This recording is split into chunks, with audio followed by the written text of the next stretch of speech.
Hello and welcome back to another episode of True Crime Metrix. Keith, straight into the chat. Good to see you, Keith. Citizen. That's not your real name, is it? Could it be? Is anyone called Mr. Citizen? Great. Kazatif, all the way from Bolton. Bolton. Yeah, we've done it all now, Bolton. We've done New York, Tokyo, Paris, Rome, and Bolton. Finally. Now we're world class. Yeah, what are we doing today, guys? We are doing Shoddrick Nobles. Little interesting fact, guys. I don't know if it's a subscriber or not, but I was, whoa, double stream. Yeah, I was streaming the other day, and I got a comment from someone called Shoddrick Nobles, and I thought, hey, is that guy? And I thought, no, of course not. It's just some account that has created, some user that has created an account and called it Shoddrick Nobles, like a spoof account. But then tonight, when I was looking for the video, let me share this tab. I'll show you guys.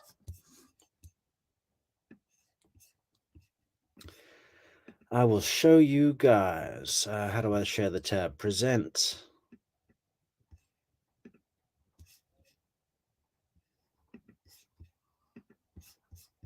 Here we go. Hi, Veggie Girl. Hi, Matt. Resident Matt. Is that shared now? Yeah. Okay. So I was looking for Shoddrick Nobles, and I found this account here, and that is the picture that I remember seeing that commented on one of the live streams the other day, and I clicked it, and it's him.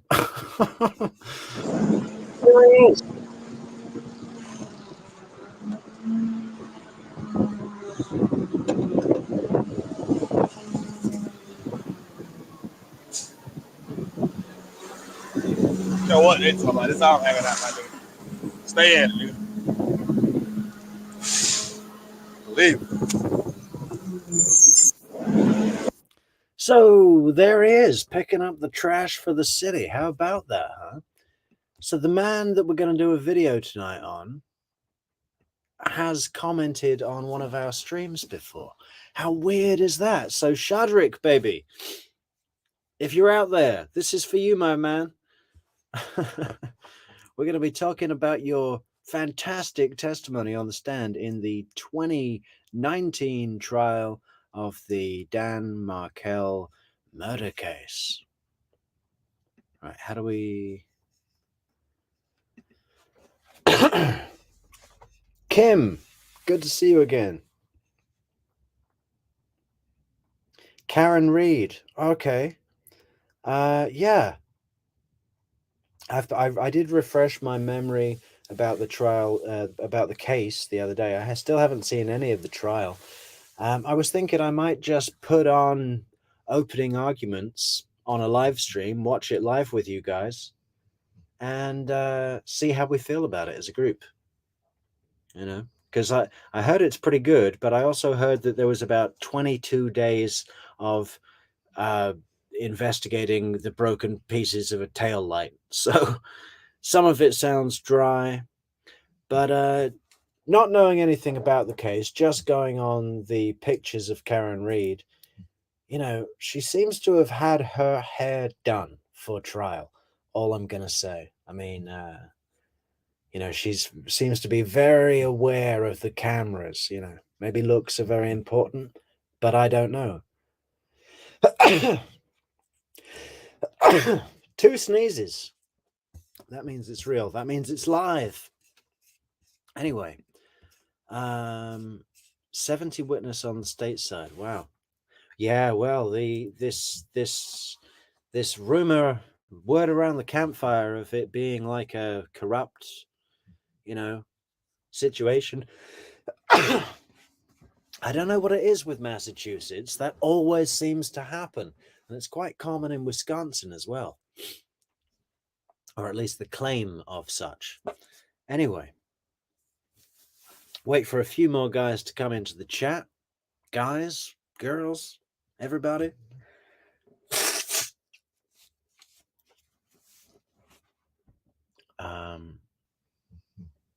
Irene, good to see you, Irene.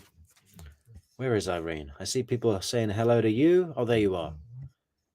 Beautiful dog. Yes, yes, yes. She is. She's nice. Yeah. Okay. Are we at peak chats? We've got 18 in already. I think that's good enough to start. Okay. So I don't know if anyone in the chat has a link to the Shoddrick Nobles full version video. I couldn't really find it, but I am very limited on time. I have found this though, which looks like most of it, but I don't like it when people edit a testimony. I want to see them take the oath, sit down, remain standing when everyone else is, the whole thing, just the whole thing, so that I know if I've missed any. You know what I mean? I'm sure. I'm sure you do. Anyway, share this tab instead. Hit it. Oh, the browser lost connection. Why?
Whoever cut this video together, guys, they've done a little bit of an intro to with the pieces of the story that are relevant to Shadrick's testimony. So we might as well just go through it. Only a couple of minutes.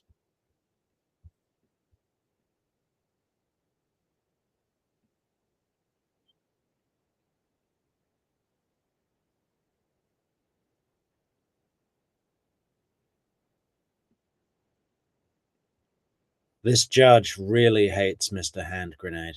And by the way, this hand grenade thing, his actual name is Mr. Sanguine, I think. But I think he's Mr. Trick. I think he should market himself as an attorney by calling himself the hand grenade, you know, blowing a hole wide open in the state's case.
Probably about 40.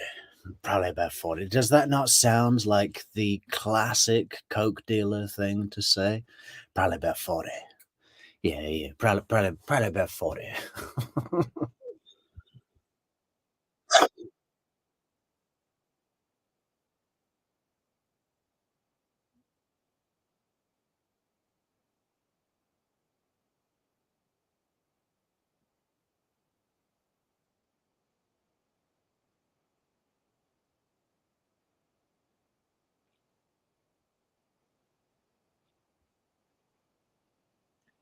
Kind of jumpy, aren't we, Shadrick? I mean, why don't we all try and sit really still? Come on. No, I love this guy. This guy is a legend. I mean, what is he doing there? you know, how does he come across? I haven't pre-watched this, guys. I've seen it before, but a while ago. So yeah, maybe we should watch it twice. I don't know.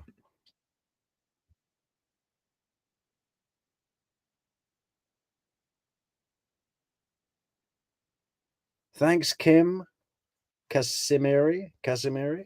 Thanks, Kim Casimiri, for the super chat. Oh, 2 super chats. Thanks so much, Kim. Yoga me up.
Oh, no way. Okay, no sound from the recording. Shit. Sorry, guys. It takes me so long to get to the chat. We got to go all the way back. We got to go all the way back. I'm so sorry. Ah.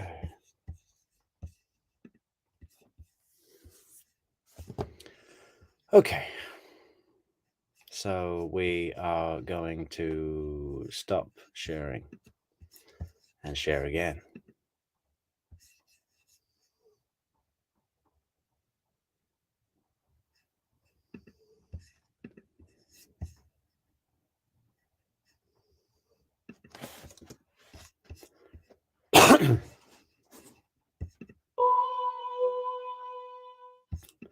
Let us know the sounds back, guys, okay?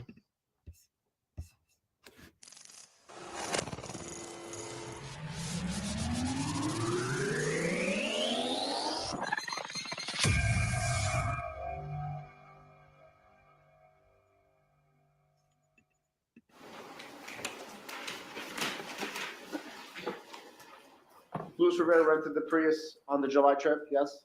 Correct. You got sounds? Let us know in the chat. According to Luis Rivera, it was his gun that was used in the homicide, yes? Yes. The only hotel reservation you have for that trip was a room rented by Luis Rivera, correct? One of the rooms. And then you have one rented by Shoddrick Nobles, right? Correct. A gentleman that purportedly lives in his own car, right? Correct. Someone that picks up drugs for other people, correct? Yes. And you don't know, did you do a search to see how many other nights Shoddrick Nobles got rented a motel in Tallahassee? I did not personally. Right, you just went to that one night, right? That one night that he said, and you found that he stayed in a certain motel, right? Correct.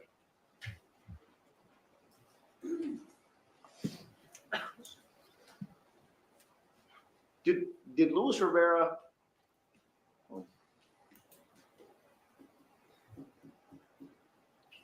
did he mention pulling out a firearm on 4 people inside of a hotel room? Sustained that earlier, sustained objection, that sustained it. Please don't try to go around my rulings, please. I didn't need to, Well, Judge. thank you. Let's talk about what you get. you get a reduced charge, right? Yes, sir. It went from first. Hey, is that the Shoddrick Nobles in the chat? Man, y'all clown too much. It is, isn't it? Hey man, we just watched your bin man video. Your, what do you call that? Your refuse collector. Nah, man, we love you, Shadrick. We love the dollar signs on your name as well, baby. Degree murder down to second degree murder. Yes, sir. You qualify as a habitual felony offender, and that was waived, right? Yes, sir. The death penalty was waived. Yes, sir. Other charges were waived, like conspiracy to commit murder, right? Yes, sir. Solicitation to commit murder. Yes, sir. Possession of a firearm by a convicted felon. Yes, sir.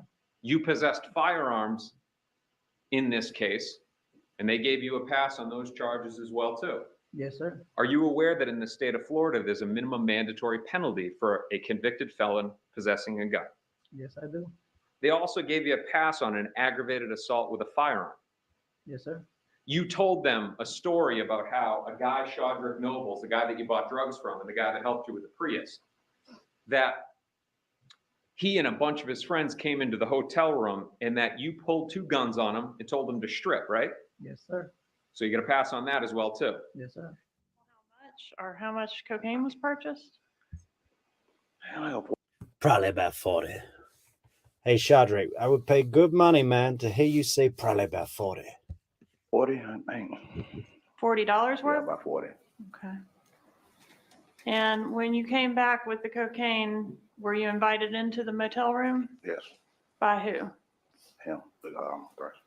All right. The defendant that you previously Yeah. identified? All right. Yeah. And was there anybody else inside the motel room when you went in there? Yes, Who else was in there?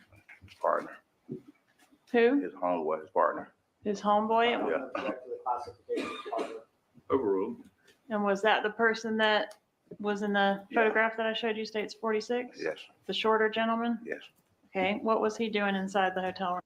Innuendo. I only just got that today, man. But hey, how you doing? I'm laying around. Okay, laying on the bed? Yeah. Okay. What did y'all do inside the motel room that night? Did what he sent me out to get. Did what he sent you out to get? Yeah. So did you use cocaine with, No, I didn't do it. I got a little drink. I took a little drinking. you had a drink? Yeah, I wasn't on the cocaine thing. All right. And did you see anybody using cocaine in the room? Yeah. Who? The guy that sent me to get it. The guy that I think they wouldn't hurt. Man, you look like you're on cocaine in court. What do you mean you didn't get on the cocaine thing? You had a little drink. Yeah, I had a little drink. To come get the car. I think there was something wrong with the car. There was like something that. wrong with the car? Yeah. Okay. And you had 2 interactions with these guys about a month apart, is that right? Yes. And the time that there was something wrong with the car, was that the first time or the second time or both? It was both times. Both times they had car trouble? Yeah. All right. So the first time that they had car trouble, is that when you overheard this conversation in the motel room? Yes, ma'am. All right. And what were they saying about the There car? wasn't nothing. I just heard that she can come get the car, basically. Like, just back Okay. down. Do you remember their exact words? No. Did they seem like angry about it? Like she can come get the car if she wants to get the car? No. Can't say that? Yeah. Okay. Did they identify who the woman was that they wanted to come get the car? No. All right. Did they tell you what the car trouble was? No. All right. And I want to fast forward you to about a month later. I kind of missed that. Who's getting the car? Are they talking about Wendy? Time that there was something wrong with the car. Was something wrong with the car? Yeah. The guy that sent me to get it. The guy that. You see, some moron has clipped this show together. We need a link to the full video, guys. It wouldn't hurt. Otherwise, we're going to have to do Shadrick revisited, full version, whatever. To come get the car. I think there was something wrong with the car. There was like something that. wrong with the car? Yeah. Okay. And you had 2 interactions with these guys about a month apart, is that right? Yes. And the time that there was something wrong with the car, was that the first time or the second time or both? It was both times. Both times they had car trouble? Yeah. All right. So the first time that they had car trouble, is that when you overheard this conversation in the motel room? Yes, ma'am. All right, and what were they saying about the There car? wasn't nothing. I just heard that she can come get the car basically. Like, just back out. Okay. Do you remember their exact words? No. Did they seem like angry about it? Like she can come get the car if she wants to get the car? No. Can't say that? Yeah. Okay. Did they identify who the woman was that they wanted to come get the car? No. All right. Did they tell you what the car trouble was? No. All right. And I want to fast forward you to about a month later. Did you see these men again? Yes. And what were the circumstances of you running into them this second time? 30 on the side of the road, flagging me down, saying they needed help. Can you take them to get a part for the car? All right. They were. So the Latin Kings come up to Tallahassee on the June trip to kill Dan on the 4th of June, I think, right? And they can't get it done. You know, he's got his kids with him, whatever. So they go back to Miami, come up, you know, like 5-6 weeks later, and just happen to be able to flag Shadrick down, the guy who sold them coke, and they don't know him. I mean, this is what I'm saying about Luis Rivera's testimony. It's like as forthright and truth telling as he sounds, there's got to be something going on, some side business with Shoddrick Nobles, like they were bringing him a supply, maybe. What is? It's just too weird. You just ran into him right at the moment that you needed help by the side of the road. You were able to flag someone down, and it was that guy that sold you coke. Come on. We're on the side of the road? Yeah. What road? Monroe. Monroe Street? South Monroe. Yeah. Okay. And they flagged you down? Which one or both? The taller one. Taller guy? And was the taller guy with the same shorter gentleman that you've seen before? Yes. Was anybody else with them either time? No. All right. And what was the purpose of them flagging you down on this second occasion? Get the car off the road. I need the help with the car. What was wrong with the car? I'm not sure. Yeah, they needed help with the car. Garcia had just blown a hole in the floor and, severed the gas line. Okay, it's a hybrid Prius, but it still needs to have the gas line working, I guess. I've never driven a Prius, and I'm okay with that. Okay. But it wouldn't run? It wasn't moving. All right. Did you take them or one of them to the auto parts store? Yes. What auto parts store was that? That was the Advanced Autos on South Monroe. All right. And did you go inside the advance? Yeah, guys, didn't you? Maybe you weren't here at the beginning, Ian, but someone commented the other day in the chat called Shoddrick Nobles, and I just thought it was a spoof. But then I just found the channel that it was under when I was looking for this video today, and this is his channel here, Shoddrick Nobles, and it's a selfie video of him looking.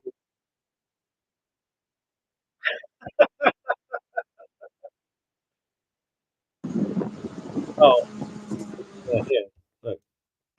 There you go.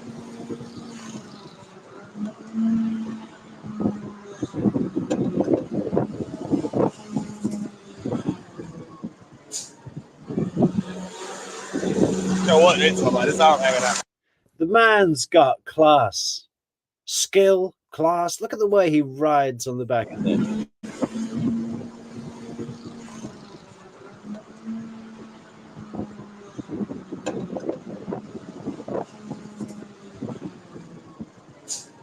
I'm not exactly sure what he's doing, but I know that I like it. It's fantastic. Anyway, Rabbit says, Shoddrick Nobles, I hope you can be sure that we consider you a key witness and appreciate that you stepped up and testified. We are your fans. Yeah, not only that, Not only do we consider you a key witness, Shadrick, we love your style. Probably about 40. Yeah, probably about 40. What else did he say? Believe it. Believe it. You know, Georgia Kaufman liked that line so much that she used it in her closing argument. Y'all heard from Shoddrick Nobles. Remember him? Believe it?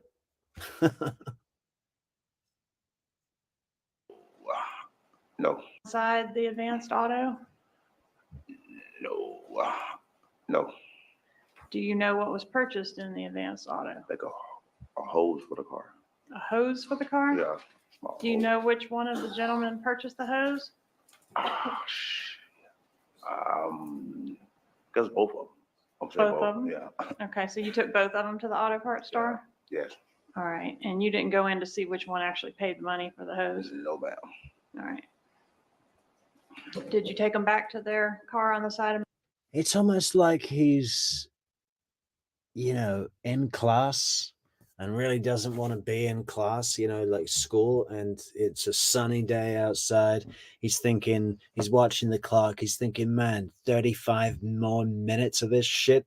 And the teacher's trying to get him involved, saying, so what did you think when in Hamlet, when there was a play within a play? And Shadrick's just like, no. Yeah, probably all right. Monroe Street? Yes. And did you hang around while they worked on the car? Yes. All right, who was doing the work on the car? I think it was a taller one. You think it was the taller one? Yeah. Did they ask you to do anything else for them after you helped them with the car? Yes. What was that? Grabbed them a room. All right, and did you register for a motel room for them that night? Yes. And you did that in your name? Yes. Where was that? The roadway on North Monroe. What kind of car did they have when you checked them into the roadway on North Monroe? So like a small station wagon car, gray station wagon. I don't know. It's like, not sure what it was. Okay, but it was small. It's like a little station wagon looking car. Okay, do you know the make and model of that vehicle? Ooh. All right, have you previously seen a photograph of? No. Why does he like to do that? No. Vehicle that you Yeah. indicated was similar? Yeah. I'm gonna approach and show you what I've marked as State's Exhibit 4.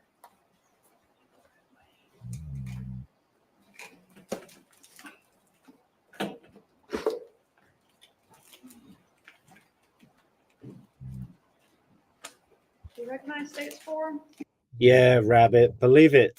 I think we're going to start saying that on the show. Maybe that will be our tagline, guys.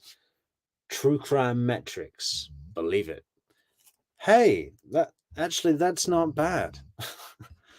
Anyway, Rabbit says it still is amazing that witnesses that are real people, not living in an ivory tower, brought more fact, truth, and had a moral center than the Adelsons. Even Luis Rivera of the Latin Kings, I guess.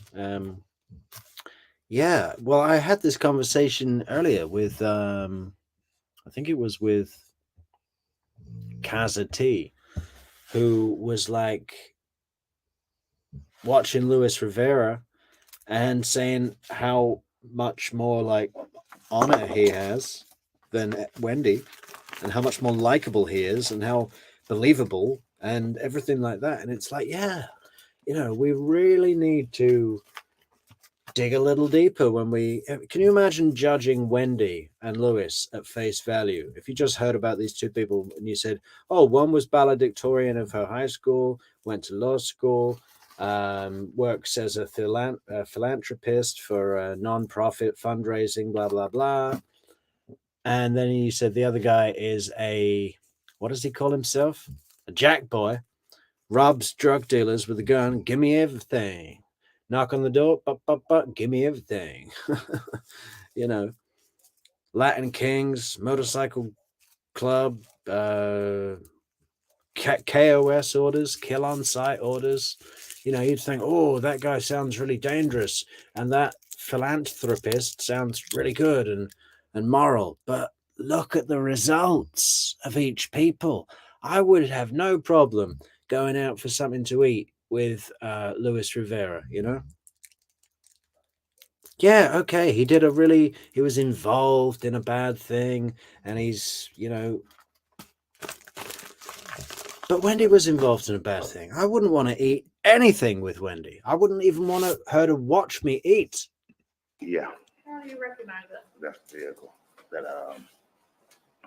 was actually parked outside the room, and the one that was on the side of the road that needed.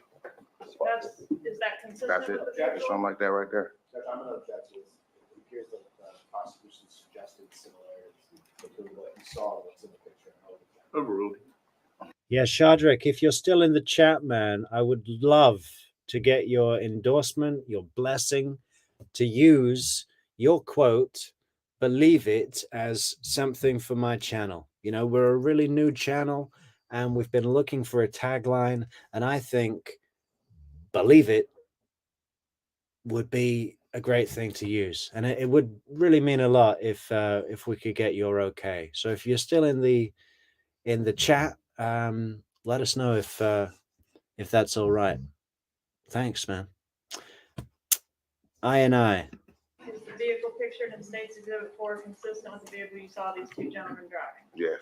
I'm going to ask you to initial that photograph anywhere.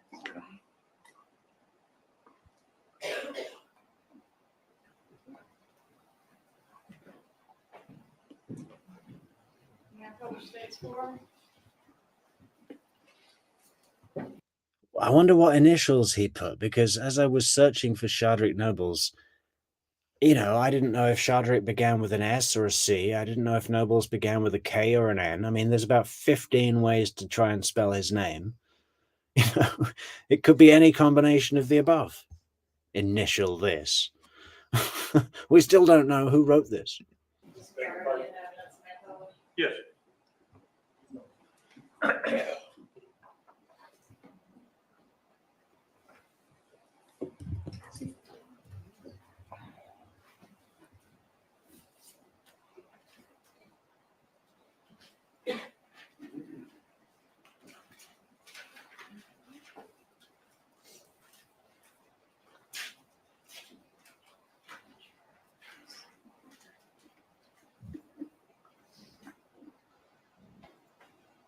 Yeah, jibs and jabs. He's a rough character for sure. No one's disputing that. No one's saying that you know, he's a model citizen, but I would bet money. I would make a bet that he is a better parent than Wendy.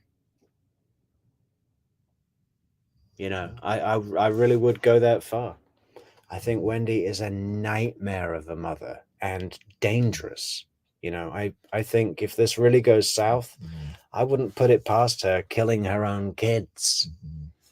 You know, seriously, if it furthers her game, nothing's off the table for that woman. She is as bad as Luis Rivera might be. Wendy is another level. Did you have any contact with them in the motel room that night at the roadway? No, ma'am. Did they give you any money for assisting them with the car? Yes. How much? Can't recall. Can't Probably recall. about $60 or something. Say it again? About 60. $60? About something like that, yeah. Did they tell you why they did not want to register for the motel room in their own name? No. And you didn't ask? No. When you left the motel that night after getting the room for them, did you take a photograph of their vehicle? I took a photograph of the tag. Why'd you do that? I wasn't too sure about what the hell was going on. I wanted to cover my You know? Because the room was in your name? you Yeah, mean? I want to. Yeah. You see, Shadrick is nobody's fool. He took a photo of the tag. He's got these two dodgy guys. He's got Luis Rivera and Sigfredo Garcia coming up to him. Take us to the auto parts store. Get us an 8-ball of Coke. Yeah, we're gonna get these guys in our hotel room and make them strip and pull a gun on them because they work for another gang. And then we want you to get us a hotel room and put it in your name, and we'll give you $60. You know, I'd take a picture of the tag too, you know, and send it to my email address. So if I lost my phone, I'd still have a copy. Cover myself. And the picture that you took of the tag of the vehicle, do you still have that? No, phone's long gone. All right. By the time law enforcement located you and interviewed you, was that photograph gone? Yes, ma'am. Yeah, but Veggie Girl says both times Luis Rivera and Sigfredo Garcia went up to tally, the boys were with Dan. Anything could have happened. Yeah, but you know what? That they went up on the say-so of the Adelsons. They told them when to go, and it didn't matter to the Adelsons. It was Luis Rivera that said, I'm not going to shoot nobody in front of no kids. Again, points for Luis, minus points for Adelsons. But also, again, guys, I'm not sat here trying to make a case that Luis Rivera is a decent human being. It's just, you know, relatively to the Adelsons, and because the Adelsons create this image of good, you know, philanthropic charity workers, educated folks, dentists, blah blah blah, and they're really not. And then you've got Luis Rivera and Sigfredo over here who portray as bad guys, and they are bad guys, but at least they're not pretending to be these good guys. You know, that's the difference. That's the only point I'm trying to make. I'm not saying Sigfredo Garcia, Luis Rivera are not bad. They're bad guys. But you know, they're bad guys that are easy to spot, and the Adelsons are not. Were you shown photographic lineups in this case? Yes. I'm going to approach with what I've marked as States Exhibits 85 and 86.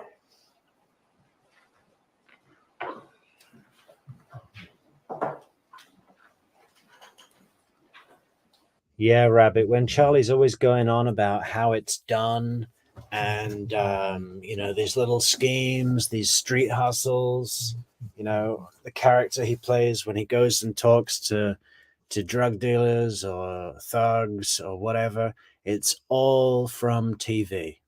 You know, it's all straight out of TV. He's playing dress up like with stuff he's seen on TV. You know, it's ridiculous. Shadrick, on the other hand, is that character. You know, he knows where to go.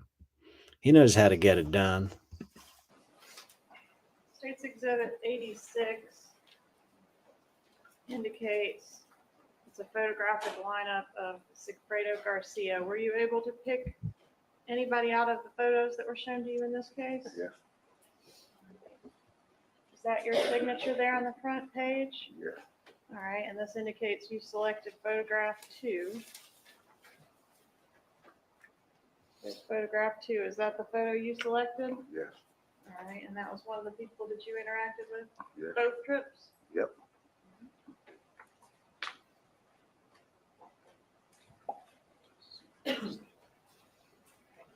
States Exhibit 85, showing you the first page of that exhibit. Is that your signature there in States 85? Yes. Okay, and this one indicates it's a photographic lineup of Luis Rivera. Did you select photograph number 3? Huh? Is that the photograph you selected? Yes. Number 3? Okay. One moment, please, Your Honor.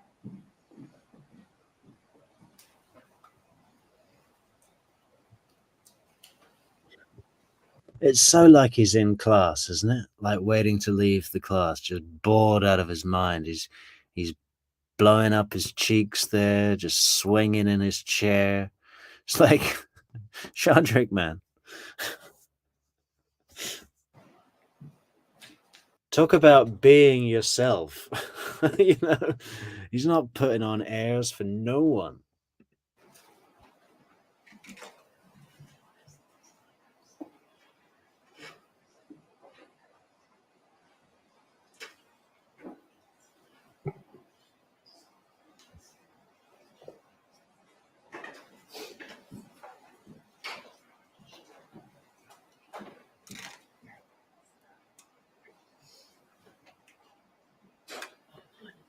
I'm approaching you now with States Exhibit 84, Mr. Nobles.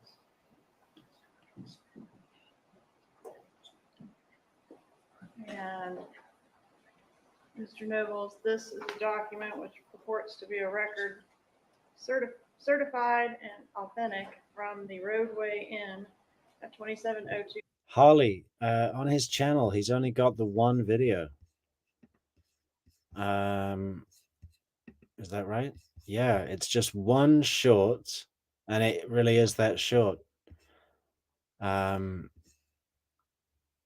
if you just put Shoddrick Nobles, SHODDRICK into YouTube, it's like a greenish, should come up with his channel. It's just called Shoddrick Nobles. Subscribe. I'm going to subscribe right now. Done. I'm the 15th subscriber to his channel. Everyone go to Shadrick's channel and subscribe. North Monroe Street in Tallahassee, Florida. Is that where you got them a room that night? Yes. Okay, I want to draw your attention to the guest list here. It indicates down here on the list, Shoddrick Nobles, Yes. July 17th. The end is cut off there, but July 17th. Oh, here it is. 2014. To July 18th, 2014. Is that correct? Yes, ma'am. Okay, Judge, at this time, I'd ask to move into evidence, States Exhibit 84. Any objection? I'd like to review the document.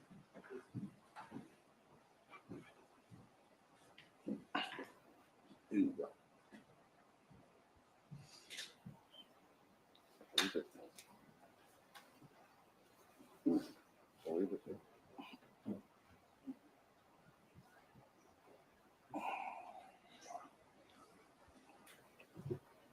Could I object to read the documents hearsay? Overruled. Magbanua, have any objection? No objection. All right, they'll be admitted. You mind?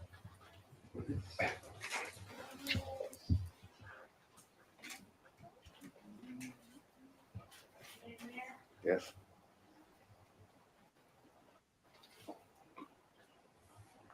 Leave it. Frost.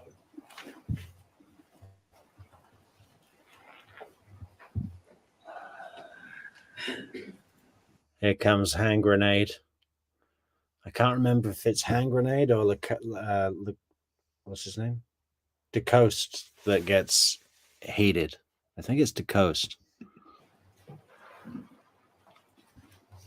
Mr. Nobles, good afternoon. No. Do you know exactly what day in June that the government was referring to that you first claimed that you had contact with my client? Do I what now? Do you remember the day in June? Shit, man, no. You see, you're not going to ask Shadrick a round the houses question and get away with it. He's going to pull you straight up. He's going to pull you straight up and put your socks on. What was the question? Whatever day. That was a really confusing question. Do you remember the day in June when you were in a house and then my client did that and this? What the hell? Hand grenade. Put the pin back in, man. Mr. Nobles, good afternoon. No. Do you know exactly what day in June that the government was referring to that you first claimed that you had contact with my client? Do I what now? Do you remember the day in June? Shit, man, no. Well, whatever day it was, your testimony was that you were hanging out in the I love how he swears for no reason. We do hear swearing in court, right? Especially in this case when Charlie Adelson's up on the stand going, I laughed when you said the word fucker in court. Even Georgia Kappelman is swearing around, but they're saying what other people said. Shadrick, on the other hand, is just do I what now? Shit, man, no. You never see that. Parking lot of a motel, correct? No, when hanging out, coming through, driving through. I'm sorry? Driving through when I was flagged down by you. You're driving through by a hotel, and was it daytime or nighttime? Night. I'm sorry? Night. Was it dark outside? Yep. Hey, thank you, my Sterium C, for your kind comment and your super sticker or super chat thing. That's nice of you. And if anyone else wants to support the channel, guys, we got a link in the description to buymeacoffee.com. We got super chat, super thanks, super stickers on YouTube, and loads of other stuff. Knock yourselves out, feel free. Or like the video, share, leave a comment, subscribe, ring the bell, all the rest of it. Jibs and Jabs says, I don't believe Shadrick is testifying because he wants to do the right thing. I believe police may have a pending case on him. I agree with you, Jibs and Jabs. He does not seem to be here voluntarily or to be forthcoming. They are dragging whatever information they can out of him, which isn't much. Not really. Doesn't have this air of coming in to set the record straight, does he? Hell no. No. Shit, man. Yeah, but no, and I think I have heard something along the line somewhere that there may have been a pending case, and the cops were like, yeah, listen, we got to have you come and testify on this case, so your pending case is up, and if you come and testify here, we'll write you a 5K letter to go on your permanent record that says you were helpful in this other prosecution. And when the judge is looking at your other case to consider options for sentencing, that will be on your file, and it will be a plus point. I think that's how it works, a 5K letter. And so someone from a motel randomly picks your car and flags you down. That's your testimony, correct? Randomly picked me, I guess so. That's what I'm happened. sorry, sir. I can't. That's what happened. I was flagged down. Okay, so you were flagged down. Had you ever had any previous exposure or experience with my client? Nope. And so he randomly flags you down and asks to buy cocaine, correct? Yeah. And you were more than happy to oblige, correct? All right. Okay. So did you have cocaine on you? No. Okay. So did you have to go to your stash? Anyone who thinks that's far-fetched, it really isn't. If you know the signs, you can find someone pretty much anywhere who can sell coke. You know how to recognize that guy. Stash house to get it? What stash house? I'm sorry? What stash house? Well, if you didn't have the cocaine on you, was it? I know where to stashed? get it from. You know where to get it from? Yeah. So you then went and retrieved cocaine and came back to the motel? Yeah. Were you alone? No. You were with other people, correct? I was with a girl. You were with just a girl? Yeah. Not a girl and two other guys? No. So it was just you and a girl? Yeah. Was her name Lakeisha? Leticia. Letitia? What's her last name? Marine. Nice point, Kurt. And I totally agree. Anti-heroes,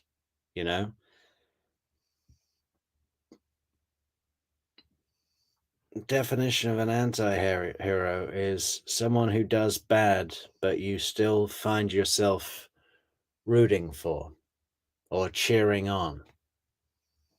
You can put aside their flaws and see the good in them somehow. Walter White, Tony Soprano, bunch of others, you know. And you entered the motel room, correct?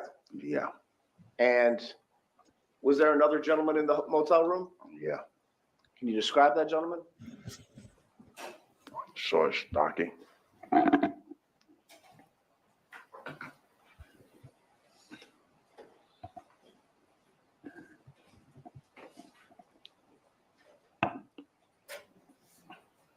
That gentleman right there, correct? Believe it. That gentleman right there? Believe it. Would you have, did you describe him as villainy? Villainy. Like he looked like a villain? Objection. I don't know what you're talking about. That's him right there. Have you ever described him as villainy? Sustain the That's him right there. Wait a minute, stop. When there's objection, stop. Kill Yeah. answer. I've sustained the objection. Was he armed? Yeah. And by armed, I mean, did he have a gun? It was a gun laying on the dresser. And did he leave it laying on the dresser when you walked into the When I room? came in, he got picked it up. Okay. And what did he do when you picked it up? He picked it up and had put it on. Like, I'm sorry? it's like basically picked it up. He picked it up. Yeah. I would pick it up too. At any point, did you see my client with a gun that night? No. Would you describe that gentleman as being aggressive? Yeah. And by that gentleman, I mean Luis Rivera, the gentleman in the picture. The guy right there with the gold on. Yeah. At any point during that evening, did they mention to you that they were there for a homicide? Why would they do that? Why would they flag down a random stranger to buy cocaine? I'm asking the question. That's a good question. Now,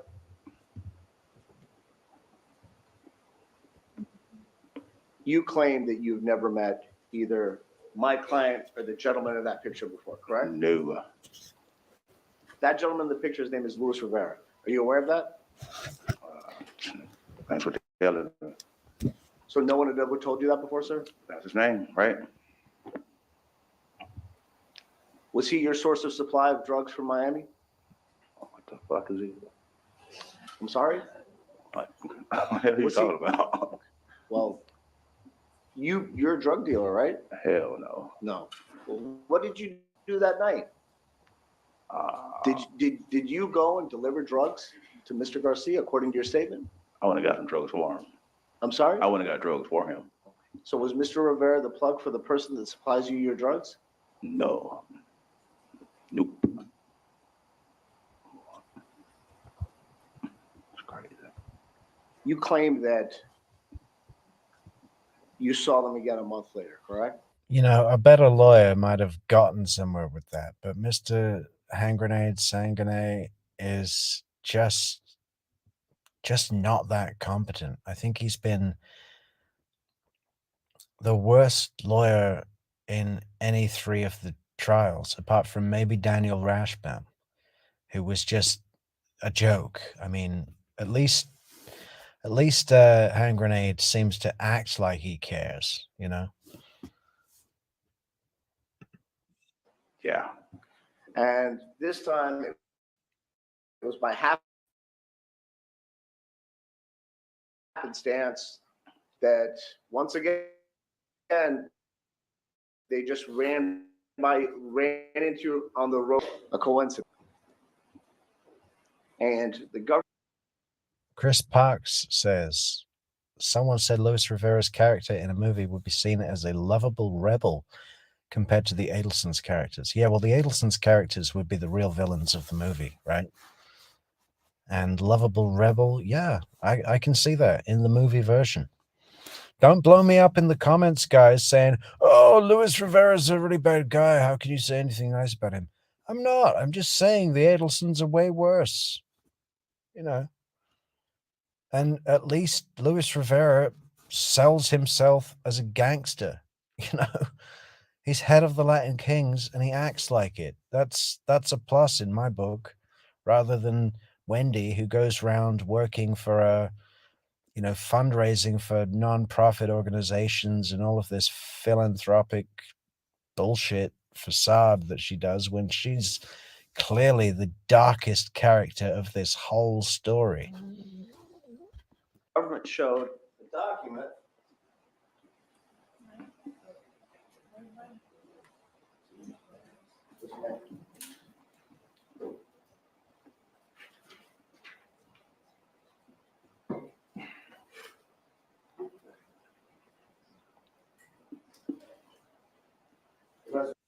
Hi, Bob, and thank you, Jarl Borg, for your super chat, super thanks donation there. Really appreciated. Jarl. Oh, Rabbit says, why would Luis Rivera and ask Shadrick for drugs if Rivera was bringing drugs to Tallahassee? What a stupid lawyer. Yeah. He brings up like 4 kilos of powder and then asks him where they can buy an 8-ball. Reservation list for motels. Yeah, Sigfredo just seems like a loose cannon. Like just man, he like someone who just needs to fight someone today. You know? Lewis seems a lot more controlled. Here in Tallahassee, correct? Yeah. And it's your testimony that you reserved this room for, in essence, for strangers, correct? Yeah. You didn't reserve the room to conduct another drug transaction? You. No? Where do you live? Or, I'm sorry, let me rephrase the question. Where did you live at the time of, let me finish the question, I'm sorry. Where did you live on July 14th, 2014? In my vehicle. You lived in your vehicle? Yeah.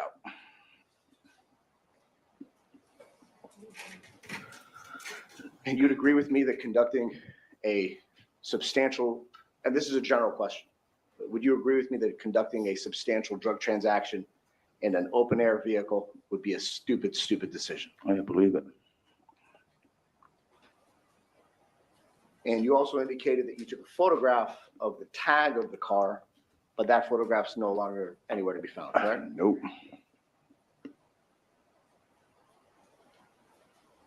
Did anyone go with you to rent the room for this Yeah. hotel other than yourself? Yeah. Same girl. Same girl. Letitia Vernon? Letitia Vereen. Vereen.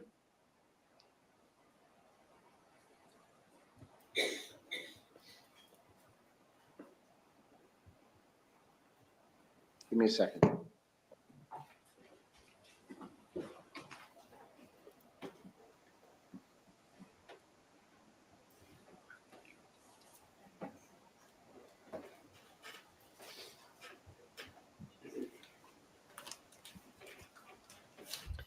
There's another case, guys, with a tall black guy with a bald head. He's like exactly the same kind of build as this guy. He's a coke dealer. He's got, I think his name was Ruben. I don't know. His girlfriend is a stripper, and she had a son, like a 3-year-old son. And the coke dealer boyfriend was looking after the son while she was stripping, and he took him back to the house and left the kid in the car. And then when he ran into the house, because he had to leave the car running because he had problems with the alternator or something, and so they'd leave the car running. So he left the kid in the car, leave the car running. Someone steals the car.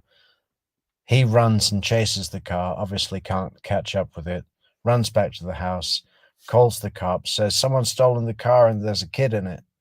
The cops freak out, everyone freaks out, and there's this great interrogation.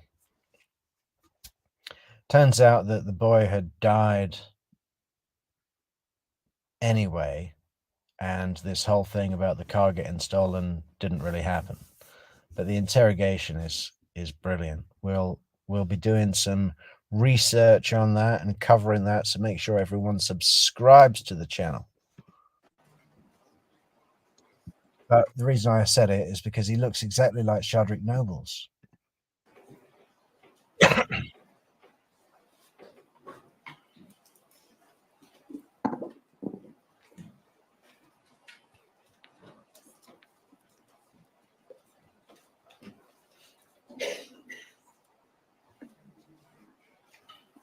Now, you understand that there's a difference between powder cocaine and crack cocaine, correct?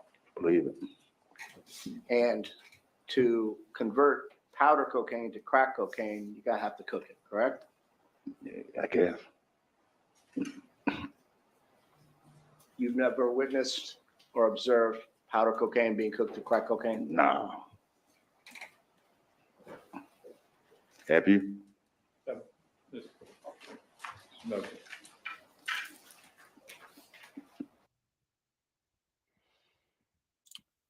Matilda's got a good point, guys. She says, I was never clear what Sigfredo's defense was. He was clearly there and linked to Katie. He also bought a lot of toys shortly after the hit. Yeah, you know.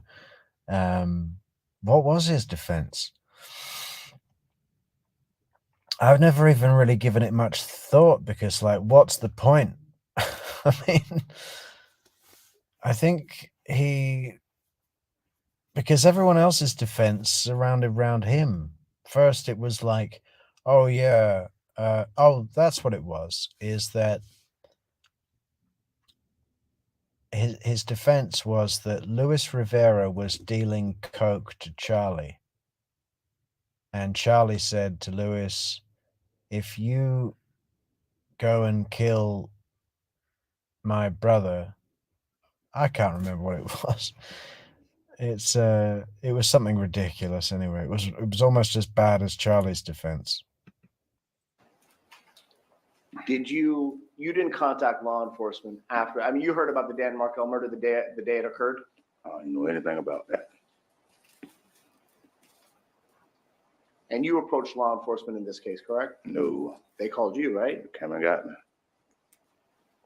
They came and got you because there was phone records on a phone that you used, correct? All right. That showed that there was communication between you and Luis Rivera, correct? All right.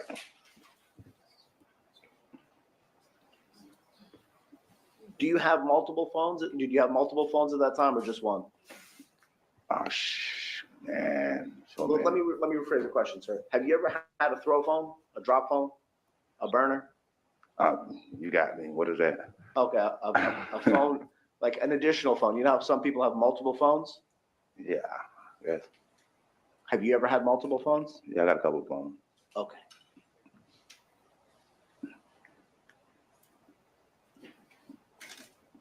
Did you give the phone numbers of the other phones to law enforcement? Why would I do that?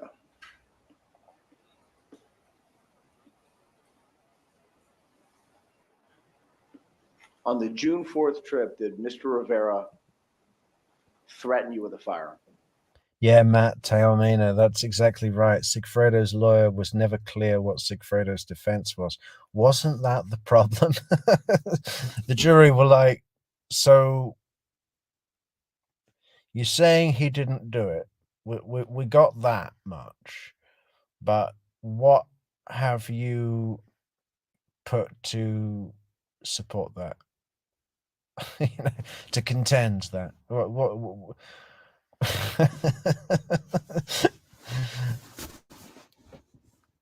he wasn't there. It wasn't him.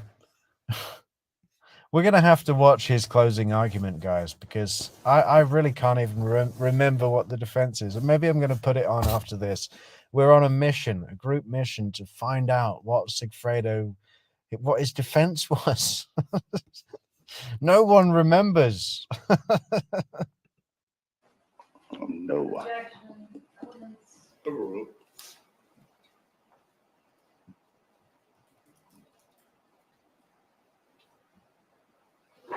When you went to speak to law Did you enforcement. answer the question? Sorry.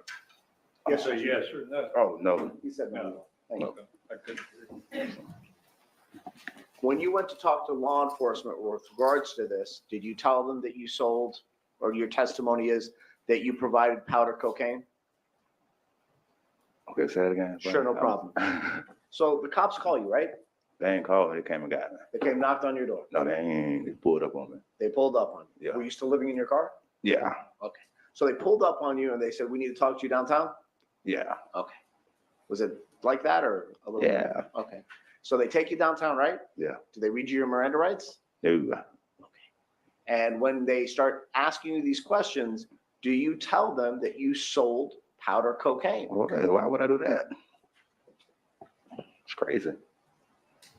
Well, you said it today, right? Oh, yeah, but shit, I wouldn't just volunteer that kind of issue like that. And you'll agree with me, Mr. Nobles, that you came here under a state subpoena, correct? Mm-hmm. Correct? Yeah, isn't that a stupid question, Mr. Hand Grenade? It's like, so when the police pulled up on you and took you downtown, you didn't tell them that you sell powdered cocaine? What is the point of that question? No. Who's gonna go in for questioning and just volunteer like for no reason? So I sell powdered cocaine to the police. Oh, what a ridiculous question. You have to say yes because the young lady. Yeah. Okay. So you have some sort of immunity from being able to give a confession because that's what you've done. You've confessed to the members of this jury that you were involved in a drug deal, correct? Yeah. Okay, and you know that these prosecutors, if no one from Leon County or no law enforcement officer will ever prosecute you for committing a second-degree felony based on federal, You're Florida statute, trying to correct? paint that picture like I'm a drug dealer, buddy. It's not that. You can't paint no picture like that. Okay, but by your Instead own, of trying to paint that, You can't paint no picture like that. You're still trying to paint that picture. picture though, well, that's not me. sir, I'm not one of those guys. Sorry. no worries. Believe that. I'm simply saying your testimony has been in June. A random stranger flags you down and you provide him with powder cocaine. Yes? Believe it. Okay. And also here's the thing. You We're say not believe. just gonna repeat everything you said twice, Mr. Singer. Yeah, you see trying to paint that picture, buddy. Oh, stop. No, be quiet. It'll ask you a new question.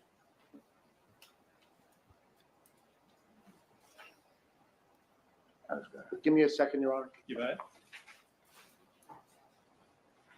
Can we go somewhere? I just want to clarify something before asking. I think when this guy had his gold teeth put in, they're just bigger than his mouth or something.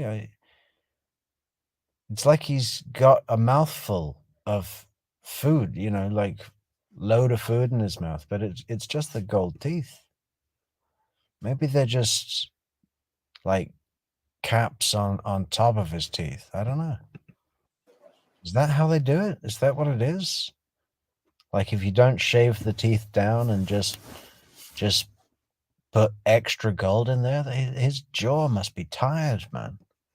That's a lot of weight, right?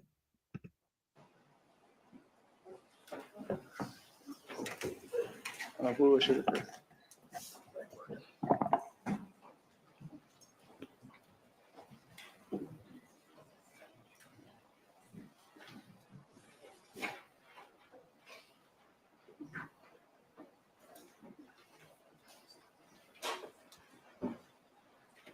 Hey, Amy Bowen. Yeah, that's right. Lana Barton. Great detectives on that case. Yeah, they really got mad. They were really tired of fucking around with those guys, man.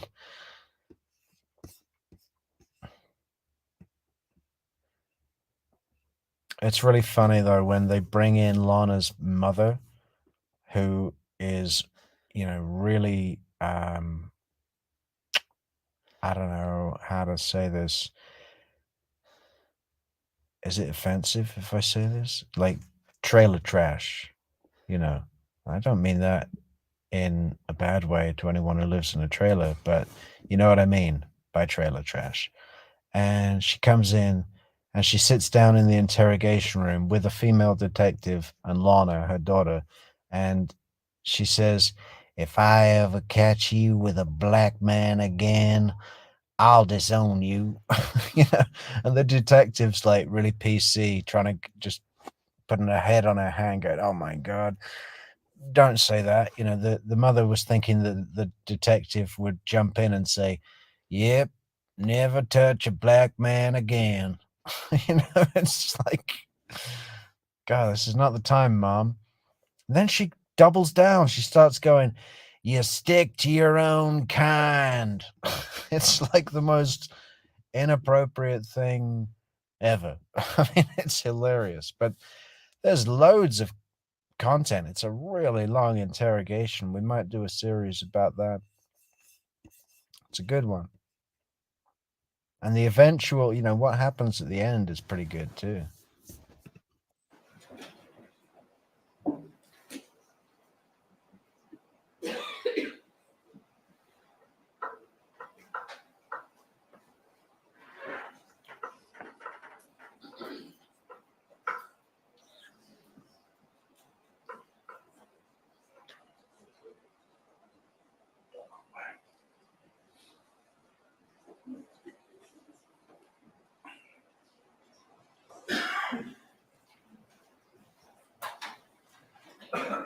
Yeah, Neverly, how you doing tonight? You just got here? Mr. Hand Grenade's out, I think. But next is Christopher DeCoste,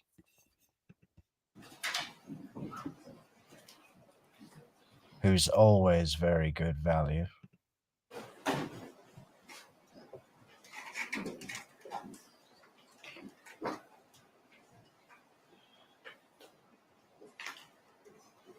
Yeah, that's funny, Kurt. He has exactly the same teeth as Junum Chinder, only gold. Mr. Nobles, were you on probation when you spoke to the police? Shit, I don't recall. I don't know. Have you been on probation recently? Yeah, Needy, he's going to start going shrimp stew, barbecue shrimp, shrimp a la mode, coconut shrimp. Mm-hmm. And you violated your probation, now you're a convicted felon? I guess that's what you want to call it. Well, I'm asking you, sir. I don't know. Well, you were on probation and you violated your probation, correct? Yeah, As a result of the violation, did your withhold become a conviction? I don't know. Judge, no further questions, and I reserve the right to recall Mr. Nobles. Magbanua? Thank you, Mr. Nobles. During the direct examination by Ms. Kaufman, you were asked a question. You said something about a girl, that the two guys in the room were talking to a girl because they, correct me if I'm wrong, they wanted help from the girl, right? They want help from the girl. All right. Like the one the girl that I brought with me, right? No. We're talking about, you said that you were in the hotel room or the motel room, and that the guys that you were in the room with were on the phone with somebody, that they needed help with a car, that they were talking to some girl. You remember that? You They said, said something about the vehicle. They said she. I don't know what the conversation was about, but they were like, she can come get the car or something like that. That's what I heard. Okay. Overheard. Was no conversation on the phone, nothing like that shit. It was like on my way out, and they were like, she can come with some shit like that. I just wanted to make sure you knew what topic I was talking about. Yeah, I know what you're talking about now. You don't know who she is. No. And what they were saying was, well, we need her to come here now to help. She can, come get that or the car or whatever. All right, which would indicate somebody that's local, not somebody that's in another state. Hey. You don't know. That's as good as mine. You don't know. Fair agreement? I don't know. All right. Next topic, and I'm not trying to put you on the spot here or blow you up. The cocaine. Oh man, here we go. All right. So you're saying that a gentleman asked you to go get cocaine. You see, Christopher DeCoste knows how to make every situation work to his advantage. With timing, with misdirection. He's like a little magician. He's fantastic. And I don't care whether I like the intent behind his actions or not. Doesn't matter to me. He's just really good at doing whatever it is he's doing. I'm not trying to put you on the spot or blow you up. The cocaine. You know, it's like a punchline. The jury, it's funny. Did they laugh? Next topic, and I'm not trying to put you on the spot here or blow you up. The cocaine. Oh man, here we go. All right. Yeah, you got to laugh, So- isn't it? You're saying that a gentleman asked you to go get cocaine, right? You take some money, you go in, Grab and pick it. up. Yeah. You know where to, hear me out to know where I'm going here. You know where to get it from is what you said, right? Yeah. You know people that are in the drug game. I just know where to go get it from. You know where to go get it. Yeah. You've been around cocaine before. I'm not saying you're dealing it. I'm not saying you're using it. You've been around I it. just know what they was talking about when they said cocaine. You know what's a big amount, what's a small amount. Nah. I don't know anything about that. Okay. I'm going to give you some dates here. January of 2016, you get taken to the Tallahassee Police Department and they talk to you about this case. Yeah. A very short time later, you're arrested for 2 felonies here in Tallahassee, right? Short time, like when? Some years later. Dealing in stolen Years. property. Years later. Are you sure? That was years. Do you remember when you were arrested? Yeah, I was arrested. And it was 2016. Was it? Yeah, it was. Yeah. Do you not remember? Would it help your memory if I showed you the online court docket? Yeah, I remember. You do remember? Yeah. Okay, so we have January of 2016, you meet with the investigators and the agents on this case. A very short time later, in 2016, you're then arrested on some felonies, and then you're put onto probation, right? Okay, yeah. And at one point in time, you appear before His Honor Judge Hankinson on your case, right? I do. Your guess is good mine. Don't remember? You're put onto probation. I just know I was gonna pay probation. All right, you're put onto probation, and then you violate probation, right? Yeah. And then they revoked your probation. You're no longer on probation. No. And now you're here testifying for the government. Yeah. Yes. Revoke your probation. I don't understand what you're saying, buddy. You admittedly, now, not saying that you're a drug dealer, I but did you, 30 days and got off probation. I said. Talking of gold teeth, there's another case. Great interrogation. Fantastic detective. Honestly, this detective needs a medal. I think it's called the Robert Alvarez case. Some really young street kid with a mouthful of metal. What did he do or not do? It was pretty much speculation it wasn't him. But yeah, he shot up a gas station clerk for like $30 and killed him. And got the death penalty, I think. I can't remember though. I don't know what the result was. But the interview's great. We're definitely going to do that one. So subscribe to the channel, guys. Did my time. So ain't nothing extra behind and back to the cocaine. I know you don't like the topic, it. but you'll agree with me that you at least possessed cocaine. The guy asked you, gave you some money. You went to wherever you went to, you picked it up, you took possession of it. You possessing it would be a crime, right? I don't know. But they're not. That's what you call it. But they're not prosecuting you for that. I don't know. You're a witness for them, so you get a pass on that. I don't know. I don't know anything about that, buddy. I don't think anything further, Your Honor, if I can have 1 second to confer. It's kind of crazy. Nothing further, Your Honor. Thank you. Redirect.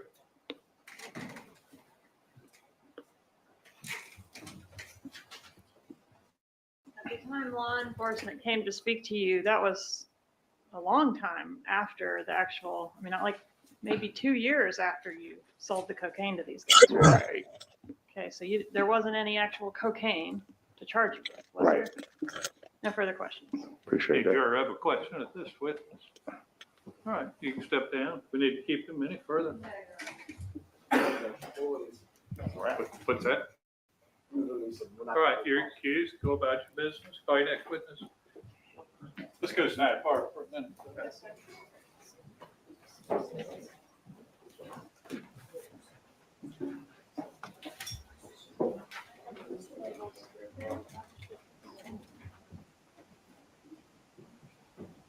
Look at the way he walks out there. What is he doing?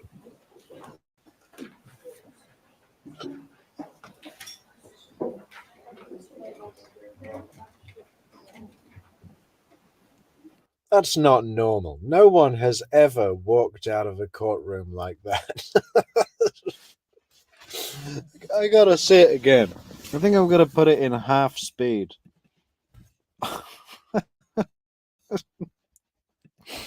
Shadrick, man, you've just got your complete own style. 0.75 or let's try it on 0.5.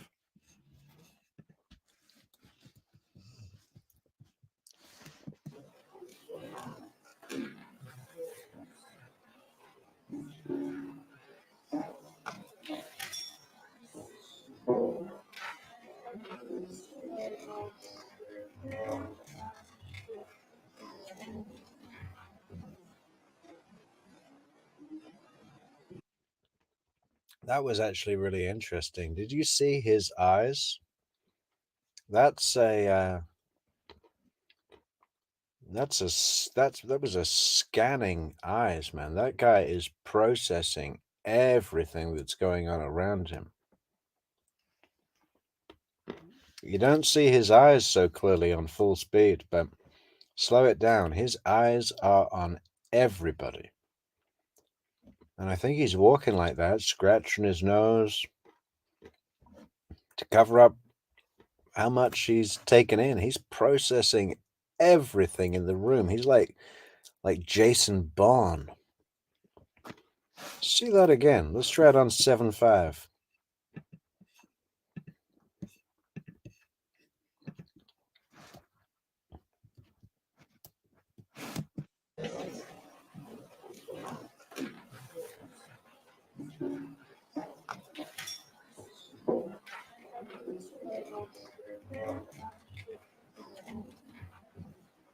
This guy is nobody's fool, I assure you. That guy's switched on, man. That detachment from the stand, he didn't need to be there. He didn't need to say anything. Yeah, I think him being there gave him some kind of favor on another case, even if it was just having the 5K letter placed on his file. You know, that's there permanently. Even if he's not got a pending case, it would still be a plus if he were to ever be convicted of a crime.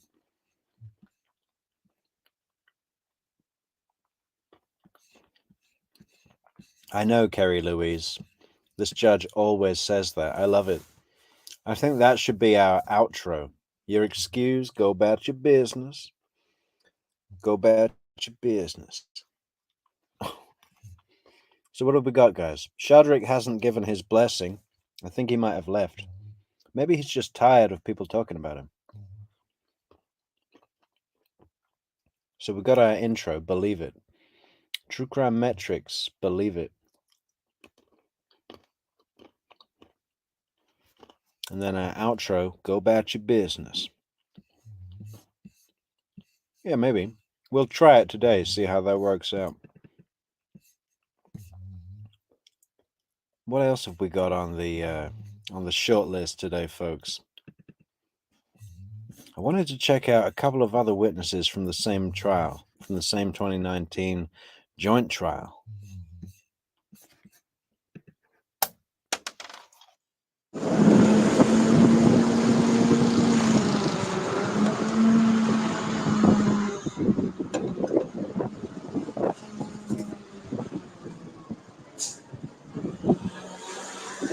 Yo, what they talking about? This all hanging out, my dude. Stay in, nigga. Believe it. I think he just said believe it again, didn't he? Wow.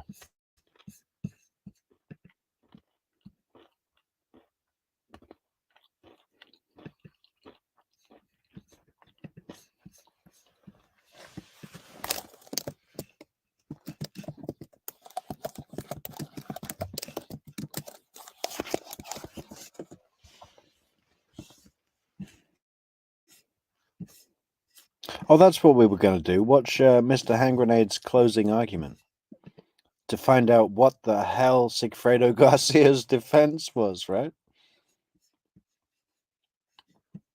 There's his opening statement.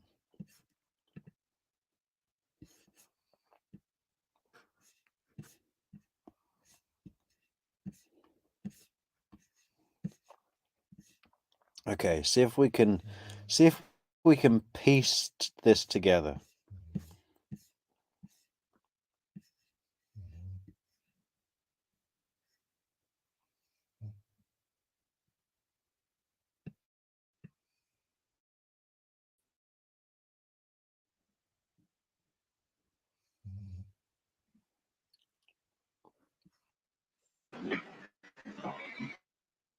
Everybody be seated, please. Mrs. Anganay, please.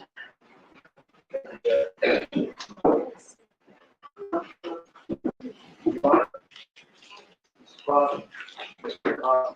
Katherine, Ms. Norris, ladies and gentlemen of the jury. For the last... Is that a good tactic, going around like saying everyone by name? I don't know if it is or not.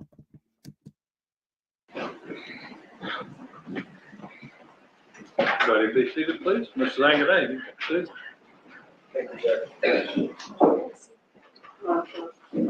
Your Honor, Ms. Cross, Ms. Katherine, Ms. Norris, ladies and gentlemen of the jury. For the last 3 weeks, the government has been selling you their story, okay? And we're gonna call this story the Sigfredo Garcia house, okay? Not to be... Okay, guys, you ready for this? I want you to take out your pens and pads and draw at the top of page 1 the Sigfredo Garcia the Donna house. Adelson house, the Charlie Adelson house, the Harvey Adelson house. It's the Sigfredo Garcia house, and they want you. I think that this is from the class that they give you on the first week of law school that says, you know, okay, if you've got an unwinnable case and it's not gone well during trial and closing argument is your only bet to place, do the house defense. Say it's not your client, say it's your client's house, not the other client's house. You know, it's like what they give you in law school to, just as a working example, you know, to get the logic across, and then you're supposed to go away and apply that, you know, with other elements, but he's just doing it straight from the class. You to buy what they've been selling. My job is to be the inspector of this house. Okay, so we've got the house, we've got the house inspector. Oh yeah, I can remember. He's going to check the copper pipes, and he's going to check the brickwork, and he's going to check the windows, the doors, and see if they're all good of the Sigfredo Garcia house. My job is to point out things that they don't want you to see. We're going to talk about the problems with this house. We're going to talk about the problems, the foundation of the Sigfredo Garcia house. We're going to talk about problems with the wiring in this house. We're going to talk about problems with the plumbing and with the roof of this house. Now, the foundation of the government's case, unequivocally, without a shadow of a doubt, is Louis Rivera. How do I know this? Because the government said it in their own closing. Yeah, Rabbit. I can't remember Stephen Webster, but we could do Ryan, sure.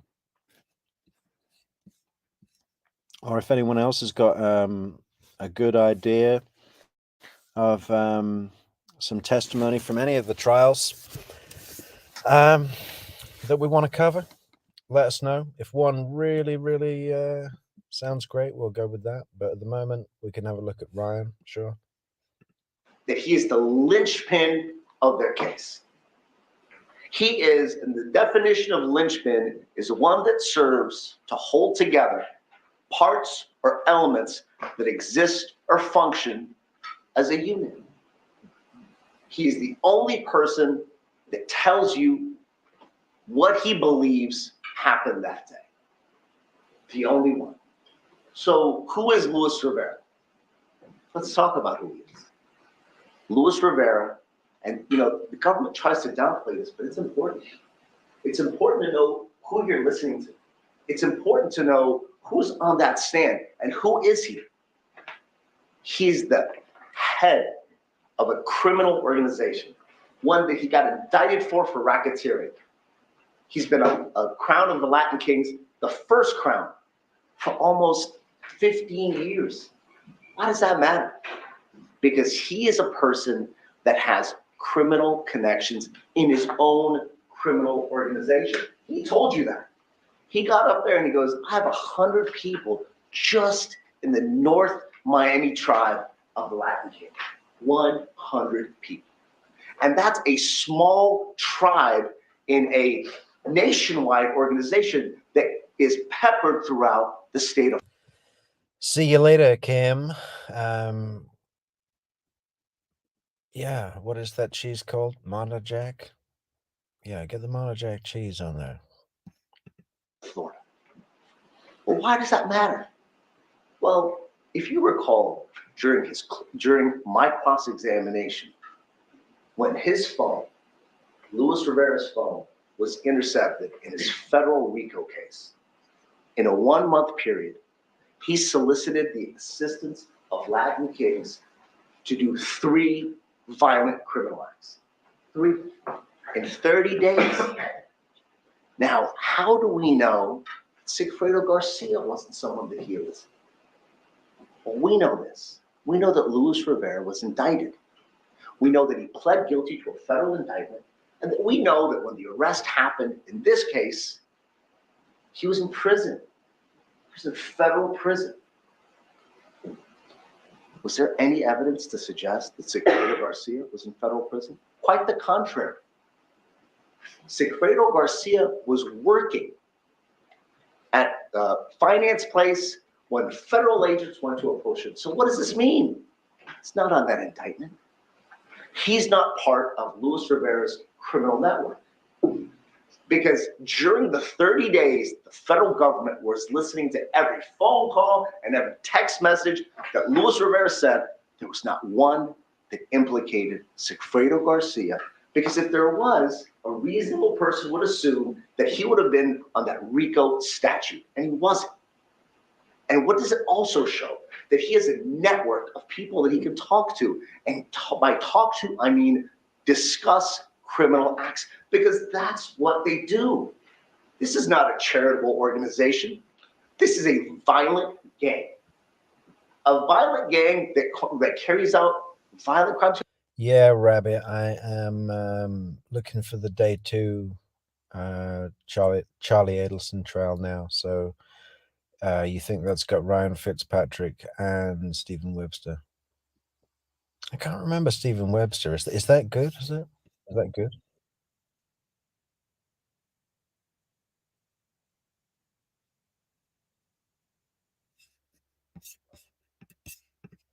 So listen, I asked him, I go, so you're self-described Jack Boy. Remember when he said that? What does that mean? He goes and he robs people. And who does he rob? He robs drug dealers, probably innocent people too, regular people. I don't think he differentiates. And what's his take on a regular robbery? What did he say? Between $10,000 and $20,000. I don't think it matters how many times we watch Mr. Hand Grenade talking about the Sigfredo Garcia house and the copper pipes in the Sigfredo Garcia house and the problems with the foundation of the Sigfredo Garcia house. It doesn't really matter how many times we watch it. It's not going to make sense, is it? You know, and I think Sigfredo Garcia, despite that little escape attempt, they found a rope ladder in his dorm or something. Apart from that, he seems pretty, settled, at peace. He's just decided, okay, well, I'll just have to be a really violent prison thug for the rest of my life and get as far ahead in here as I can, while I can. I mean, if you're a violent thug and you get a life sentence, you're probably going to just focus on being a violent thug, right? That's as about as good as it gets. Maybe we'll have a look at Jeffrey's cross from 2023 as well. Haven't done that yet, and that's the first time that anyone who is examining Jeffrey Lacasse gives him any shit. Rashbaum's the first one to give him any shit at all. Ryan Fitzpatrick.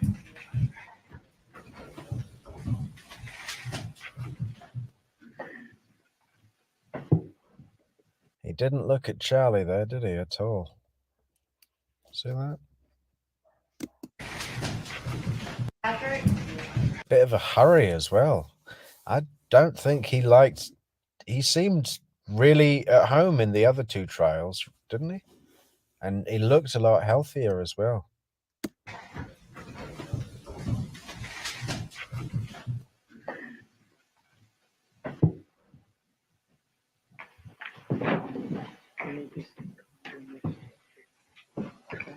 It would be uncomfortable, wouldn't it?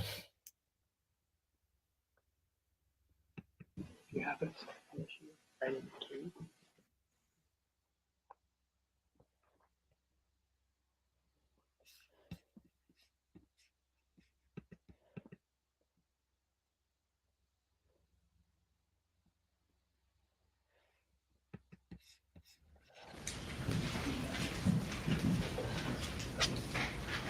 Patrick, please approach the witness stand.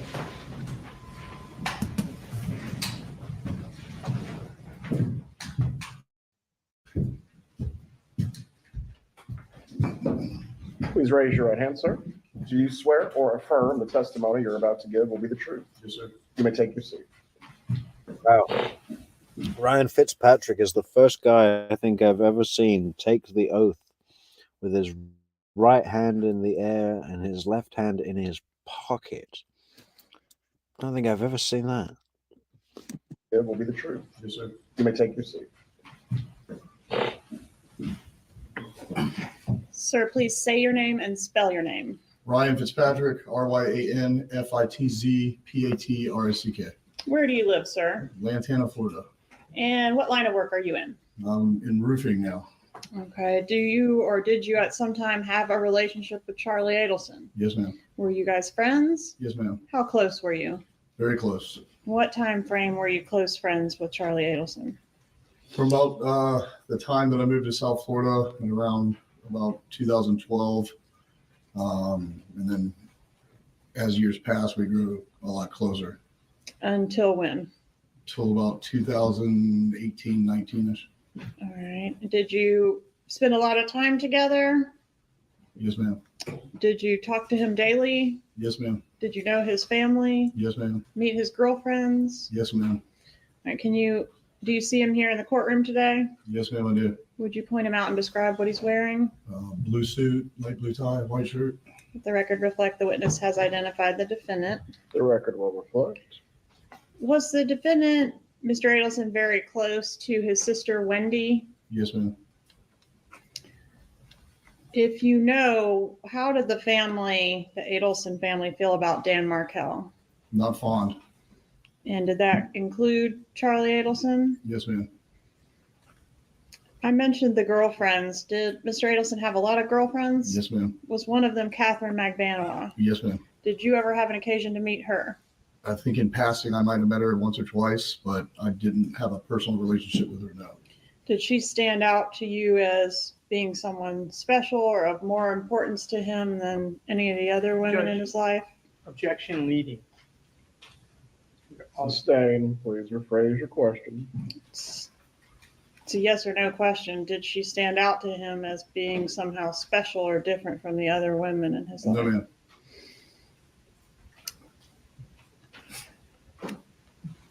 Are you familiar with the defendant's practice of stapling his money? Yes, ma'am. Do you know the denominations or how he would staple it? 10 100s would be 1,000. Easier to count that way. At the time that Dan Markel was murdered, how did you learn of the murder?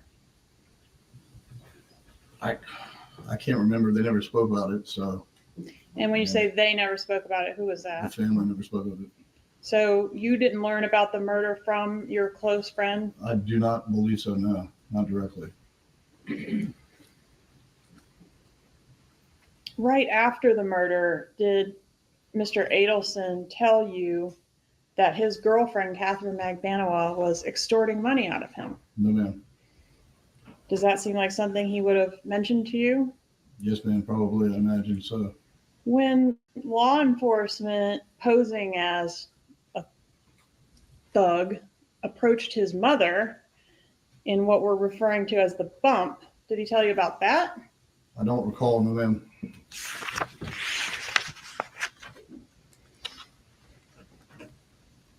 He didn't tell you that he thought that the person that approached his mother was either the FBI or someone posing as Rivera's brother? I can't remember if Charlie directly said that to me or not. So I don't know. It's been so long. Okay. Did he ever make a statement to you about murder? Charlie, as you've heard in testimony and depots, that he made a lot of tasteless jokes.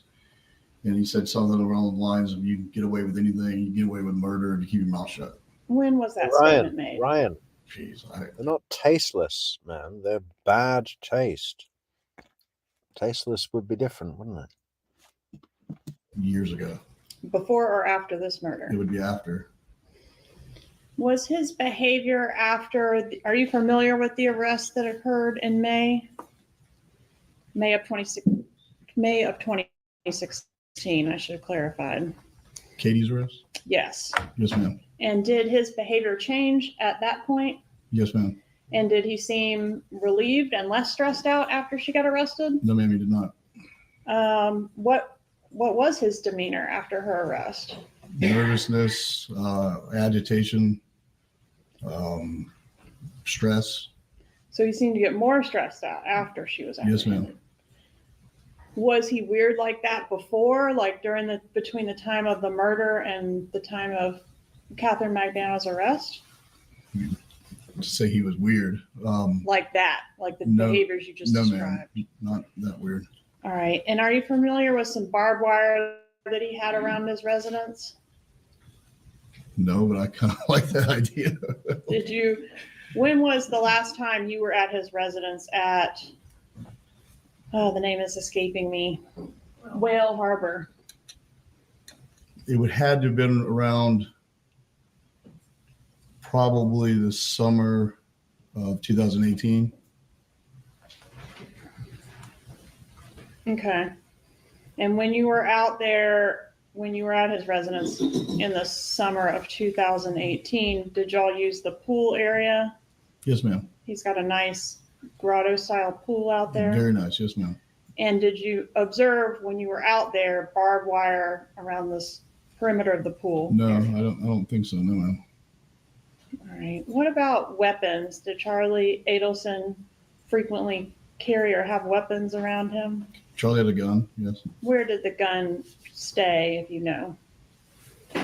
On his person, in the safe, bedside table? I mean, I didn't know what his regular practice was, but I can imagine he would put it by his bed when he slept. All right. Was that just the one gun that you were aware of, or did he have a bunch of guns? I believe he had more, but I can't testify to that. Okay. So when you were in the residence, there weren't guns laid out in the residence? Not like my house, no.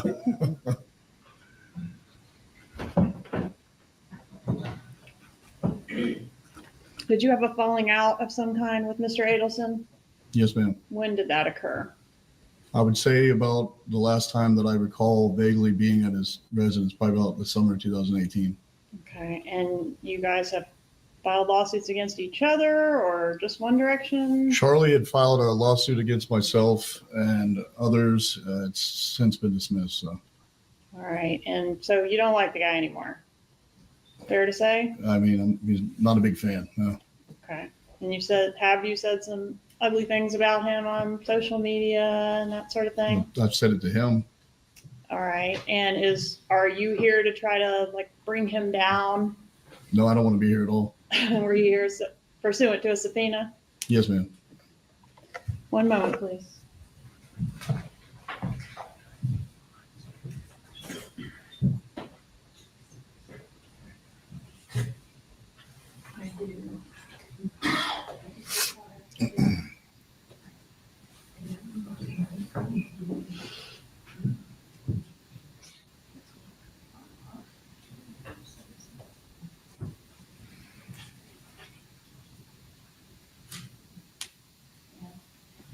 I'm going to approach.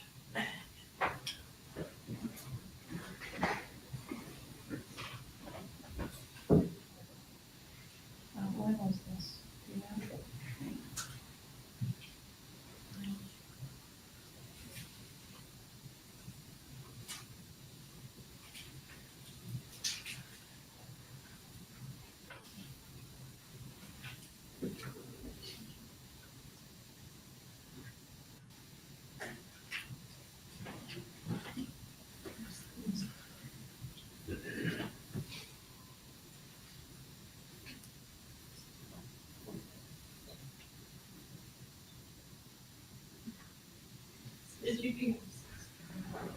Did you give a deposition in this case previously? In Katherine's case, yes. Back in 2021? I believe so. Yes, ma'am. Okay, I'm gonna approach. Hey, Matt. Matt says Ryan called Charlie a mom fag in a text that Rashbaum presented him with. I never heard that term before, but it makes perfect sense now. Am I reading that right? A mom fag? We're going to get to his cross. That's nuts. But he would be, wouldn't he? And have you read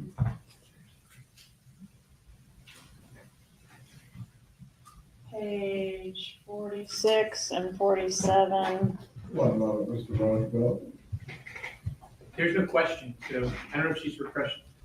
Yeah, I'm gonna refresh your recollection of your deposition. There's no question to refresh. This couple inquiries asked the question. Did you say that he told you about the bump? If I said it there, then I said it there. I mean, it's just been years, so it's hard to recall. I And understand. I'm tired. Would it refresh your recollection to review the deposition to see exactly what you said? Yes, ma'am, it would. Page 46 and 47. And you can scroll like that.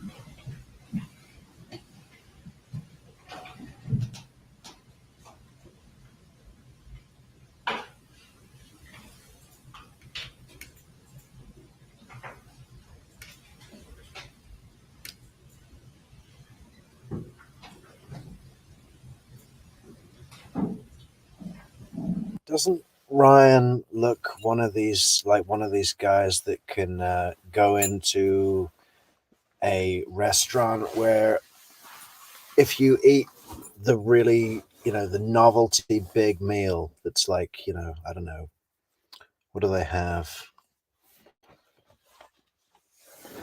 Like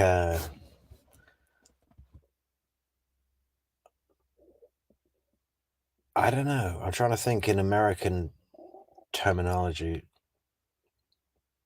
Like a 92-ounce steak. It's free if you eat the whole thing in 30 minutes. He looks like he could do that. Or like, what else do you eat that's really big? You know what I mean? Where they have those offers, or if you eat this ridiculously large meal, and then you get people like Ryan Fitzpatrick who go in and they want to do it just to get the stupid free t-shirt, and they absolutely kill themselves to get it done.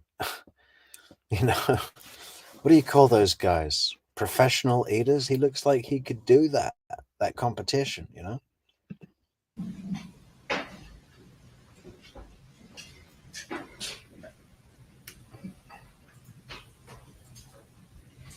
Does that refresh your recollection? Yes, ma'am. So did Mr. Adelson tell you about the extortion attempt on his mother in 2016? Yes, ma'am. But definitely never told you about Katherine Magbanua extorting him in 2014 No, ma'am. or 2015. No, ma'am. No further questions. Thank you, Your Honor.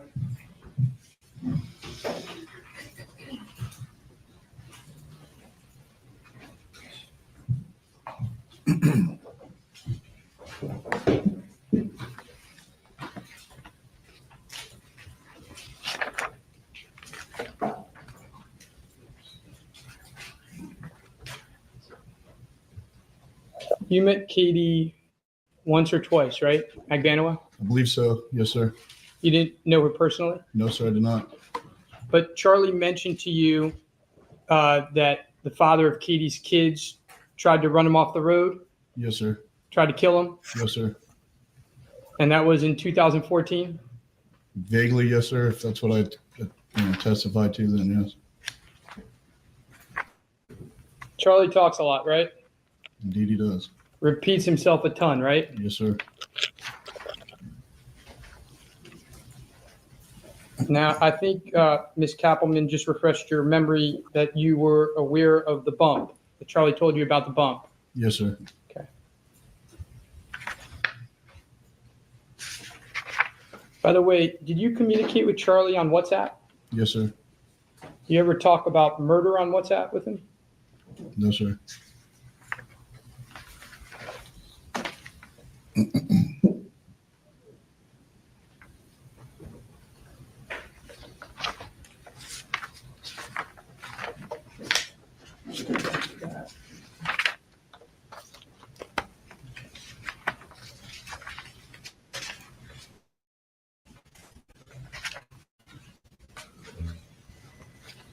Ms. Kappelman asked you about whether Charlie started to act nervous at the time of around Katie's arrest. Do you recall those questions? Yes, sir.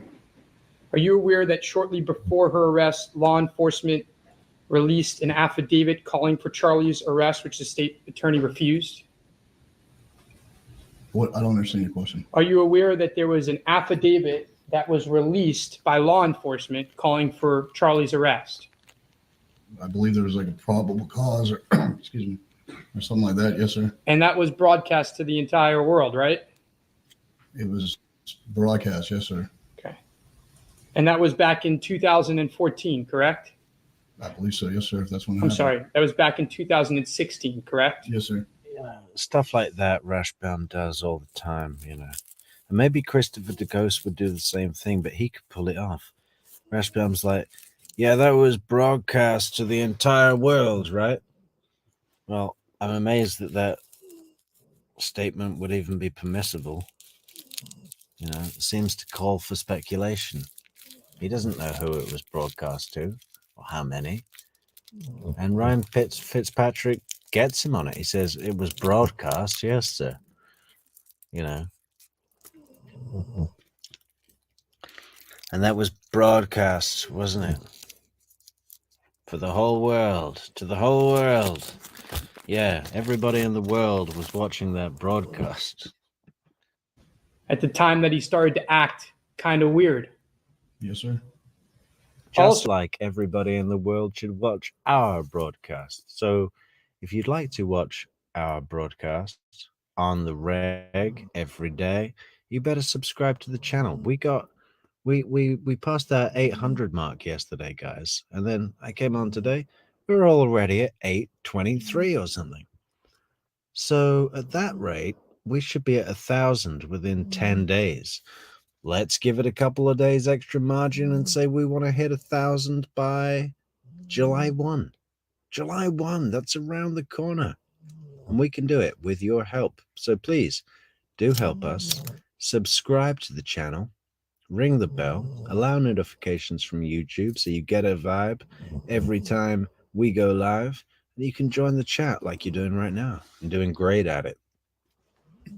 So around that time, there were 60 Minutes, 2020, and Dateline specials, right? Yes, sir. And there was also this bump, right? Yes, sir. And after Katie's arrest, there was even more suggestion that Charlie somehow had some role in this, right? Yes, sir. By the way, you continued to be friends with him after that, right? Yes, sir.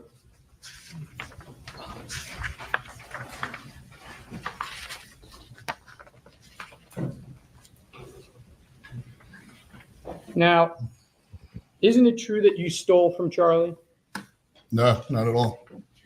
It's not true that you took checks that were supposed to be made out to the business and took them for yourself? That's alleged in a lawsuit that's been dismissed. So Was that lawsuit dismissed because Charlie Adelson got arrested in this case? I never hired an attorney because I wasn't worried about it. When was it dismissed? After his arrest in this case or before? I found out last week, so I don't know.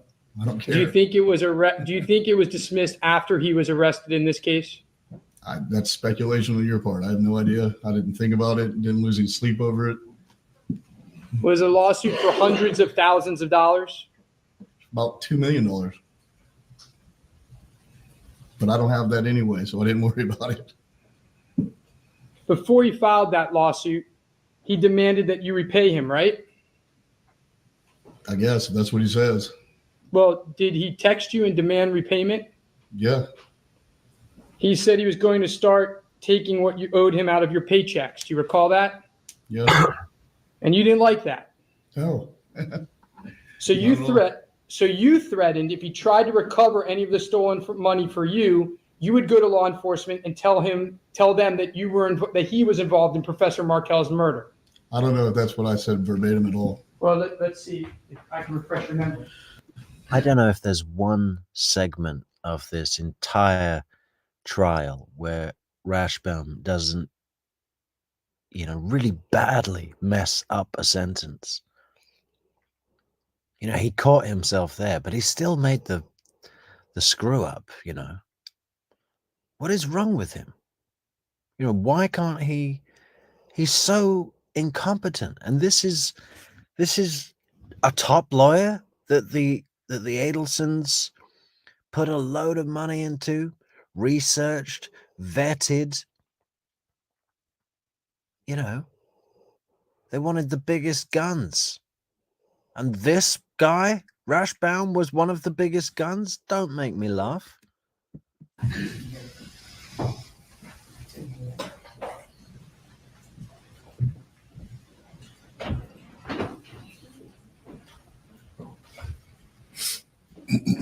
Oh, doesn't that look prepared? That's a dossier technique, guys, for the jury. We usually see that in the interrogation room.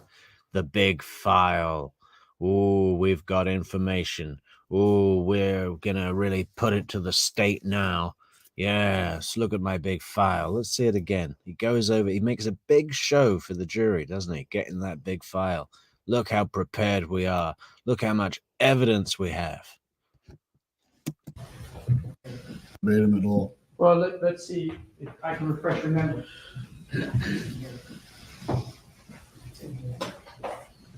He could have just gone over and got one sheet of paper on the desk. He's been sat there for the entire direct examination, listening. He does not need to bring over that enormous folder. Look at that. That's so the jury can see, yeah, Rashbaum's got it now. We're with Rashbaum.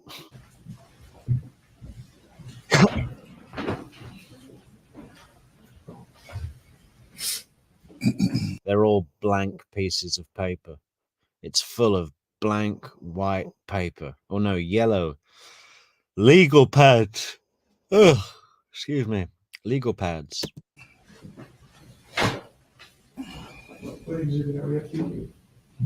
What exhibit are we up to? There's so many. We've got so much evidence. I don't even know what exhibit we're up to. Are we up to 5E or is it 9F?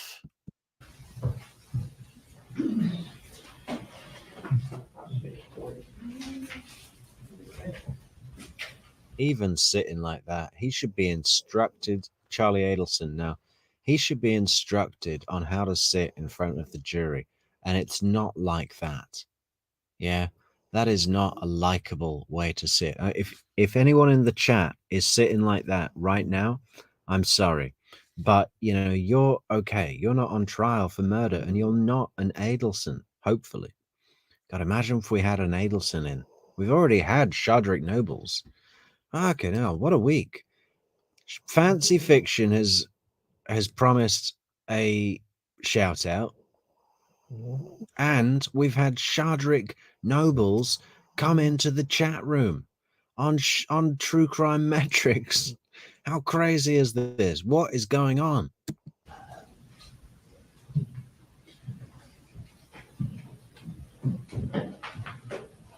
Do you recall saying to Dr. Charlie Adelson, I don't owe you shit. I'll be on the phone with the FBI today. Get your affairs in order before prison, punk. You're going to rot in jail, you mom, fag. Do you recall saying that? I mean, if you're reading it, then I did. Oh, I do remember that. But then the reason I didn't remember it is because he breaks it up. You mom, fag. You open your mouth and I will open mine. Watch, motherfucker. You're a miserable Jew and you're going to get what you deserve. Do you recall saying that? If you're reading it, then I said it.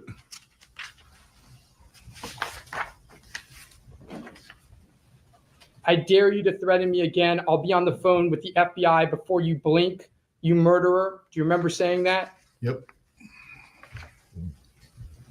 Get fucked. I'm going to get you in jail. Do you remember saying that? I guess if it's in How is this helping Charlie's case? I mean, you murderer. I suppose Daniel Rashbaum was hoping the jury goes, oh, that Ryan Fitzpatrick, he called him a horrible Jew. Oh, he's anti-Semitic. Oh. Yeah.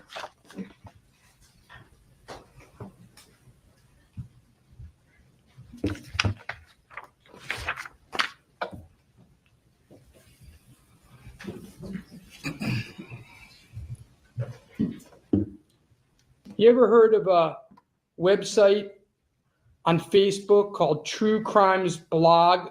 True Crimes Oh my Case? God, I thought Rashbaum was about to say, you ever heard of a website on Facebook called True Crime Metrix? Are you subscribed? The Dan Markel case, let's discuss. You ever heard of that? Yes. You're just posting pictures of Charlie on that website this week, right? I don't know. You want me to show you them? What difference does it make? What does that have to do with anything? May I approach, Your Honor? Does this refresh your recollection of a picture you posted of Charlie on that website just days ago? Yeah, it's a good picture. You say you have nothing to gain from this case and you don't really care and you don't want to be here, right? Right. Just on Tuesday, do you recall writing to someone, I want to propose a wager. Let's see who gets involved. The over and under on Life Plus. Laugh out loud. Yeah. Yeah. You posted on there that you were going to help get this man a life imprisonment, right? I don't know that it suggested that I was helping him do anything. I was just speaking my opinion, which that's free speech, and that's what all the other idiots on that thing do as well. So I want to propose a wager. Over under on Life Plus. That's what you said. yeah. No further questions. Move to strike Mr. Rashbaum's commentary to the extent it's on the record. The stay, members of the jury, you are to disregard the last statement concerning. What was his commentary?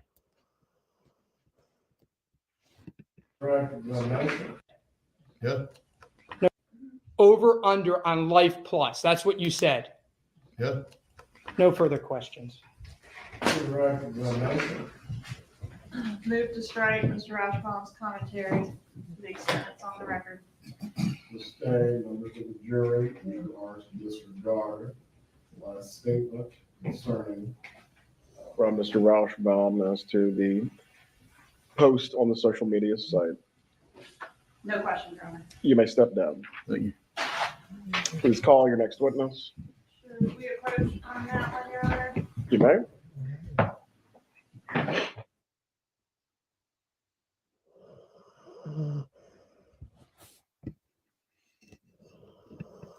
Okay, who's this Stephen, whatever it is, Rabbit? What's Rabbit saying now?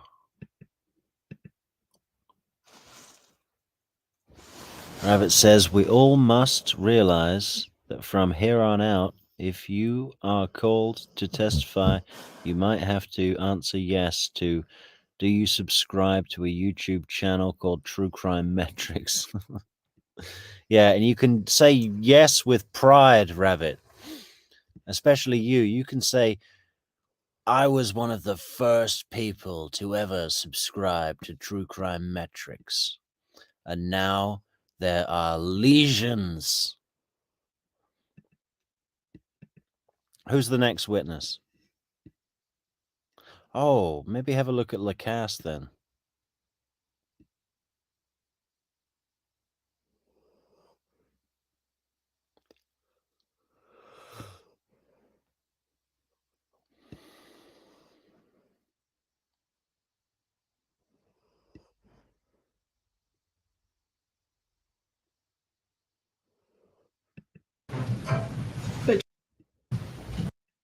No questions. Cross-examination.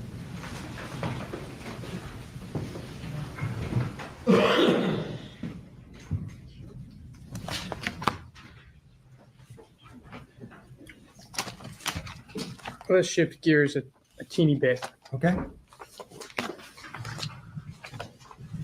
When you and Miss Adelson were dating, there were occasions when she would drive, right?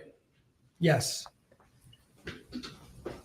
Did she have a good sense of direction? I don't know. You're aware that when she was married to, she lived in Professor Markel, she lived on the house on Trescott, right? Yes, And when you were dating Wendy, would she often use Trescott as a shortcut to get from one place to another? she used it a few times when I was in the car, if that's what you're asking. I She think- did that on June 27th, the day we departed to Gainesville at 11 a.m. on a Friday. I think you said in one of your interviews that she would do that at least 100 times, drive by the house. That was a figure of speech. Now, you mentioned, we'll start with the joke, the Yes. bad joke. Yes, You mentioned this TV joke, how it was lighthearted, bad humor, certainly in the context of what happened, but it was a joke. yeah, it was dark humor, I would say, but it was clearly a joke. Yes, And do you recall that joke being given at that Yardbird dinner? I don't. Could it have been given at that Yardbird dinner? It could have, but I don't recall it, and I actually think I might remember that, I'm sure you do. given what happened.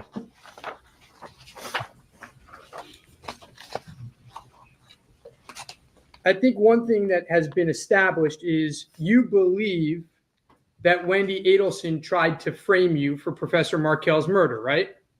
I'm suspicious that there was an effort made in that way, yes. And so that has affected your viewpoint, correct? Sure. Well, let's talk about your viewpoint. And we have to go a little bit back and repeat a couple things to put it in context. So you meet with Charlie Adelson. He tells you that he's in the he's friends with people in the criminal element. You say thanks for a great meeting, correct? Send him a nice text. The next day I sent him a text, yes. You don't go to the police. No, I don't go to the police. You then hear that Charlie's made a joke many times about this TV being cheaper than hiring a hitman. Heard the joke twice. Okay. You don't go to the police. No. Then in June, at a time when Wendy Adelson is breaking up with you, she sits you down and she says, I have to confide the biggest secret in my life. That a year ago, my brother actually looked into hiring a hitman.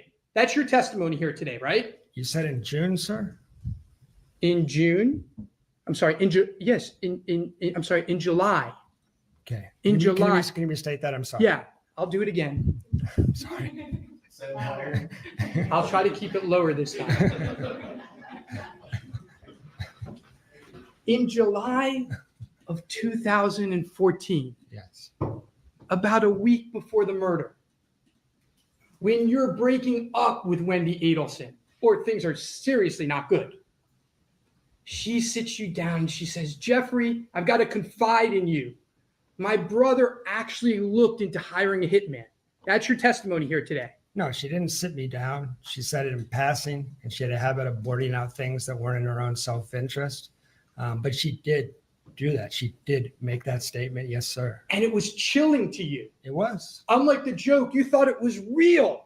It was real, yes. Did you go to the police? I did not. And then you break up. Kind of. She strung me along for another week, as you know. Mostly, yeah, but kind of. Well, the murder happens and you get called in as a suspect of the murder. Right. And you're upset at that point. Yes, I was upset. And you have a first interview with the police. And then you have a second interview with the police. Yes. And during the second interview with the police, you talked solely about Wendy Adelson. Yeah, I think that's right. I felt like I needed to say they need to look at Wendy Adelson as well. That was the point of that talk. Yes, sir. That was the point of that talk. Yes. And you don't mention actually Charlie Adelson at all in that second interview. I already had done so. So yes, you're correct. So that second interview, you talked just about Wendy Adelson.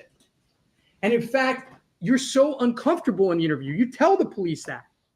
You say, I'm so uncomfortable. And Detective Isom asked you why. Do you recall that? It wasn't a Detective Isom. Okay, I'm sorry. The detective who was interviewing you asked you why. I don't, you have to remind me on that. Well, let me remind you what you said. You said, because it's hard for me, because if she would take me back right now, I would go back to her. Yeah, I was still under her spell to some degree. I would say I was fairly pathetic at that point. I would acknowledge that. Yeah. So let me understand this, because I want to make sure I've got it right. I don't want to put words in your mouth. Sure. Wendy Adelson has told you that her brother looked into hiring a hitman sometime in 2013.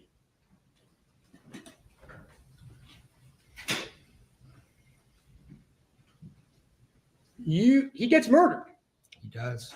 You go to an interview, and during that interview, you're still thinking about staying with Wendy Adelson. You don't want to talk badly about her because you still want to be with her. You're talking about this July 23rd interview specifically? Yes. Yeah, it only been a week. It was still pretty fresh. I was still pretty mixed up. That's right. Okay, well, let's see how mixed up you were after that. So then you're clearly broken up at that point. We can agree, right? Actually, I would say yes, functionally, but I've testified before that Ms. Adelson and I had conversations in August where she behaved as if we were still together, and we had a conversation that finally ended it, initiated by me. Now, practically, we were broken up. You never dated. You never went on a date with her again, right? Never saw her again other than our courtroom, right? Fair enough. Fair enough. Then she tells you, according to you, that my client, Charlie Adelson, says that she had a celebration dinner with Charlie, and that the celebration dinner was about the murder of Professor Markel. I don't recall saying that last part. But that's how you took it, right? I worried that was the case. I told the police, and my understanding is Wendy conceded she threw up on our dinner table. Do you know that the first time you told the police that was in March of 2015? I do know that. So what happened in September of 14? What happened in October of 14? What happened in November of 14? What happened in December of 14, January of 15, February of 15? You still didn't think that was important to tell the police? I'm happy to answer that. I think you deserve an explanation on that. You may have noticed in my March 6, 2015 interview, I come in with notes, big pile of notes. Those notes are written in July of August. They're written pretty quick after the murder. I didn't come in right away, partially because I was scared of your client. I was scared of the repercussions if I went on the record further about my suspicion. So I was reluctant to come back in because I was frankly scared. Oh, I get it. You were scared of him in August of 14, but you weren't scared of him in March of 2015. Now I decided to man up. I decided it was a homicide and needed to man up. That's the decision I made. Right. You weren't scared to tell him that my client had actually looked into a hitman a year earlier. That didn't scare you. You could tell him that in July. No, I was. Hold on, sir. Let me ask the question. Fair enough. In July of 2014, you told police that Charlie Adelson, you heard, actually looked at hiring a hitman. You weren't scared to tell him that. I asked for police protection. I was scared. You told them that in July of 2014. Isn't that correct? Yes, in the same conversation, I said, can I get some assurances? Can I get some protection? I have something I want to tell you. I'm scared to tell you. But you were too scared to tell them about a celebration dinner comment, and you waited almost half a year to tell them?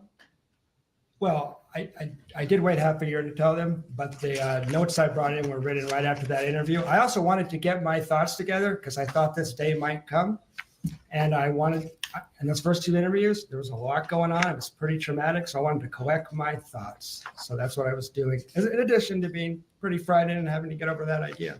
Isn't it true that those comments never happened and you're upset because you believe that this family tried to frame you for murder? Everything I'm saying is true. I'm sure it is. May I have a moment, Your Honor? Move to strike the "I'm sure it is" comment. I'll withdraw it. It's withdrawn. Please disregard, members of the jury.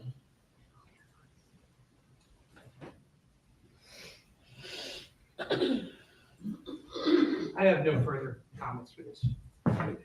Or questions. Or questions.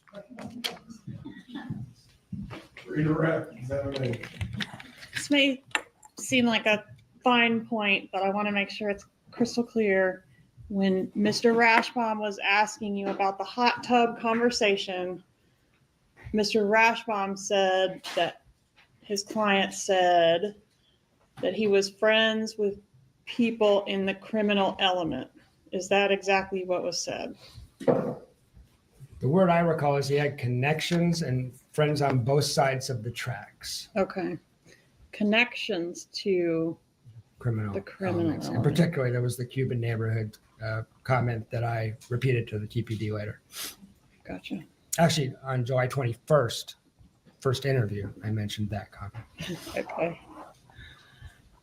How many pages of notes do you have in reference to this case?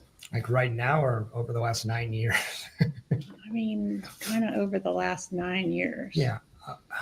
I'm a researcher by training. I'm an analytic person by nature. So those 6 months was pretty obsessive. I was reviewing every text message, every email, writing. I condensed it down. I think if you watch the videotape, you would see me bring in 3, 4, 5 pages. But I would say I wrote probably 100 pages before I came in to see them the third time. Going through every receipt. Yes. Every detail. Yes. Partially out of what? What motivation? Well, pretty traumatic. So fear was part of it. Like if they can catch the people that did this, I'll be safe. That was a big piece of it. Mm-hmm. Also, this was a brutal murder and I wanted to see justice done. And I did not want to leave something sitting on the shelf. If I was in the possession of something that could help, I wanted to help. And isn't it true that you didn't know what was going to end up being important out of all the nuggets you dug out of the phone and everywhere else? I had no idea. And I also told them repeatedly, I hope and pray this wasn't Wendy and Charlie Adelson. But just in case, here's the stuff I have. And Mr. Rashbaum asked you about why didn't you go to the police when you learned that Mr. Adelson had in fact looked into hiring a hitman? Just to reiterate, the statement was made the Monday before the murder, is that right? That's correct. Okay. And that's the statement where Wendy's relating it to you. Yes. All right, so that's going to be in 2014. Yes. Okay, and she's making a statement about something that occurred in what year? 2013. All right, why didn't you go to the police with this information? Because it was a past tense thing she was reporting. I did not sense there was a present danger. I didn't know hitmen had already visited Tallahassee. I didn't realize there was an active murder plot. In hindsight, should you have gone to the police with this information? Yes. One moment, please. Nothing else, Your Honor. So Cross, I'm gonna step down. Rashbaum, you have something? Maybe go sidebar briefly. Approach.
Jury room.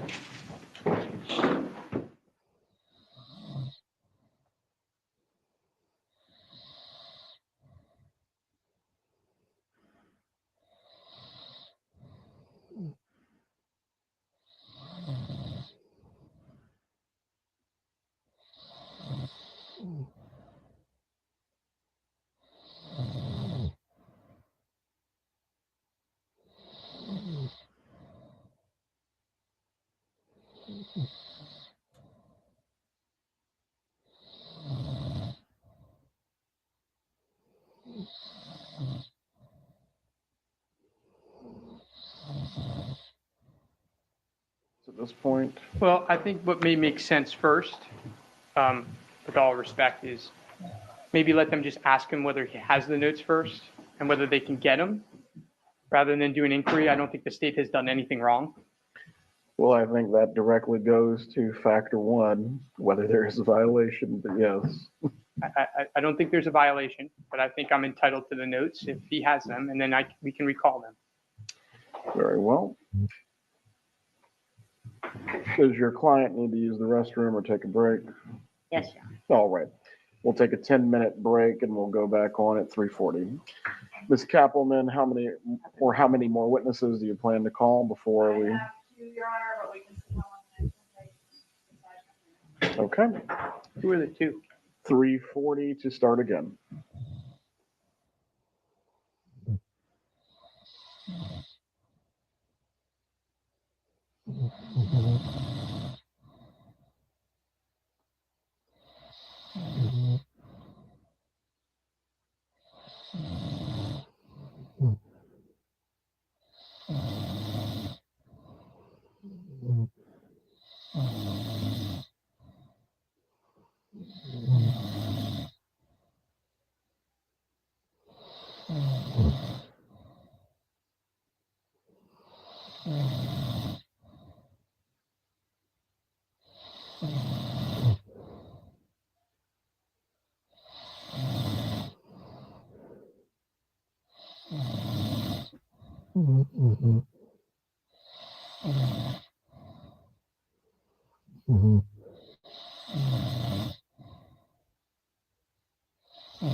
Everyone may be seated.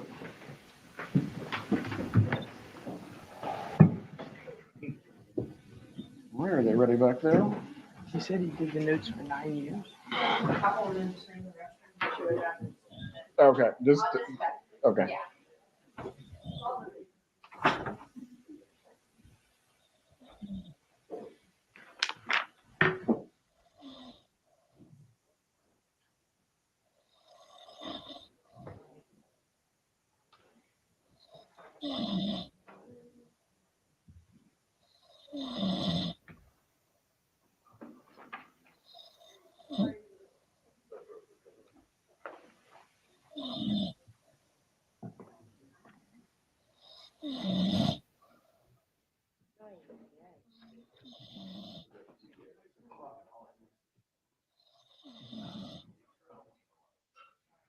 No.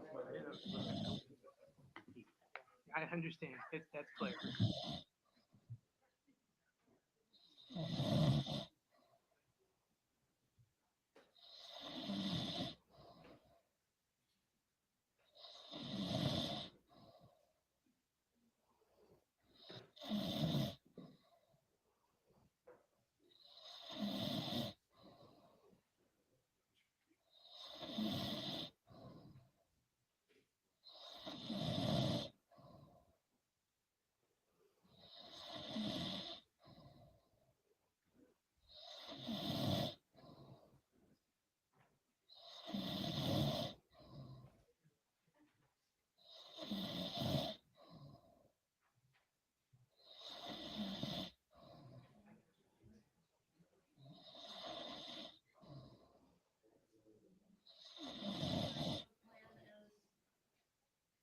Rashbaum would like to inquire of the witness about the notes. We figured we'll do that now since he's here. Without the jury or with? With.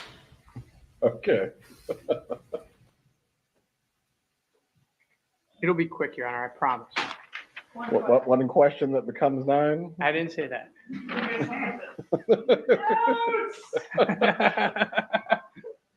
Louder, please. Just keep it as we're closing.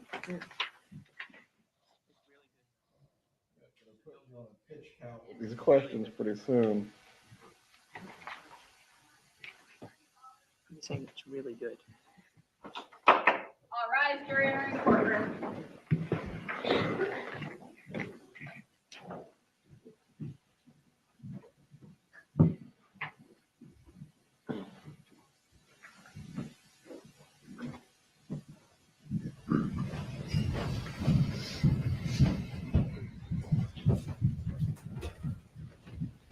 Everyone may be seated. Members of the jury, the defense is going to have a very brief recross of Mr. Lacoste. Mr. Lacoste, those notes, pages and pages of notes, did you provide them to the prosecutors? No, they were destroyed. I used them to guide my interviews with investigators, and then I destroyed them. You destroyed them? Yes. Why'd you destroy them? I don't know they would have been of any use to anyone else. They were just little talking points for me. We went through every single thing on my notes. It was on videotape, and then I got rid of the notes. So when you were on the videotape, you were reading your notes? I was using them as prompts to remember to talk about each thing. The investigator guided the interview, so sometimes we didn't stick straight to them, but I made sure everything on the note got discussed with investigators. But we wouldn't know that because we can't see him today, right? No, but you can watch the videotape of my interview with Craig Isom and see what's on the notes. Oh, I can see the writing on that videotape? I guess not, but that's the material that was covered. Sir, truth is, you destroyed those notes and we can't review them, right? Yes. No further questions. Redirect, Ms. Katherine. Was there any law or instruction from a law enforcement officer requiring you to do something with your personal notes? No, I don't think I even needed to create notes. I chose to organize my thoughts to talk to Investigator Isom, but it was to help me make sure I covered what I wanted to cover. And of course, he ended up asking most of the questions anyway. That's how it works. And everything in the notes is included in the interview? Yes. It's provided to us? Yeah. Okay, nothing further, thank you. Yes, that's right, sir. Please call your next witness. Ryan Fitzpatrick?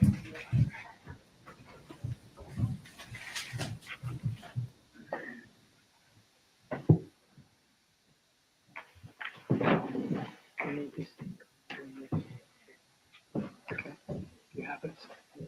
Right in the key.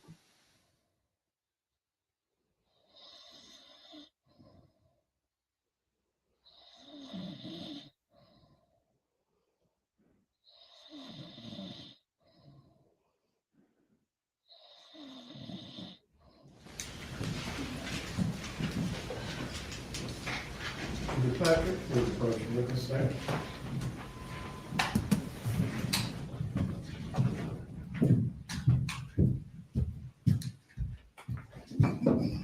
Please raise your right hand, sir. Do you swear or affirm the testimony you're about to give will be the truth? Yes, sir. You may take your seat. Sir, please say your name and spell your name. Ryan Fitzpatrick, RyanFitzpatrick. Where do you live, sir? Lantana, Florida. And what line of work are you in? I'm in roofing now. Okay. Do you or did you at some time have a relationship with Charlie Adelson? Yes, ma'am. Were you guys friends? Yes, ma'am. How close were you? Very close. What time frame were you close friends with Charlie Adelson? From about the time that I moved to South Florida and around about 2012. And then as years passed, we grew a lot closer. Until when? Till about 2018, 19-ish. All right. Did you spend a lot of time together? Yes, ma'am. Did you talk to him daily? Yes, ma'am. Did you know his family? Yes, ma'am. Meet his girlfriends? Yes, ma'am. All right. Do you see him here in the courtroom today? Yes, ma'am, I do. Would you point him out and describe what he's wearing? Blue suit, light blue tie, white shirt. The record reflect the witness has identified the defendant. The record will reflect. Was the defendant, Mr. Adelson, very close to his sister Wendy? Yes, ma'am. If you know, how did the family, the Adelson family, feel about Dan Markel? Not fond. And did that include Charlie Adelson? Yes, ma'am. I mentioned the girlfriends. Did Mr. Adelson have a lot of girlfriends? Yes, ma'am. Was one of them Katherine Magbanua? Yes, ma'am. Did you ever have an occasion to meet her? I think in passing I might have met her once or twice, but I didn't have a personal relationship with her, no. Did she stand out to you as being someone special or of more importance to him than any of the other women in Judge. his life? Objection leading. Sustained. Please rephrase your question. It's a yes or no question. Did she stand out to him as being somehow special or different from the other women in his life? No, ma'am.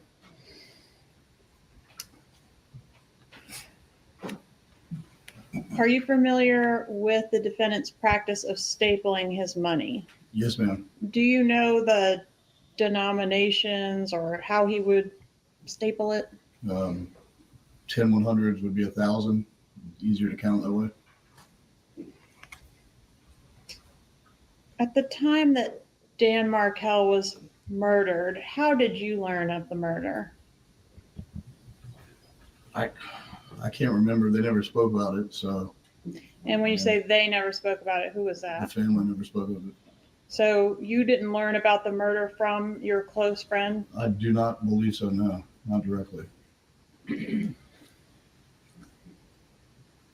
Right after the murder, did Mr. Adelson tell you that his girlfriend, Katherine Magbanua, was extorting money out of him? No, ma'am. Does that seem like something he would have mentioned to you? Yes, ma'am, probably, I imagine so. When law enforcement posing as a thug approached his mother in what we're referring to as the bump, did he tell you about that? I don't recall, no, ma'am.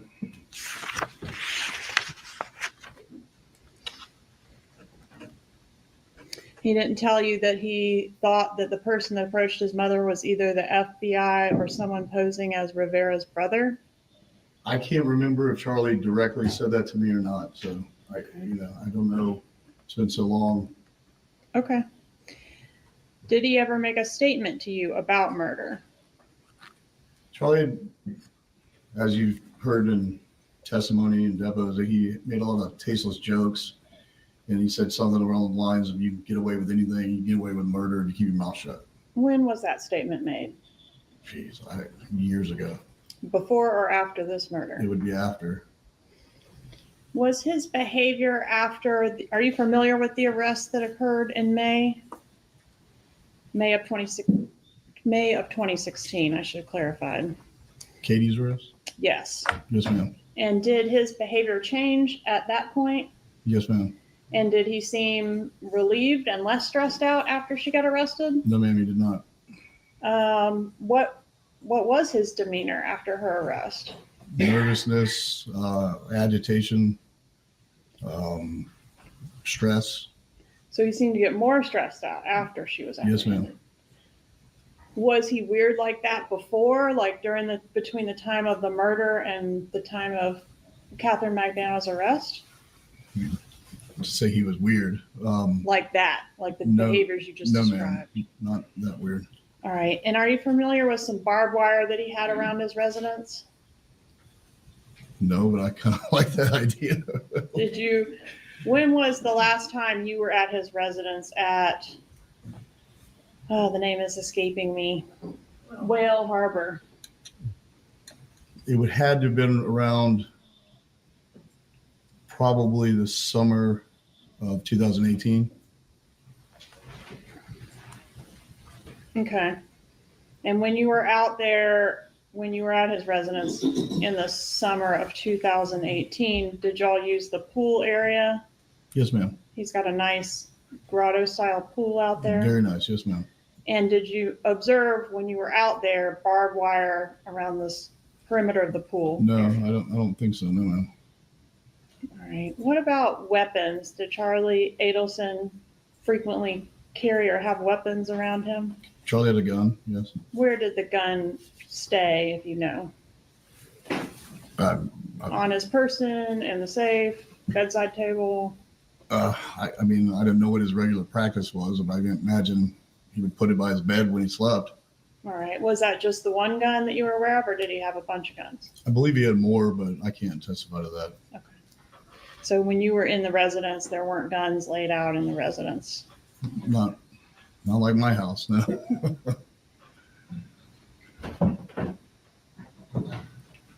Did you have a falling out of some kind with Mr. Adelson? Yes, ma'am. When did that occur? I would say about the last time that I recall vaguely being at his residence, probably about the summer of 2018. Okay. And you guys have filed lawsuits against each other or just one direction? Charlie had filed a lawsuit against myself and others. It's since been dismissed. So. All right. And so you don't like the guy anymore? Fair to say? I mean, he's not a big fan. No. Okay.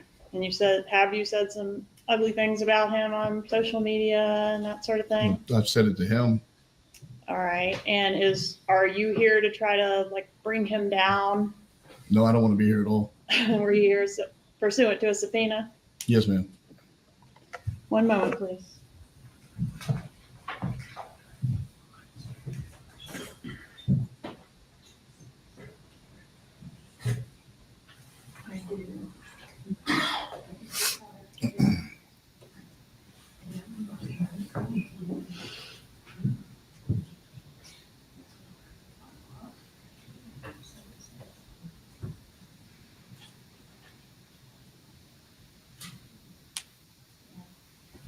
I'm going to approach.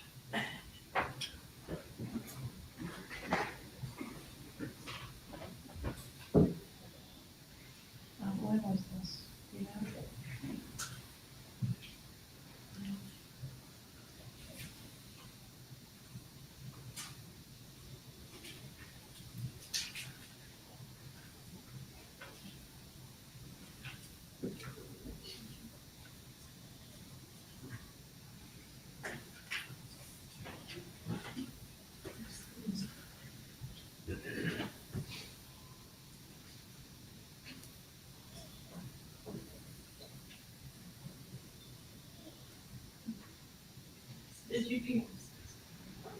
Did you give a deposition in this case previously?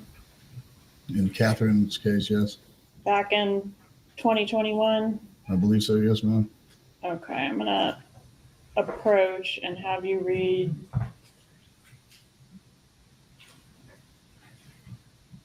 page 46 and 47. One moment, Mr. Markel. There's no question, so I don't know if she's refreshing. Yeah, I'm going to refresh your recollection of your deposition. There's no question to refresh. This couple, please ask the question. Did you say that he told you about the bump? If I said it there, then I said it there. I mean, it's just been years, so it's hard to recall. I And understand. I'm tired. Would it refresh your recollection to review the deposition to see exactly what you said? Yes, ma'am, it would. Page 46 and 47. And you can scroll down.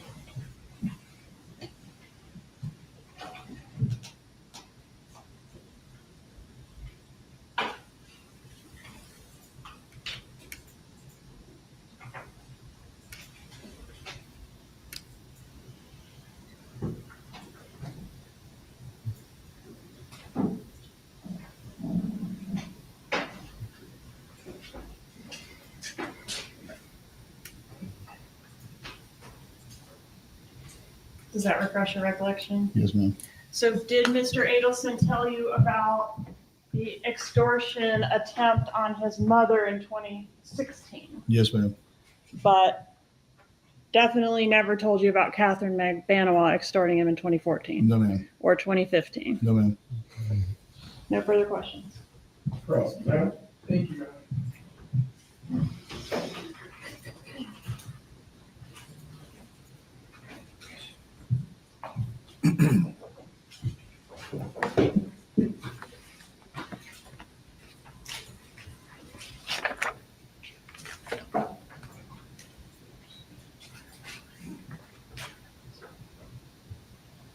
You met Katie once or twice, right? Magbanua? I believe so. Yes, sir.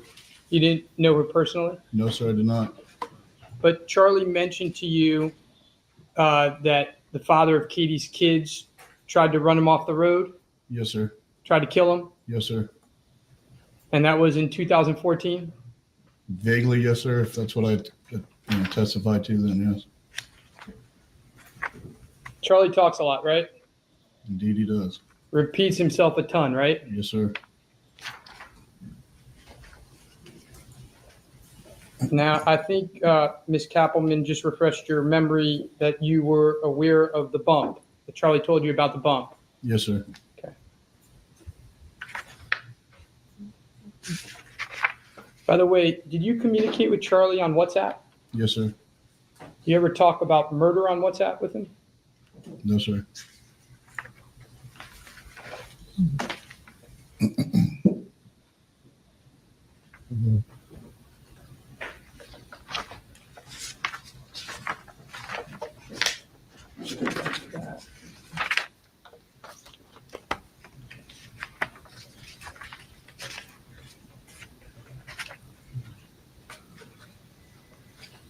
Ms. Kappelman asked you about whether Charlie started to act nervous at the time of around Katie's arrest. Do you recall those questions? Yes, sir.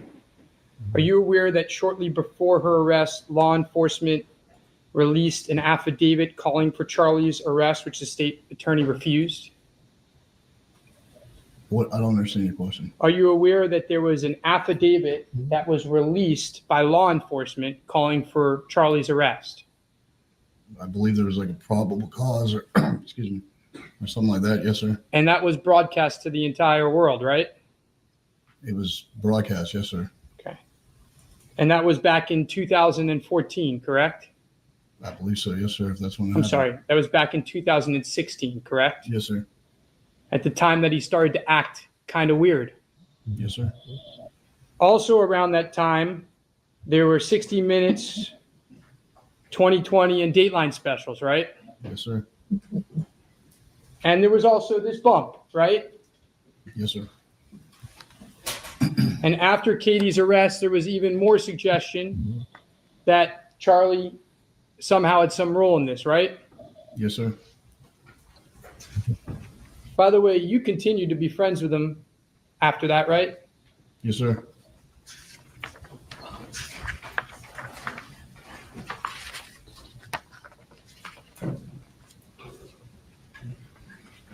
Now, isn't it true that you stole from Charlie?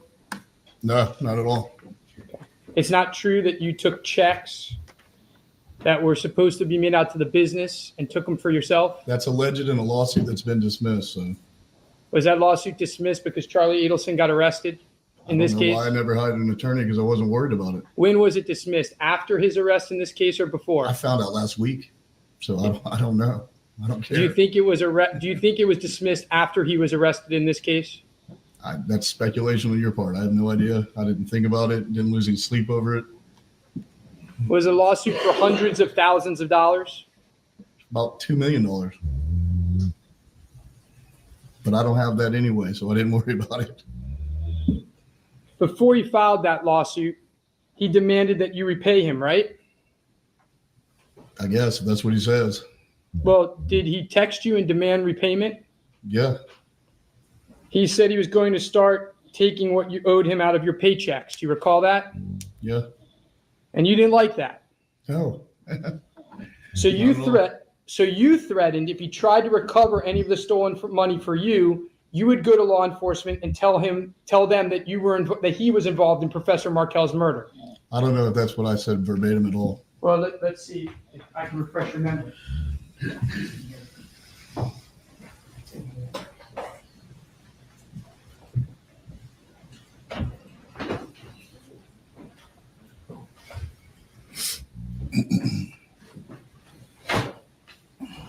What exhibit are you?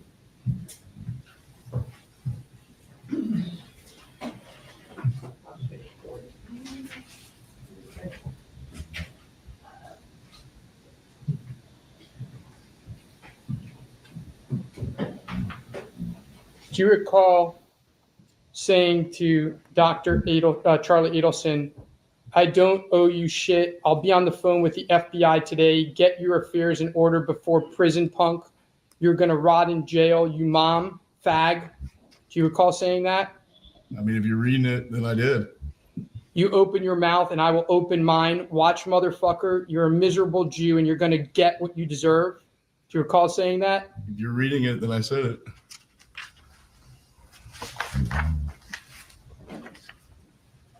I dare you to threaten me again. I'll be on the phone with the FBI before you blink, you murderer. Do you remember saying that? Yep. Get fucked. I'm going to get you in jail. Do you remember saying that? I guess if it's in there.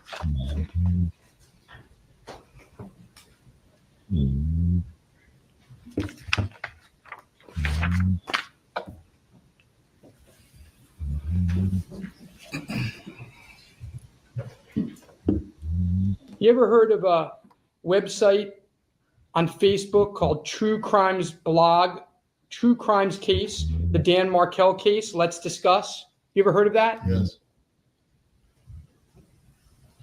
You're just posting pictures of Charlie on that website this week, right? I don't know. You want me to show you them? What difference does it make? What does that have to do with anything? May I approach, Your Honor? Does this refresh your recollection of a picture you posted of Charlie on that website just days ago? Yeah, it's a good picture. You say you have nothing to gain from this case and you don't really care and you don't want to be here, right? Right. Just on Tuesday, do you recall writing to someone, I want to propose a wager.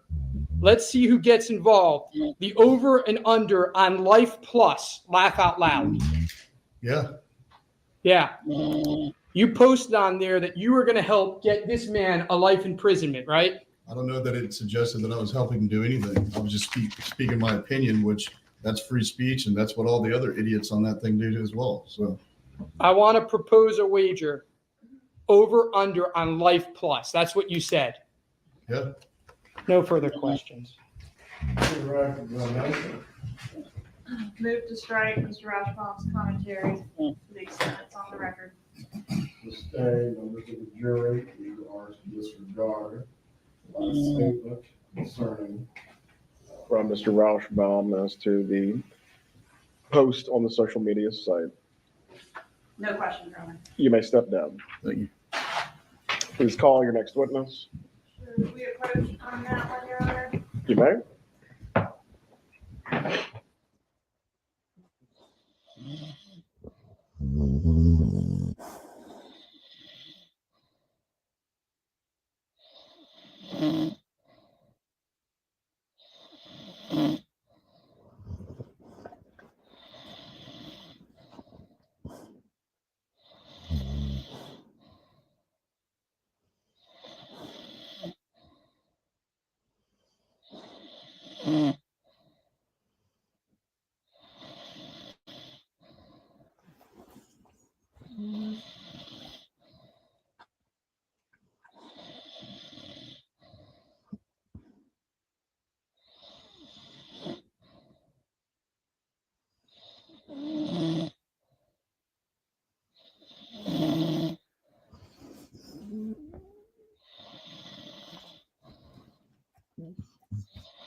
Sort you out briefly, and then we'll continue with the testimony.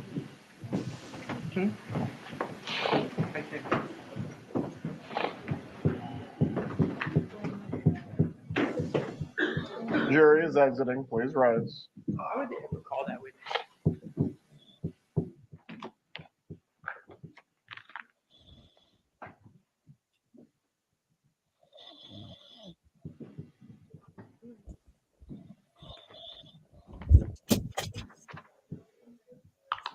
Everyone can be seated. How long will it take to get them in place?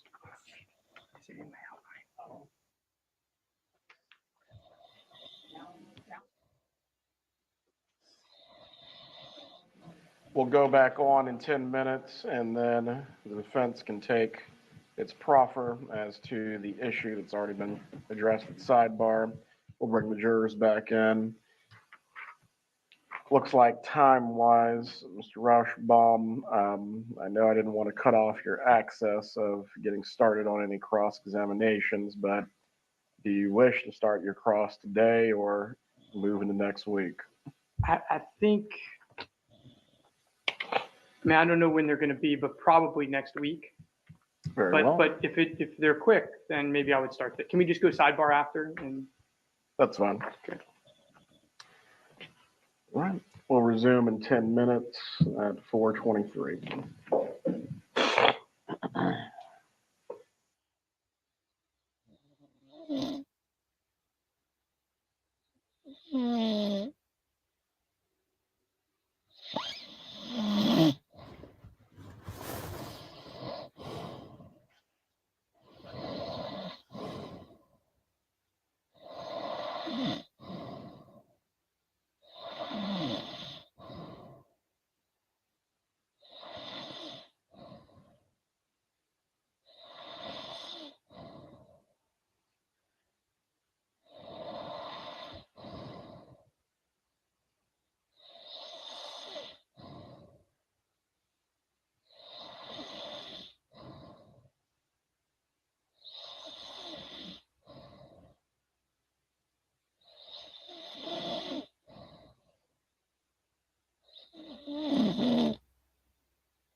Court is back in session. Everyone can be seated. All right. You may be seated. Mr. Rashbaum, you can go ahead with the proffer of the witness. Mr. Rivera, let me swear you in at this point. Please raise your right hand, sir. Do you swear or affirm the testimony you're about to give will be the truth? You may take your seat.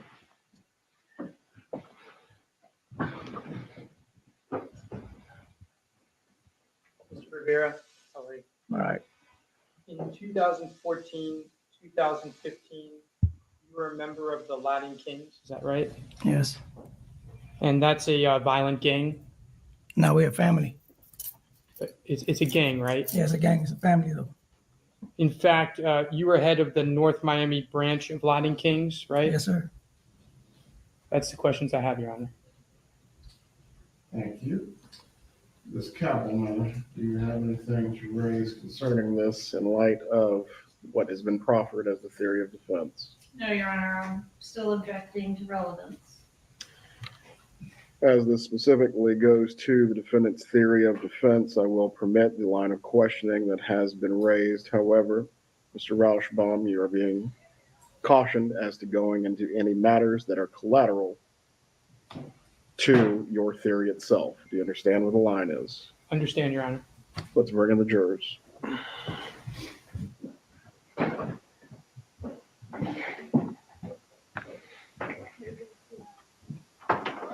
You're too easy.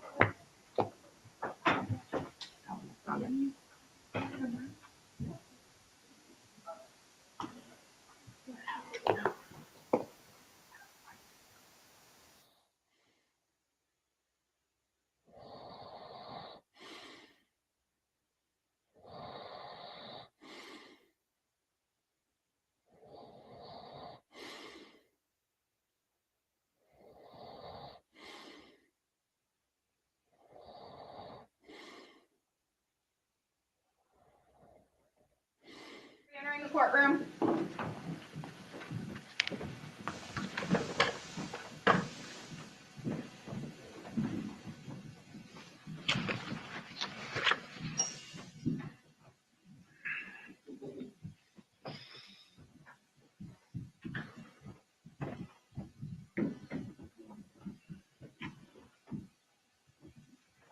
Everyone except for Mr. Rivera may be seated.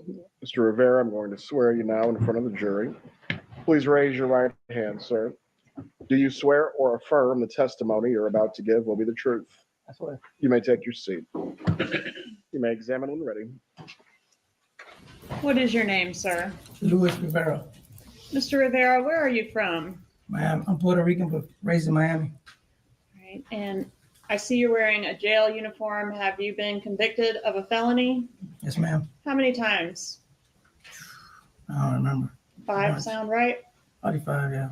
All right. And are you currently incarcerated? Yes, ma'am. Are you serving a sentence for both this case that we're here about and also a federal case? Yes, ma'am. All right. Let's start with the federal case. What is the nature of that charge? Conspiracy RICO with the Latin Kings. Conspiracy, RICO, like a racketeering, Yes, ma'am. and that's related to your involvement with the Latin Kings? Yes, ma'am. Is that a gang? Gang, family. Okay. And that was a group that you were affiliated with when you lived in Miami? Yes, ma'am. Okay. And we've heard that when some incidents occurred during this case, you were incarcerated in Broward County. Were you incarcerated in Broward County back in 2016? No. You were never in Broward? 2016? Yeah. No, I was in the feds. Okay. So you were incarcerated, but not in Broward. That was part of the ruse that you were. Yeah, I in was in Broward, but I was 2016. I was in the feds. I was in Coleman. All right. So at the time of the what we're calling the bump, you were actually in federal custody. Yes, ma'am. And is that on the racketeering case? Yes, ma'am. You're still serving a sentence on that case? Absolutely. Okay. And is that case in any way related to the murder that we're here about today? No, ma'am. All right. So when law enforcement came to talk to you and identified you as a suspect in the murder case, you were already serving this sentence unrelated. Is that right? Yes, ma'am. Have you been promised anything in reference to that federal case No, for your ma'am. testimony here today? Nope. All right, and have you ever gotten any help on the federal case for your cooperation in this case? No, ma'am. All right, what did you get for your cooperation in this case? In this case, the murder case, 19 years. All right. And was the 19 years to be served concurrently or at the same time with the federal sentence you're already serving? Concurrent with the same time as the feds. And what is your release date once you conclude both sentences?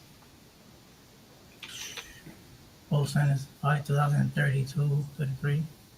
32 or 33? 2032 or 2033? Yeah. Okay. And what is it that you have to do in exchange for this 19-year sentence on the murder case? I had to testify. All right, and what do you have to testify to? The murder. All right, and has anyone told you to say anything other than the truth in the case? No, ma'am. Have I or anyone promised you anything other than what we've already discussed, the sentence you got? No, ma'am. Anybody ever told you that you had to testify about a specific person in order to get a deal? No, ma'am.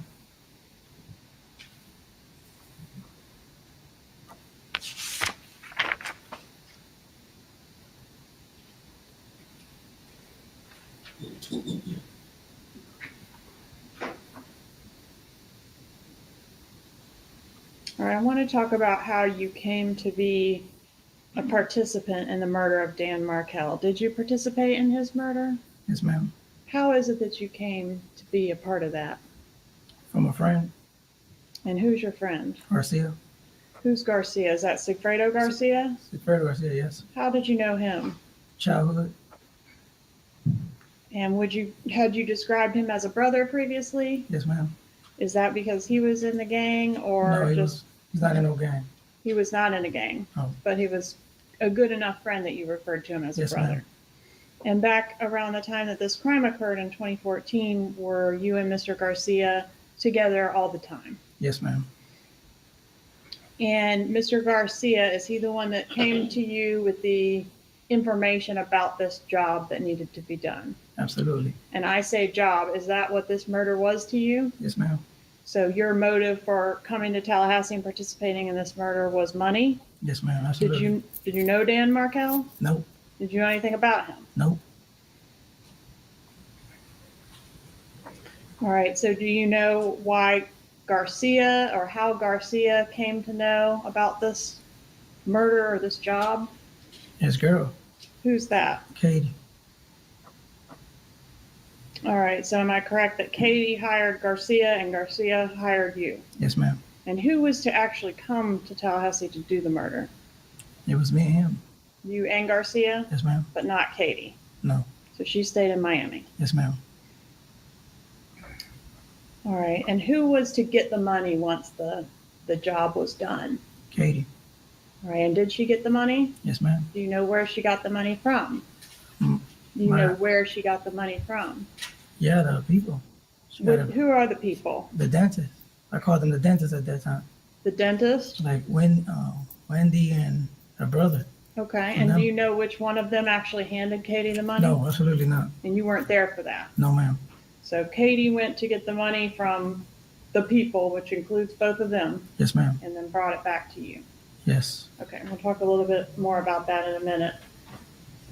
Did you originally describe the purpose behind this murder as helping a lady in Tallahassee get her kids? What you mean? Did you describe I know your purpose was money. Yeah. So whoever did the hiring had a different purpose, right? Yes. And what was your understanding of that purpose? For the kids. To get these kids. Get the kids back. Okay. And do you know any more about that? Which family member did what and whose kids they were or anything like that? No, I don't think I know the kids was Wendy. That's her name. Wendy, they're Wendy's kids? Yeah, that's the only thing I know. Okay, and it had something to do with getting Wendy's kids. Yes, ma'am. Do you know the dentist? No. Have you ever met the dentist before?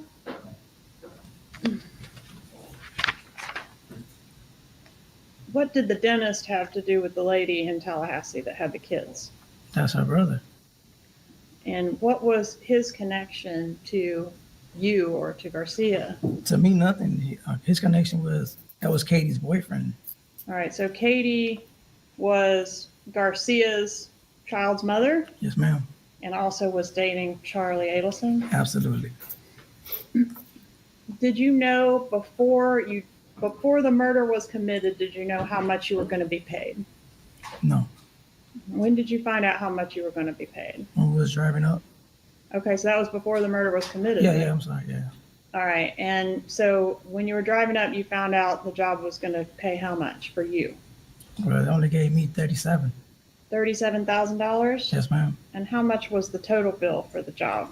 It was 100 grand. And that was split between who? 3 ways. You and who else? Me, Garcia, and Katie.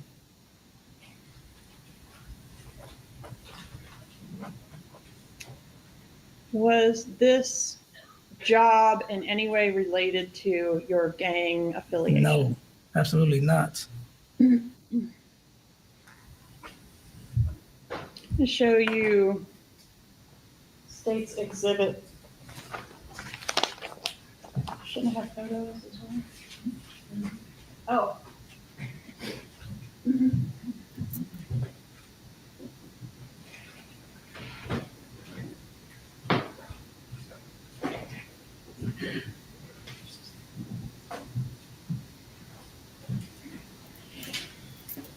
I'll show you 37 and 38. Recognize these photos? Yep, Are those photos of the folks that were involved in this homicide? yep. Plus another young lady, who's that? That's my baby mama. She's not involved. Okay, and what's her name? Jessica Rodriguez. All right, Judge, at this time I asked to move into evidence 37 and 38. Any objection? No objection. States 37 and 38 are admitted. Publish 37 at this time, please. You may. Thank you.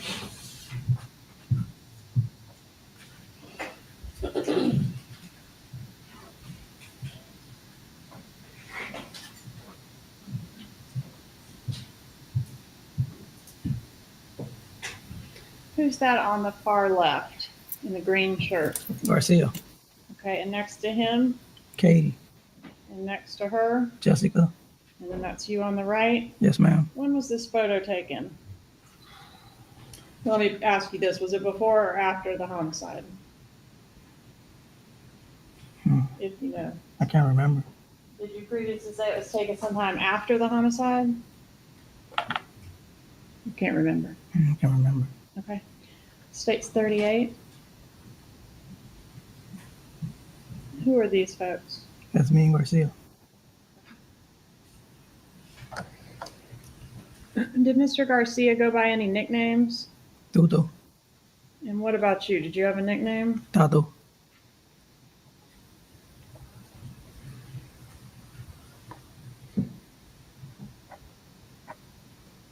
Had you ever been to Tallahassee before you came for this murder? No, ma'am. Did you come to Tallahassee one time or more than one time? Twice. And both times, was that with just you and Garcia? Yes, ma'am. Both times, did you come in a rental car? Yes, ma'am. How long had, can we go back to,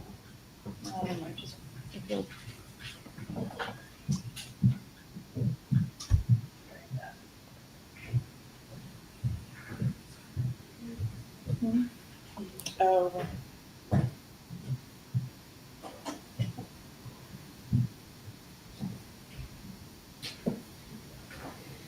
How long had Katherine Magbanua and Sigfredo Garcia been, I guess, on again, off again? Probably 10 years. So at the time of this homicide, they'd been on and off for about 10 years? Yes, ma'am. So you knew her pretty well as far as through Garcia, right? Yes, ma'am. And did she go by Katie sometimes? Yes, ma'am.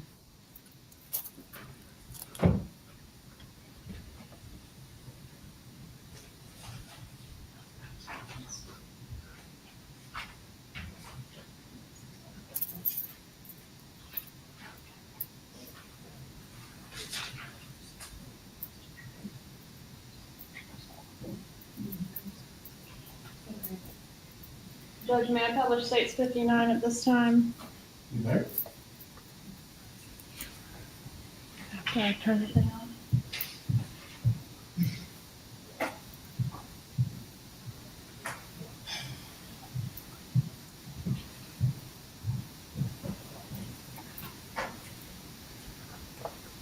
Mr. Rivera, have you seen this exhibit before? Yes, ma'am.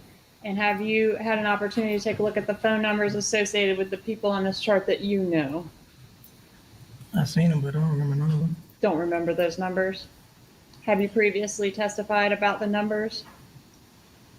No, maybe one of them. I think it's probably mine. Okay. Did you have an opportunity to look at the rental contract that you filled out for the rental car that was used in this homicide, the Prius? All right. And that contract has your phone number on it, correct? Yes. And if that phone number matches the one up there, would that be the correct number for you at that time? Or at least one of them? Probably one of them. I have multiple phones though. Yeah, you had a couple phones, right?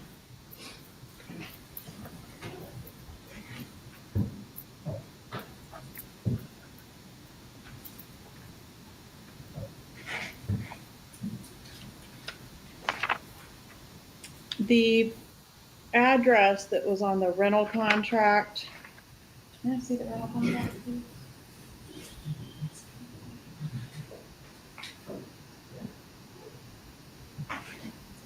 Oh, it is. One moment, I'm gonna show it to you. It's Normandy, up in Normandy. Is that where you were living at the time of the murder? No. I was just on my license. So you provided your driver's license to rent the car, Yes, ma'am. and you know what number the rental contract is? Never mind, I just found it.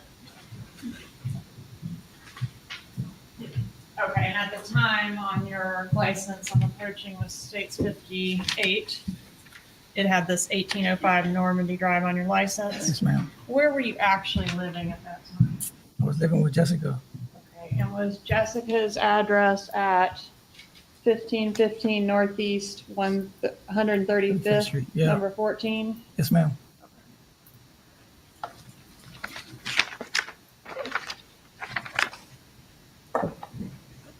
All right, so I want to talk about the first trip. Do you know the date that you left to come here for the first trip? No, ma'am. Does June 4th of 2014 sound correct? Probably. All right, how did you get here? Who drove? I drove. He drove half, and I drove the other half. All right, The first so time. you both did some of the driving. Yes, ma'am. All right, and how did you know where you were going? Oh, he knew his way. Who did? Garcia. How did he know his way? He had a piece of paper with an address in the picture. What can you describe what the piece of paper It's a looked regular like? piece of paper. Like a regular piece of paper like this size? Yes, ma'am. Was it white? Yes. Was it like this kind of paper that goes in a printer? Yes, ma'am. And what was printed on it? It was the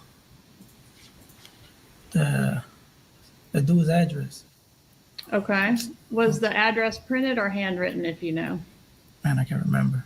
Okay. Did it have a photograph on it? Yeah. All right. So it had a photograph and an address. Anything else written on there? That's it. Or typed? Not that I remember. Okay. So that's how you knew who you were supposed to kill and where that person lived? Yes, ma'am. So you didn't get the address from the prof's blog? No. You don't read the prof's blog? No. Well, you know that. Are you on the prof's blog server list? No. What is your objection? Can you just come stand for 1 moment? I would. Okay.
Did Mr. Garcia get any information about Mr. Markel from a blog?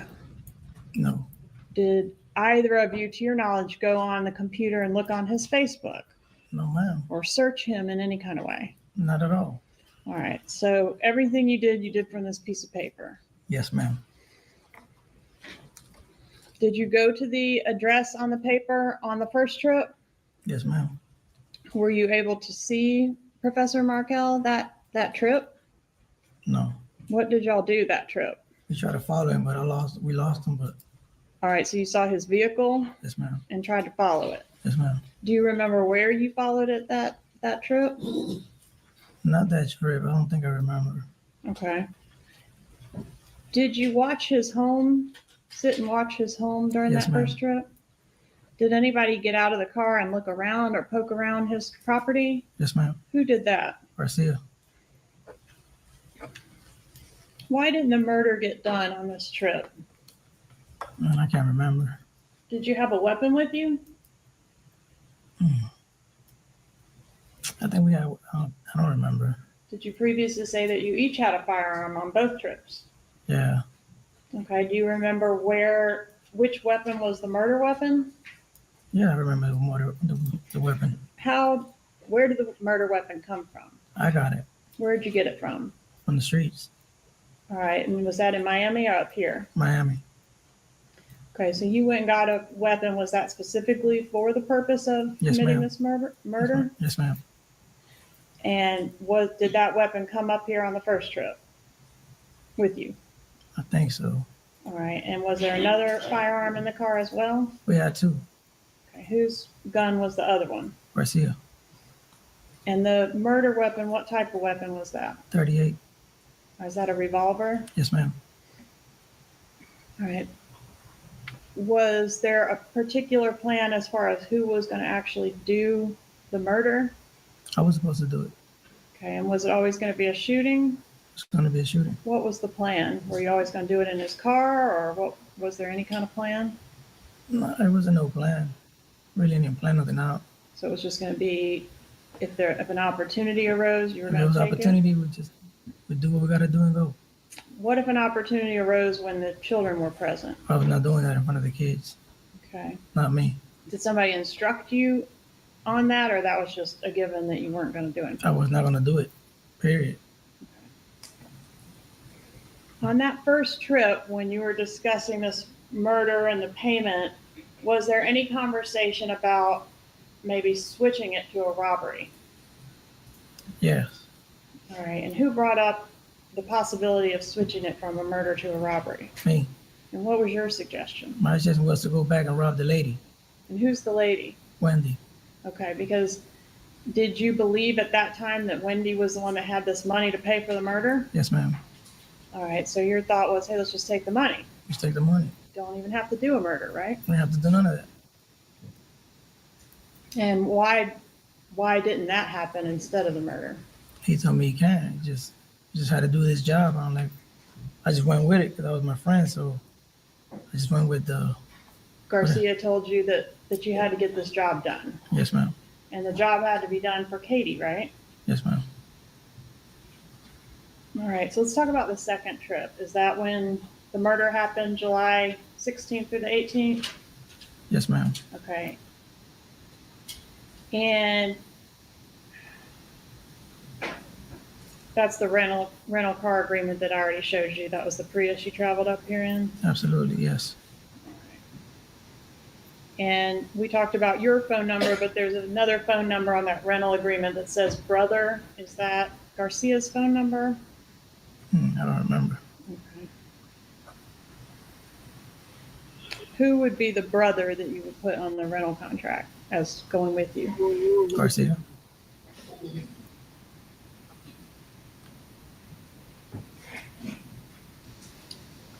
Did you take phones with you when you came to Tallahassee? Cell phones? Yeah. And did you have the phones on or off for the actual homicide? It was off at that moment. And did you take the same guns with you that second trip? Yes, ma'am. Where did you stay while you were here? in the hotel. Was there an incident while you were here for that trip prior to the actual murder where one of the guns was discharged in the Prius? Yes, ma'am. Could you tell us what happened? Well, the gun went off. Garcia was playing with the gun. I was driving, and he put a hole right through the floor in the passenger side. Were you actually out on the roads Yes, when this ma'am. happened? I was driving. And did it have an impact on your ability to drive the car? Yeah, it hit the gas line. All right. So how'd you get it fixed? Oh, he flagged somebody down there. We met the first time, some people, and they gave him a ride to the AutoZone to get a piece of hose to connect it back. So somebody gave you a ride to the AutoZone. Yes, ma'am. Not me, Was him. I was in the car. I never got off the car. All right. You stayed with the disabled vehicle. Yes, ma'am. And did Garcia come back and do something to the car? Yeah, he fixed it. And it was able to be operated after that? Yes, ma'am. Did y'all follow Dan Markel at all during this second trip? Yes, ma'am. Where did you follow him this time? Follow him to the daycare and to the gym. Was there a reason that the murder had to get done on the day it did? It was just the right thing, the right opportunity, I guess. Okay. Did you have any information that the victim was going to be leaving town the day after the homicide occurred? Yes, ma'am. Your Honor, meeting. Sustained. Is the answer struck? Yes, it was not struck. You need to rephrase your question. All right. So how did you find out that the victim was leaving town the following day? Can't remember that good. Was it from a blog? Objection, Your Honor. Meeting. It's not leading, Your Honor. Rule. Was it from a blog? Yes, ma'am. Okay. What blog was that? The blonde was Wendy. No, I was What you saying mean? from the computer. Did you research Oh, it no, on no, the no, computer? no. Okay, so somebody gave you the information. Yeah, somebody A else. person. A person. And how did you actually talk to the person? No, ma'am. Who talked to the person? Tuto. Garcia. Garcia talked to the person. Talked to All Katie. right. Okay, so Garcia got the information from Katie. Yes, ma'am. And do we know where Katie got it from? I don't know. Okay, were you present when Garcia talked to Katie and found out we Yes, got to ma'am. do it today? Yes, ma'am. He was on the phone. I'm sorry. That was on the phone speaking. He was talking to Katie on the phone. Yes, ma'am. And you were present for that. I was in the car.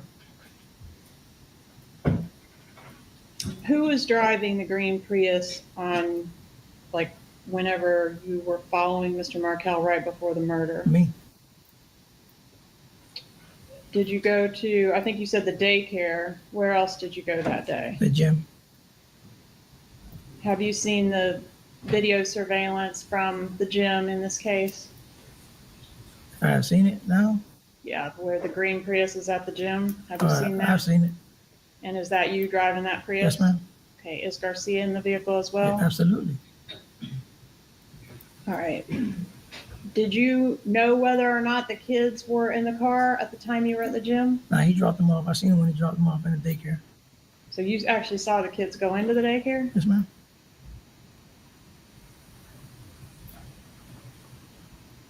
So is it after the daycare that you proceed to the gym? Yes. And what about after that?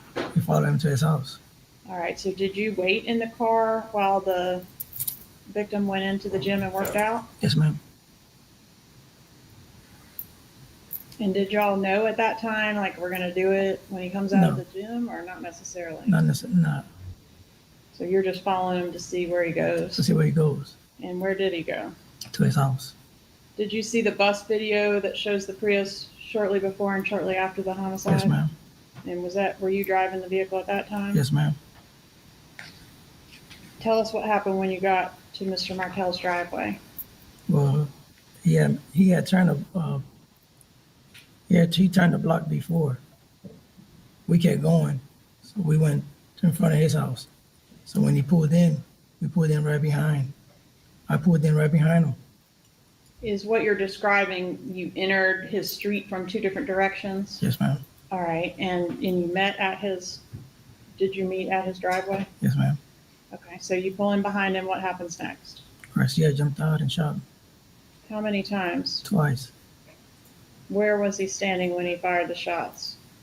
Right, right in front of the driver's side, right there, by the driver. Did you see what the victim did during this attack? He put his hands up. How was it decided that Mr. Garcia would end up being the shooter instead of the original plan, which was for you to do it? I was driving. I had no time. He jumped out and did it. He had the gun the whole time. All right, so either one of you were willing to do it when whoever wasn't driving when the opportunity arose? Maybe, but it was really his job, so he did it. You mean why was it his job? He's the one that was getting paid, but he knew about the whole thing. Well, you were getting paid too, right? Yeah, But he secured the job. Yes, ma'am. The bus video that we looked at, one of them shows the passenger side, someone in a white shirt moving around a lot right after the homicide. Can you explain to the jury what was going on in the car at that time? He was trying to hide the gun. And that's Garcia? Garcia. Where did he put the gun? Right on the front, in the passenger side, right under the rug. Okay, what ultimately happened with the gun? We threw it away Where? in the river. On the way back to South Florida? Yes, ma'am. Is that where y'all went when you left Tallahassee? Yes, ma'am. When did you turn your cell phones back on? I think we turned them on right away, I think. After leaving Tallahassee? Yeah. If I remember, I really don't remember, but it got turned on. Sometime after the murder, they got turned back on. Yeah. Okay. Do you remember who made the first phone call out of the two of you? I didn't make no phone call. He did. Who did he call? I think he called Katie. Well, he called Katie. He Say called that Katie. again? He called Katie. He called Katie. And were you able to hear the conversation with Katie? Yes, ma'am. And what was that conversation? He told her everything is done. She's like, I know. And he's like, where the money? Okay, let me back you up just a little bit. How did she know it was done? I think she got a phone call right away before we did. All right, but somehow she indicated she knew. Yes. All right, and you asked about the money. Did you personally ask about the money, or was that Garcia? That's Garcia. What did she say about the money? You'll get it tomorrow. Did you get it tomorrow? Yes, ma'am. On the way back from Tallahassee to Miami, did you stop in Pembroke Pines at an ATM machine? On the way back. Yeah. I know we stopped. I'll show you states 39 through 45. Have you seen these before? Yeah. That's it. I seen them. And are these appear to be ATM Yes, ma'am. images? Yes, ma'am. And what's the date on the ATM images? 7/18/2024. 2024? I mean 14. Sorry. All right, that's the day of the murder, right? Yes, ma'am. Okay, is this the green Prius that y'all came to Tallahassee in? Yes, ma'am. All right, are these fair and accurate photographs of you in the green Prius on the day of the homicide? Yes, ma'am. Permission to introduce and publish states 39 through 45. Any objection? Here you are. 39 through 45 are admitted. Permission to publish. You may.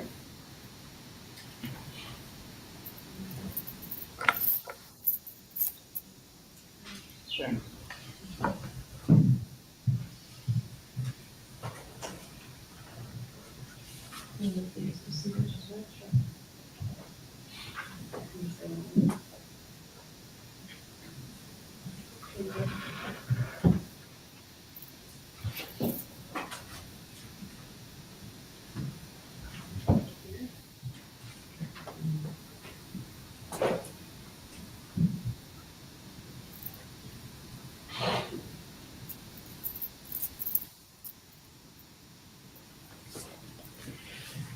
Publishing states 39. 40, please.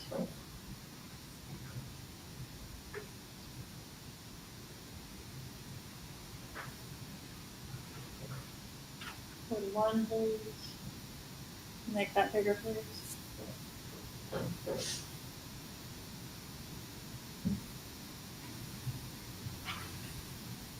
Who's pictured in this exhibit, Mr. Rivera? That's me and Garcia. Who's that in the foreground, closer to the camera? That's me. I'm the driver. Okay. 42, please.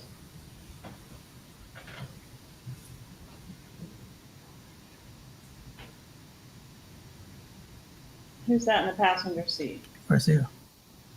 43, please.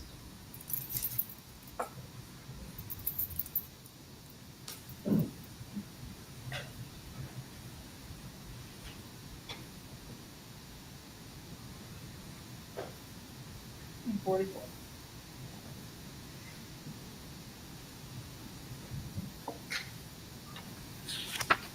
Did you and Sigfredo Garcia go out that night when you got back to Miami? Yes, ma'am. Do you remember where you went? Then we went to a bar. Was Katherine Magbanua with you that night? No, I don't think so. Do you know where she went that night?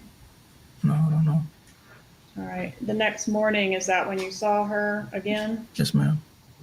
All right. Tell us what happened the next morning. The next morning I woke up, I went to the barber shop, and she went to my house and took the money. She had the money at your house? Yeah. And did you go home and get it? Yes, ma'am. Did you go home with some purpose? Purpose to pick that money up. Yeah. Why were you worried about the money? I was worried about my baby mama taking it. You were worried about your baby mama taking it? Yes, ma'am. Is that Jessica, the one we saw in the, Yes, in the ma'am. photo? So if she'd seen that money, If she would have seen it, she would have probably took it. okay. But she never seen it. How much money was in there? 37. I think it was 35, 37,000? 35. 35,000. And how was it packaged? All 100 staples. All $100 bills? Yes, ma'am. And what do you mean by staples? They were all stapled. It was $1,000, each $1,000 staple in the top corner. All right, so you got 35,000. I think you previously said you got 37. Where did the other two come from? Garcia gave it to me. Why did he do that? She gave it to me. So he just gave you 2 additional stacks out of his cut? Yes, ma'am. Do you know how much he got versus how much Katie got? No, You not remember that? I don't remember. Okay, but it added up to 100. Is that what you previously Yes, said? ma'am.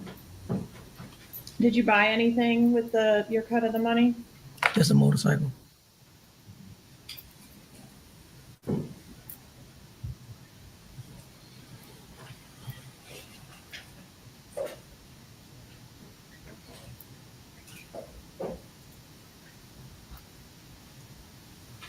Approach you with states 46 and 47.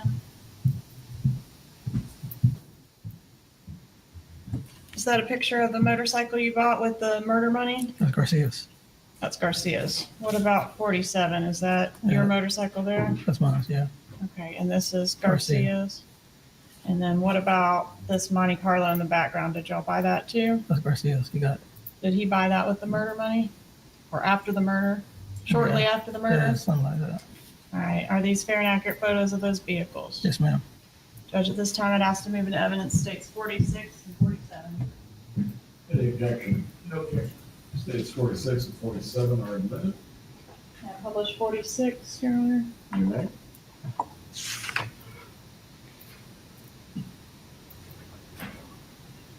And 47, please.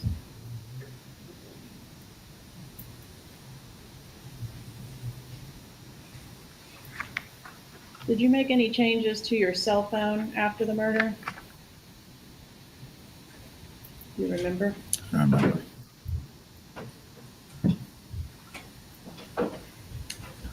Did you meet with investigator Jason Newland with my office to look at this, what I'll mark as state 63, this exhibit regarding the calls in this case? Yes, ma'am.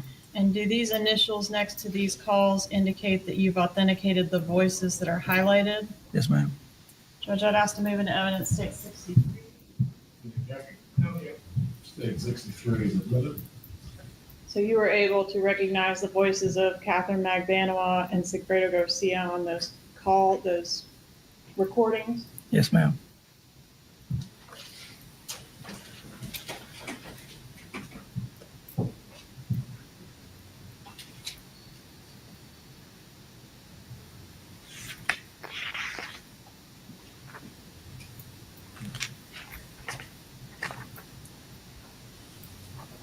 Have you ever had any kind of contact with any member of the Adelson family? No, ma'am.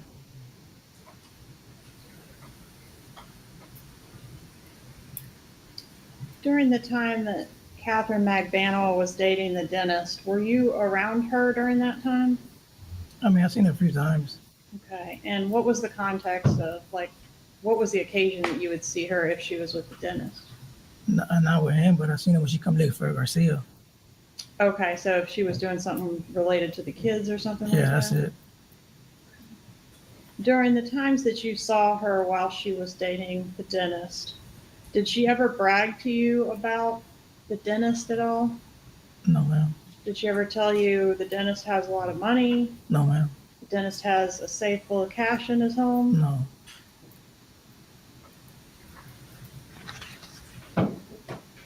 So do you even know who the dentist is? I mean, do you know who he is here in the courtroom? Never met him in my life until today. Okay.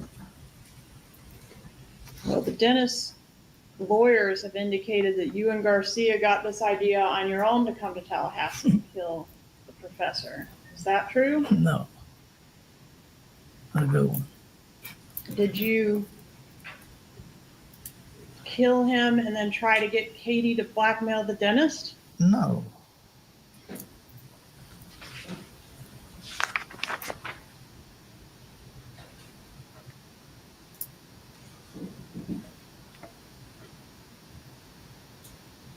When you suggested to Sigfredo Garcia on the way up that it would be easier to just do a robbery, would it have been easier to rob the dentist back in Miami than to come up here to do a murder?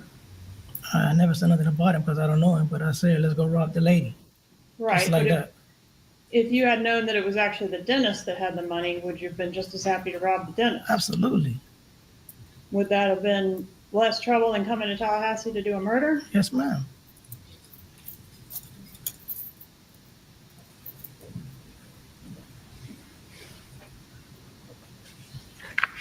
One moment, please, Your Honor.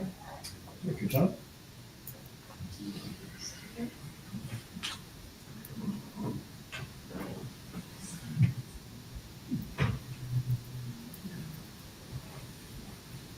No further questions, Your Honor. Ralph, do you wish to begin your cross-examination this evening? May I have one moment, Your Honor?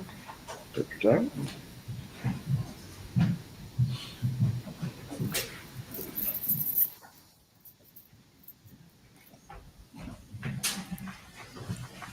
Judge, I think it makes sense to wait till Monday. Very well. Members of the jury, we are going to recess at this point. Cross-examination of the witness will take place by the defense on Monday morning. Once again, I'm going to give you the same instruction that I've given throughout. You're not to discuss this case with each other or anyone else. Do not watch the news coverage. Do not seek out any information about this matter. Have a restful weekend. We will see you on Monday morning. Please report at 8:30.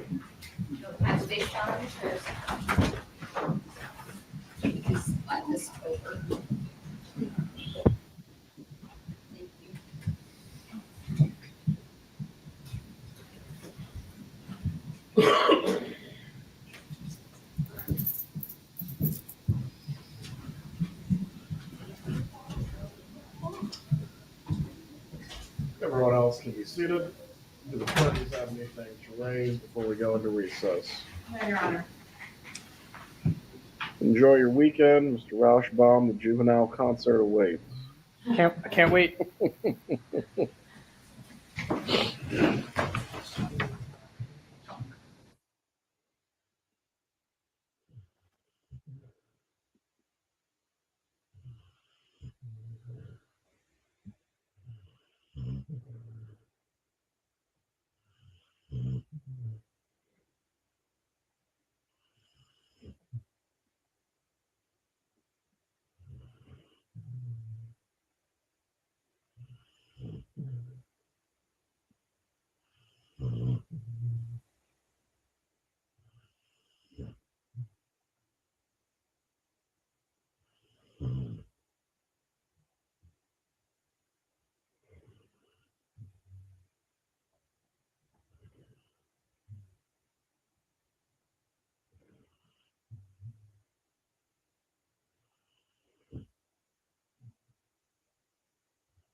Oh, hey, we're still live.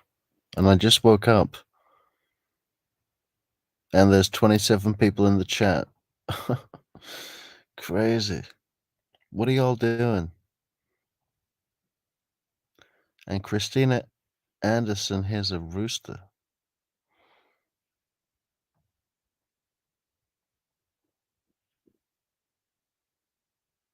How long is this stream? 4.5 hours. Okay. Okay, well, I guess part two. Part two. What are we doing? Give me some direction, guys. Don't expect me to think about anything. Oh, now it's like actually a good time in the States, huh? What time is it? It's like 10? Like 10 p.m.?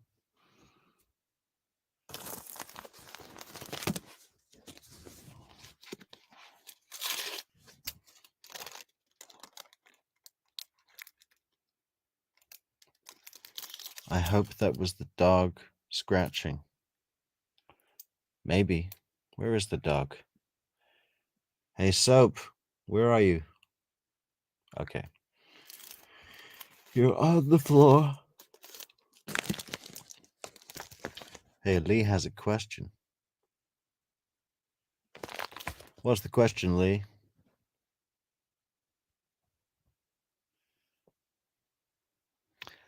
Oh man, Maria, sorry. I'm not finding clips right now. Maybe let's put a random one on. Where are we? How long has this video been stopped? Well, it's a pretty long video.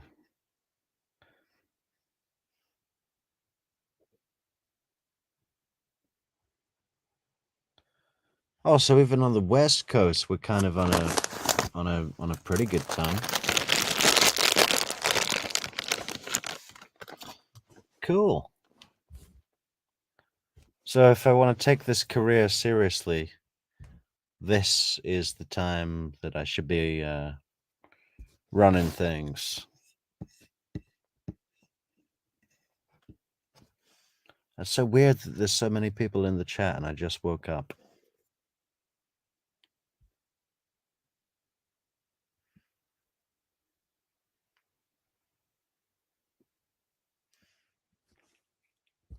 Did I say I have a question and then not ask one? I think I did, didn't I? The question was, what are we going to watch next that is easy to find and that people want to see?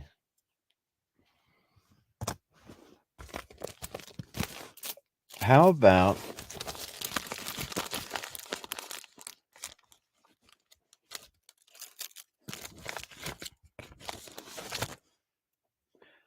oh yeah, Shadrick.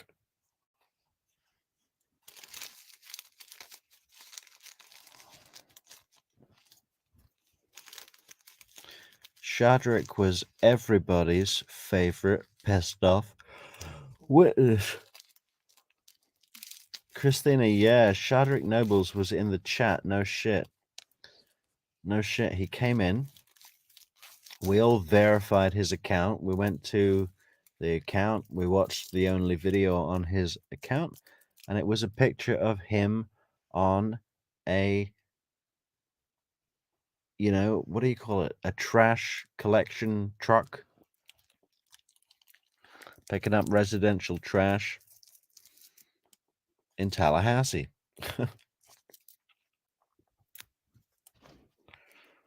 See if we can find that. Just for Christina to see.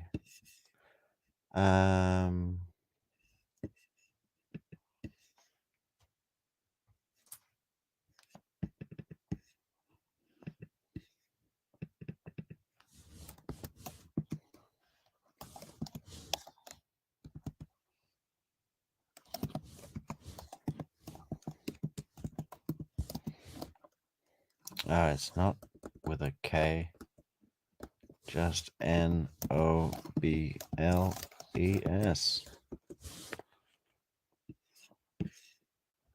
Yeah, so Christina, like, or everybody, the other day I saw in the live chat that someone called Shoddrick Nobles made a comment, and I saw the picture, and it looked like the same guy. And I thought, oh no, that's just somebody who's made an account, you know, like a spoof account, and they're pretending to be that guy. But today, as I was looking for his court video, I found this account and went to it, and it's the same account that left a comment the other day. And then I...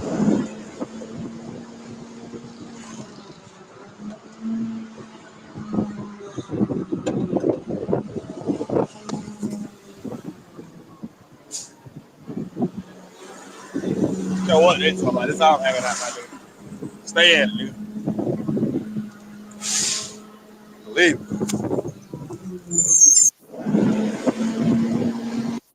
Yeah, and he just said, believe it, didn't he?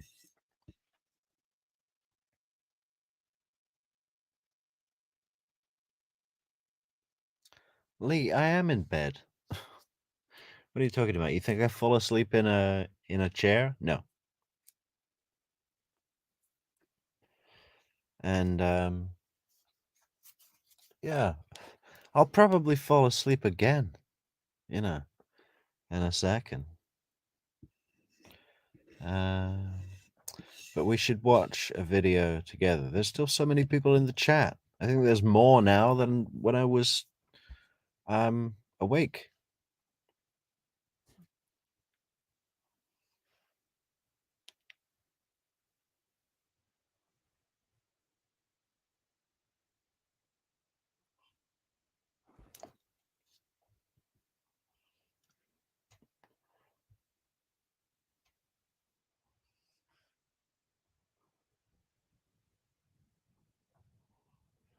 Yeah, Maria, we just need a really, really big bed.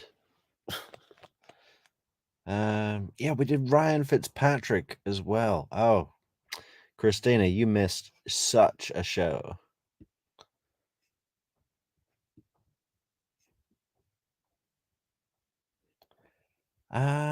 Should we do a bit of Katie Magbanua?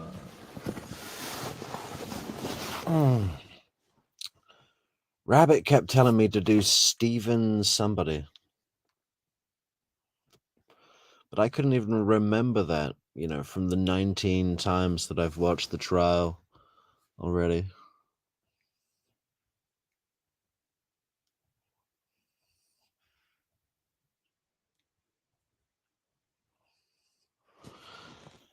No, he likes being the trash collecting truck. It does look fun. I always wanted to be one of these guys when I was really little. I would watch them out the window and they push a button on the back and the big machine picks up the trash. I just thought it looked great. You know, you ride around on that big step. Okay, let's have a look for a video, guys. How about the guy who owns the hybrid rental company? He's like a Coen Brothers character. It's so funny. And he looks like he's had some serious prescription-only muscle relaxers before he came onto the stand. I'm forgetting one-syllable words.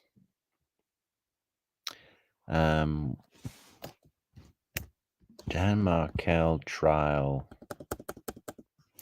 2019.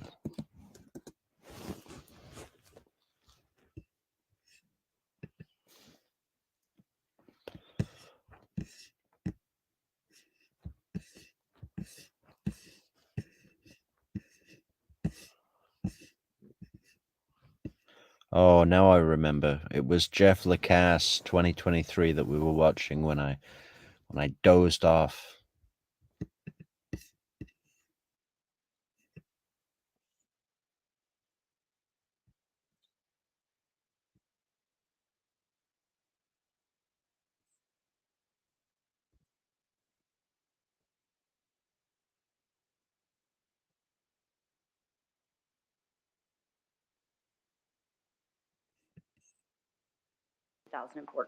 Approximately 20. Are any of the vehicles that you rented at your company, do they have SunPass transponders? So look at this Casanova special over here, guys. Doesn't he look like he owns a waterbed that is in the shape of a love heart? Maybe a nice silk dressing gown with an enormous Chinese dragon embroidered on the back. Yeah, he just looks like he's got all the tricks for the ladies, no? What else would he have in his apartment? I love watching some of these witnesses and imagining their house. Let's see what he's got to tell us. On them? They all do. And what are SunPass transponders? Basically, it's a small sticker, a square sticker that I install on the inside of the windshield of the vehicle. Does each transponder that you have for your rental cars come with like a unique identification number? Yes. And are you the one who actually affixes each transponder to each vehicle? Yes. Once you affix one of them to a certain vehicle, is it transferable? Like you can just pull it off and stick it on a different car? No, typically when you pull it off, it's destroyed. And where do you place these on your rental cars? On the inside of the windshield behind the rear view mirror. So in the center area? Yes. Do you keep track of which transponders you're affixing to which vehicles over time? Yes. And say, for example, you put a transponder on one particular vehicle, you would note that that unique identifying number on the transponder goes to the vehicle with a certain VIN number, certain tag number. Yes, I register it with SunPass, and then I also have an internal list in my office. If a customer comes to your rental place and they want to rent a car and they end up going on toll roads, do you just split the bill, or does the customer have to pay once they return the car? How does that work? No, upon return, we pull up that SunPass on that car and settle up then. This is the best bag I've ever used, and it's by Mouse. What makes the perfect backpack? Do you remember back in July 20? What do you think his family said to him when he got off? When he came off the stand, they were like, "Oh yeah, you look great. You know, it was definitely worth the the salon treatment before you went up. The tan." 2014, approximately how many like Toyota Priuses you had? Hi, Kurt. How you doing? Kurt and Matt and Maria are all in for the long haul. Christina, you were late. I was like, what's the point of staying awake if Christina's not here with her comments? Who else? Some people are new and some people are original G's. Approximately 10. Remember how many of them were greenish or silver? 2. The 2 that you did have at that time, were there any differences between those two Toyota Priuses? Yes, the primary difference was one had aftermarket wheels or aftermarket rims. Hey man, don't get carried away. This guy feels like such an expert, right? Yes, the primary difference was one of the vehicle rentals had aftermarket wheels for the primary difference.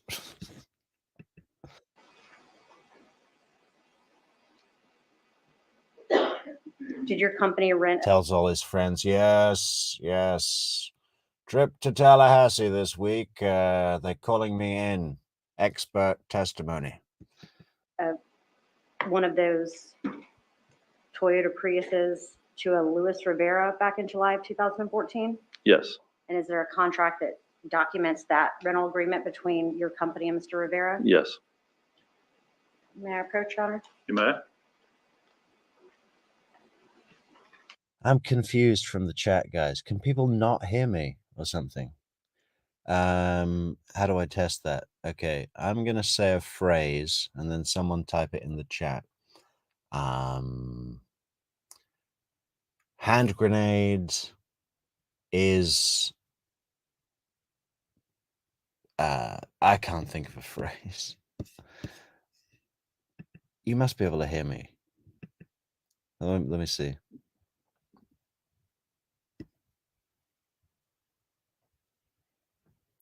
Yeah, skip to another dimension, Kurt. That's where I was. You know what I think I was dreaming about streaming. Stream dream.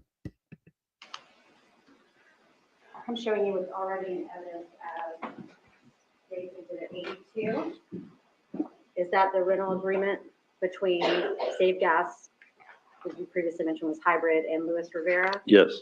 And the certificate of authenticity on the back? Okay, glad you can hear me, guys. You fill that out yourself? Yes. Look, he's taking a special effort to talk into the mic and everything. And is this the certificate of authenticity? Yes, that's what it appears to be. See, Shoddrick Nobles didn't put on any of these airs. Yes, the primary difference was the aftermarket wheel rims. A couple questions about this contract.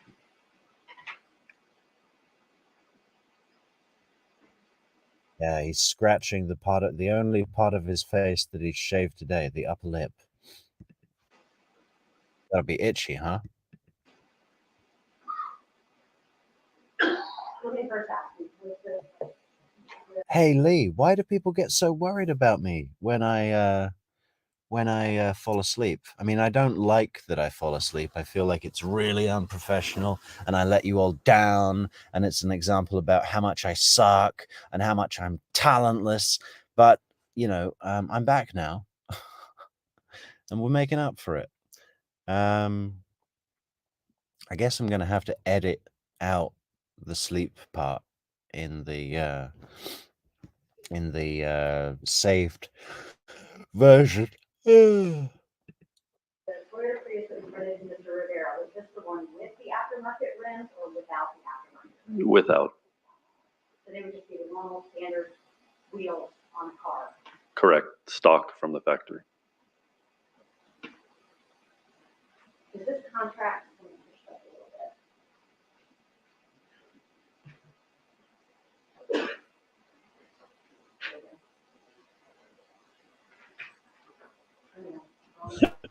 Up here.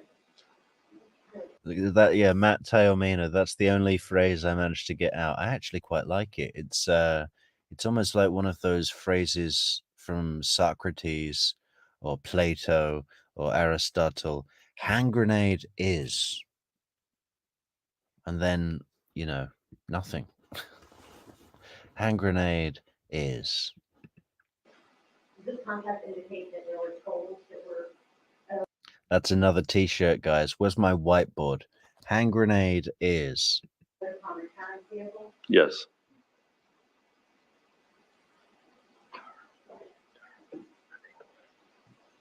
I also want to ask you about this word brother with a thumb. Those totally are sunglasses, aren't they, Maria? I think they're still the eye protectors from the tanning salon, which he appears to have just walked out of.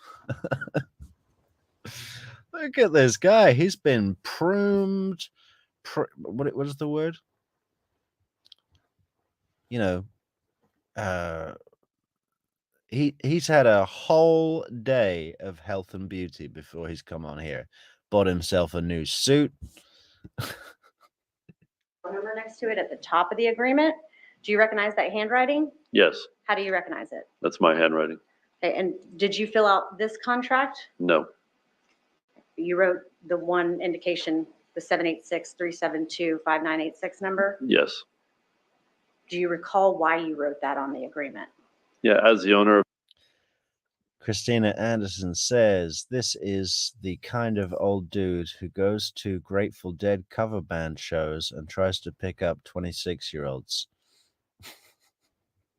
Sounds like a personal experience, Christina. But I know exactly what you mean. the company, I try to get any contact information for anyone that's renting the car, or maybe anyone that might be with the person renting the car, so that I have contact info. So you have an alternative way to get in touch with the renter?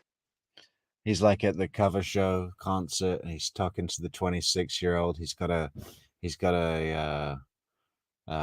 pina colada in one hand and he's saying, yeah, I have all their albums back at my house. yeah, vinyl, all on vinyl. The best way to hear it is on isolated headphones. You want to come and check it out? We've just installed a new waterbed style beanbag in the listening pod. Yes. Do you have independent recollection of why you wrote brother on this one? No. But it could have been someone with the person renting the vehicle, such as Luis Rivera. Yes, most likely.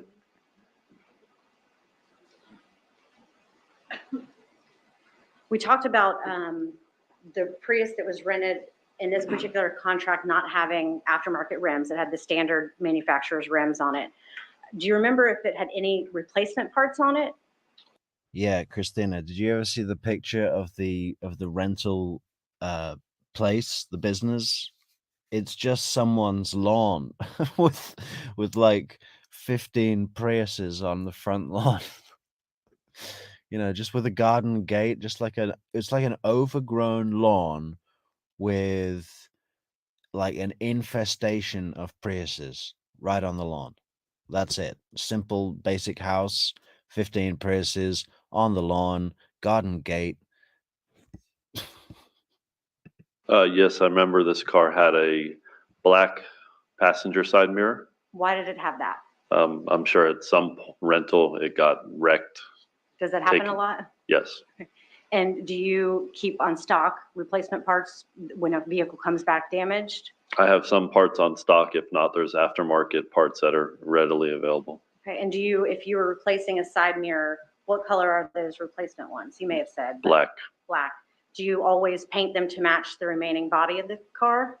Highly unlikely that I paint them.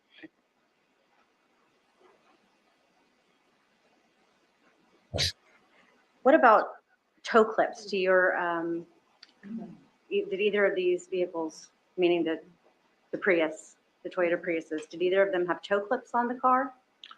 I mean, the Prius has a toe clip on the front bumper, and the very common they fall off. What is a toe clip? I just need to know. It's a little clip that comes off the front bumper, so you can hook a metal rod onto it, so the tow truck can pull the vehicle up on the flatbed.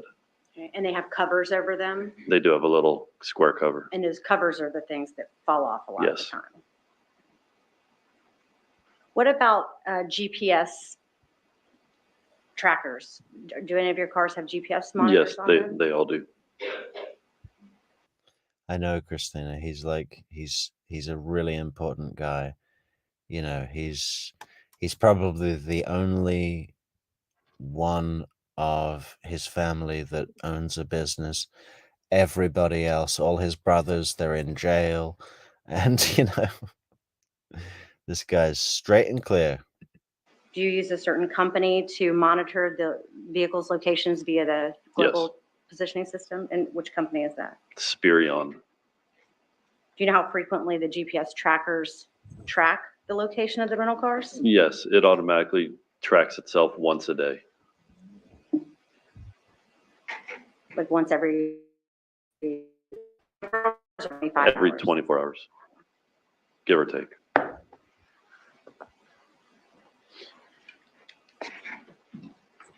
Your Honor, at this time, I'd offer into evidence what I marked for identification as States Exhibit 91. These are the business records from Spirion for the GPS information with an attached certificate of authenticity. Any objection? None from Mr. Garcia. No objection, Your Honor. To be admitted. When this Prius was returned to your company back in July of 2014, actually, do you remember what day it was returned? I can look at the contract. Matt says, Metrix, including your sleep session, how long have we been going live tonight? 4 hours, 58 minutes, and 26 seconds.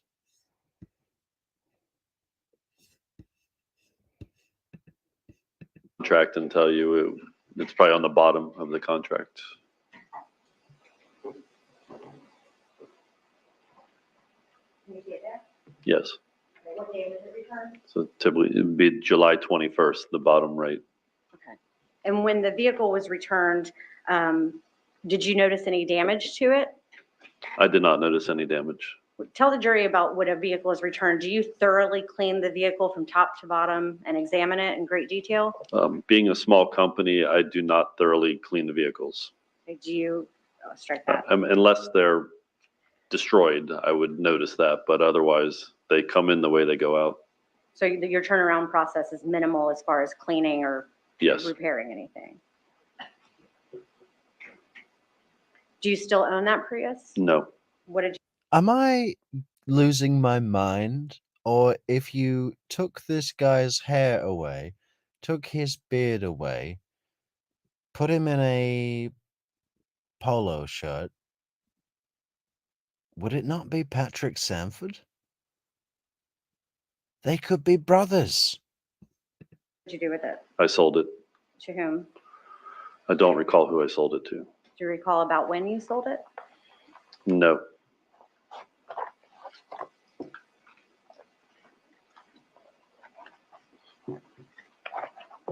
I think it was just before you went back into rehab, dude. Do you know the defendant in this case, Sigfredo Garcia? I've met him before. And that's through him running vehicles at your company? I don't recall if Sigfredo ever rented a vehicle, but just being there and a gentleman that used to work for me, they were friendly. They may be hanging out near the business. Yes.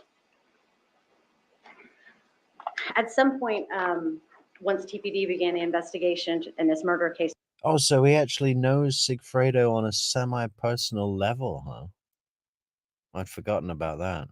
Did they reach out to you and ask for information about that unique identifying SunPass transponder that was on this Toyota Prius? Yes, I had 2 different visits. The first visit, I think the gentleman asked me for information. And did you provide all the information that you had for this particular Prius? Yeah, Christina, this guy needs a dentist with a prescription pad, you know. It's where he gets all of his muscle relaxers. It's like, he's a good customer. Prius, the tag, the VIN, the Maria says this dude looks like a hybrid. I agree. What is wrong with this guy? Like, oh, I just love how he comes into court and he is very polite. He's very official, and he uses phrases like, "Yes, the primary. What was it? The primary as an expert." As an expert in budget hybrid rentals, the primary vehicle, SunPass transponder number, all of that information over to the investigators? Yes.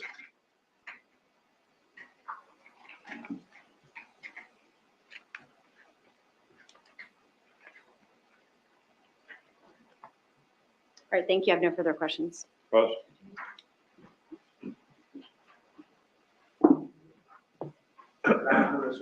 Good afternoon.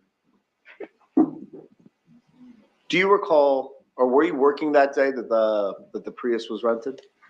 I believe I was there that day. Yeah, Christina. He'll be telling stories for years about how he went on TV in a murder trial and his hair looked great. Yeah, 15 years later, it's Thanksgiving, the whole family around the table, and he's like, yes, this reminds me when I was called to testify of the in the murder trial of Professor Markel, and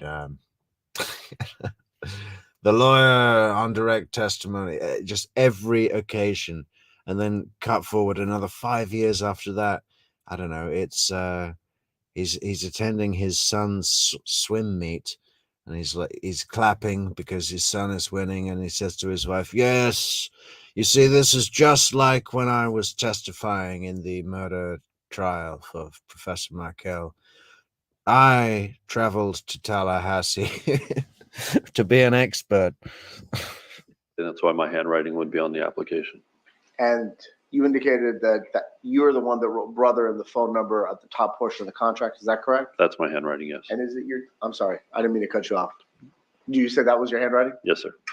And is it your test? No, Matt, he's not greasy. That is a top quality Crabtree and Evelyn apricot and seaweed facial rub. Yeah, he's been exfoliating for about 3 weeks prior to coming here.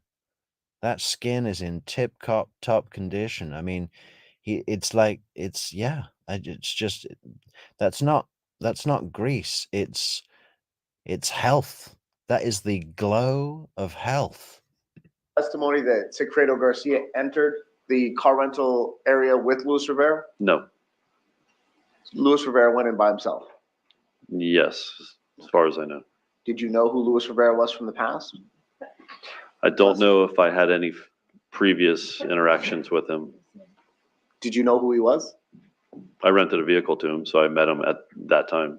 Prior to that, had you met him before? Not as far as I know. And he entered your establishment and provided identification to rent this vehicle from you? Yes. And would it be safe to say that since Sigfredo Garcia wasn't in the business with you, you took the information from Luis Rivera and then drafted that note? That's correct. No further questions. Magbanua? One brief second, Your Honor. No questions, Your Honor. Thank you. Redirect. No question, John. No questions from Christopher DeCoste. Oh, I want my money back. Come on. He could have come on and said, when you were at the budget rental. You know, what does he do? What does he say? He makes everything sound sinister.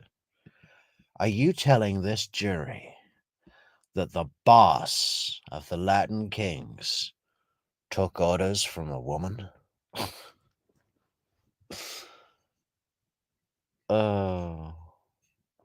Who's next?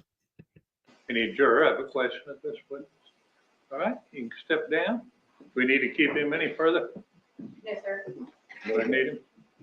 No, Your Honor. You're excused. Thank you for being here. Call your next witness. Danny Beth Ritchie.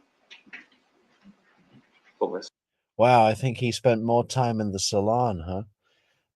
Bet he's disappointed. He's probably booked a room for a week.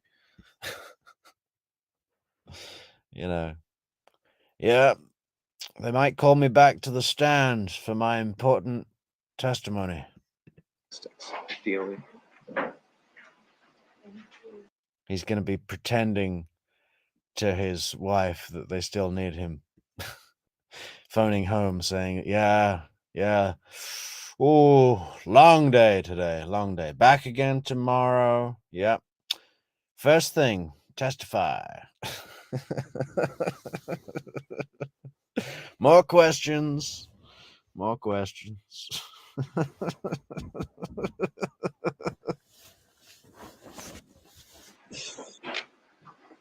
Why am I picking on this guy? He's just an innocent witness, but I don't know. Some people just seem to leave it open. Hey, Sigfredo. How's it going, man? How's the case? We were all in the chat last night trying to remember what the hell your defense was. We started watching your lawyer's closing argument, but we lasted about 5 minutes before we decided to switch to something more interesting. We still don't remember or know what your defense was. You know, as much as we like listening to your attorney, he's not the best. Come up here, please, man. You would face the clerk and be sworn, please. Yes, Matt. That guy, that witness, that rental car guy, he's like a self-proclaimed black belt, isn't he? You know, he's got the little white pajamas and probably a dojo in his house. What's his name? I forget his name. What we need to give him? Where is he? Oh, he's in the dojo. Everyone's like, what again? What does he do down there in the dojo on his own? Swear to affirm testimony about giving this case the truth, whole truth, and nothing but truth, so help you God. I do. Have a seat. Slide up the microphone, We please. can't remember his name, guys, but he's Mr. Miyagi from now on.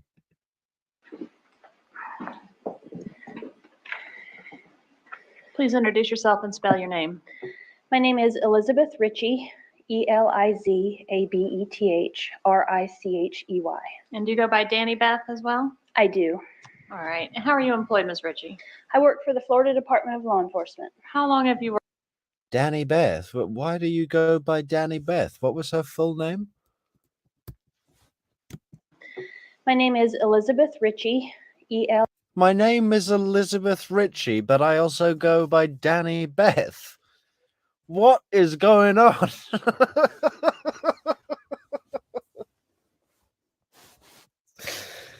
Tallahassee has everything upside down. My name is Elizabeth Ritchie, but I also go by Danny Beth. Please introduce yourself and spell your name. My name is Elizabeth Ritchie, Elizabethricchey. And do you go by Danny Beth as well? I do. All right. And how are you employed, Ms. Ritchie? Why? You can't tell us that and then not explain yourself. Elizabeth Ritchie to Danny Beth. I mean, if it was Elizabeth Ritchie to like Liz Rich, you know, I could go with that. But Danny Beth? Ritchie. I work for the Florida Department of Law Enforcement. How long have you worked for FDLE?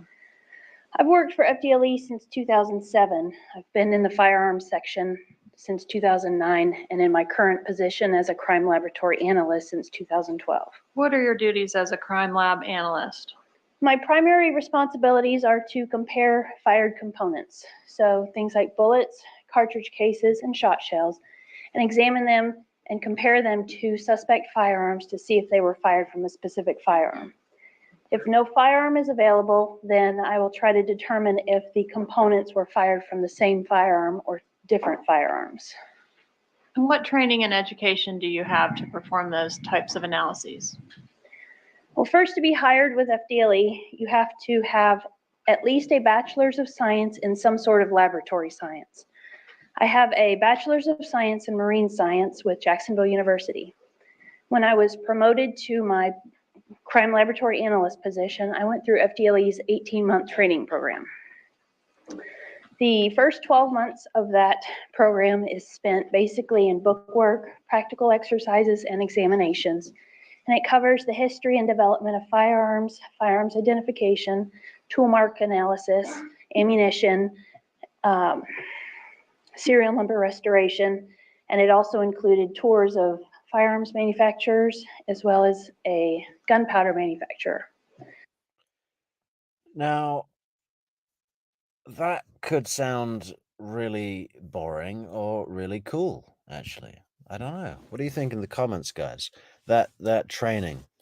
Tour of firearms manufacturers and gunpowder manufacturers. The history and study of serial numbers, barrel chambers, and what was it? Yeah. Maybe for like a weekend. I don't know about a whole year. When the first phase of my training was done, the second phase was 6 months of supervised casework where I worked actual cases under the direct supervision of a qualified analyst. Yeah, look. This is a southern thing, isn't it? Where your name is Danielle Elizabeth, but they call you Danny Beth, but your legal name is Elizabeth. What was it? I can't remember. Bobby Sue. Yeah, but Donna Sue is from Brooklyn, and she's got a double name. All right. And have you been previously qualified as an expert in a court of law? Yes, I have. All right. What have you previously testified as an expert in? Firearms identification. All right. Well, that's lucky, isn't it? You know, you should do well here then, because if you'd have previously testified as an expert in face painting, yes, before I was a gun expert, I worked at the circus, and I would paint the clowns' faces with that big smile, and you know. All right. And how many times has that occurred? Approximately 55. Judge, at this time, I tender Ms. Ritchie as an expert in firearms identification. Any board ire? Nothing, Mr. Garcia. None, Your Honor. You may proceed. Hey, Maria, are you from the South? Because I decided that we have to start collecting states. We had our first Alabamarian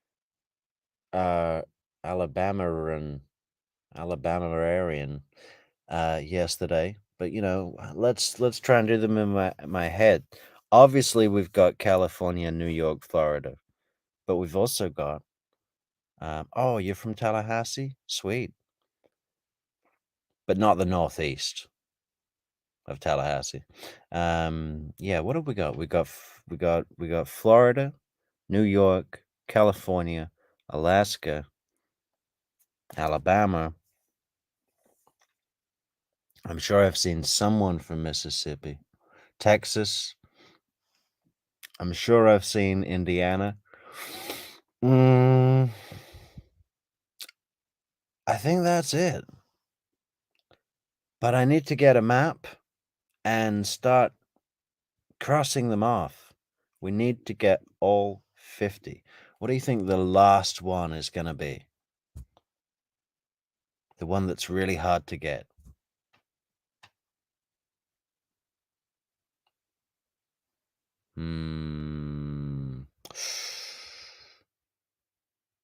No one's gonna. Arkansas. They don't have computers. Ms. Ritchie, I want to ask you about some projectiles which were collected in reference to case involving the death of Mr. Markel, which we've marked as States Exhibits 167 and 168. Do you recognize these items? Yes, I do. How do you recognize them? When I receive evidence, I mark the outer packaging with the laboratory case number, agency exhibit number, and my initials, and those are present on these items. Are the items in the same or substantially the same condition as when you analyzed them? They appear to be. What are the items? They are 2 fired bullets. Okay. And what type of analysis did you perform on the 2 fired bullets? I compared them to see if they had been fired from the same firearm. How do you do that? When I receive bullets in a case with no gun, I will start with doing my general inventory. I will go through the evidence to make sure what I have is matching on our case tracking form, and then I will open it up. Yeah, Nebraska. Go Cornhuskers. And I will examine the evidence for class characteristics. Class characteristics are the characteristics that are determined by the manufacturer prior to manufacturing. So when they go to manufacture a gun, they have to decide what caliber that gun is. They have to decide what kind of rifling it will have, how many grooves that rifling will have, how wide. Okay. I don't think a scientific, technical testimony about the bullet is really going to be that fun to watch. It's just so this is where Sarah Dugan comes in. Hey, how about a bit of Sarah Dugan cross-examining Katie Magbanua?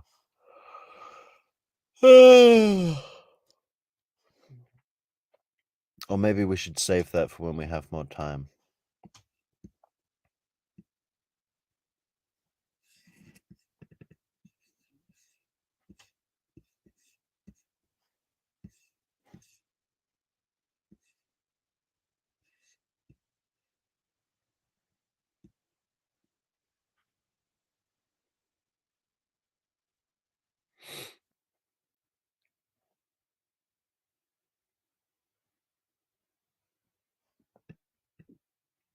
Desires to say to the jury today,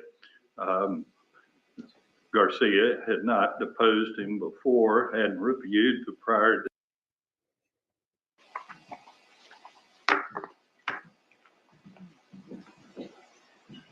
Here he comes, the man himself. First of all, let me just say that I really, whether he's a silver fox or whether he's a dumb donut cop, it doesn't really matter to me. I like Ison. I think we'd really get along. I think I think if it was a holiday weekend and me and Isom went to the car museum, I'd have a great day out.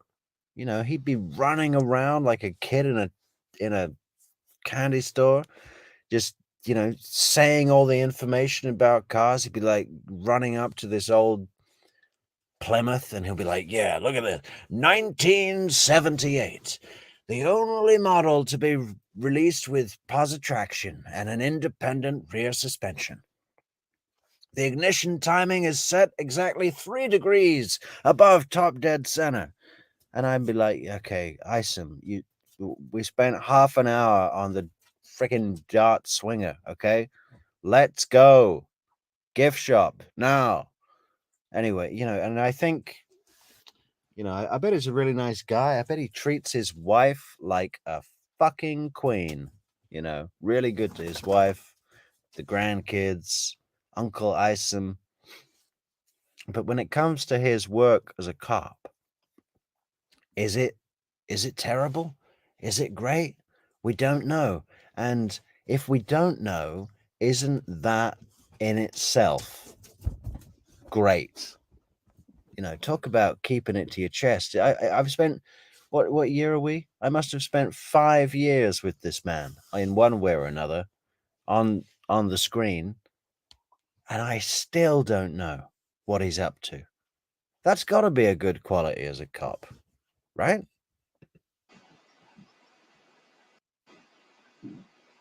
If you would please, the clerk can be sworn, please. Swear affirm testimony that you give in this case to be true, full truth, and nothing but true stuff, God. I do. Have a seat and slide up the microphone, please, sir.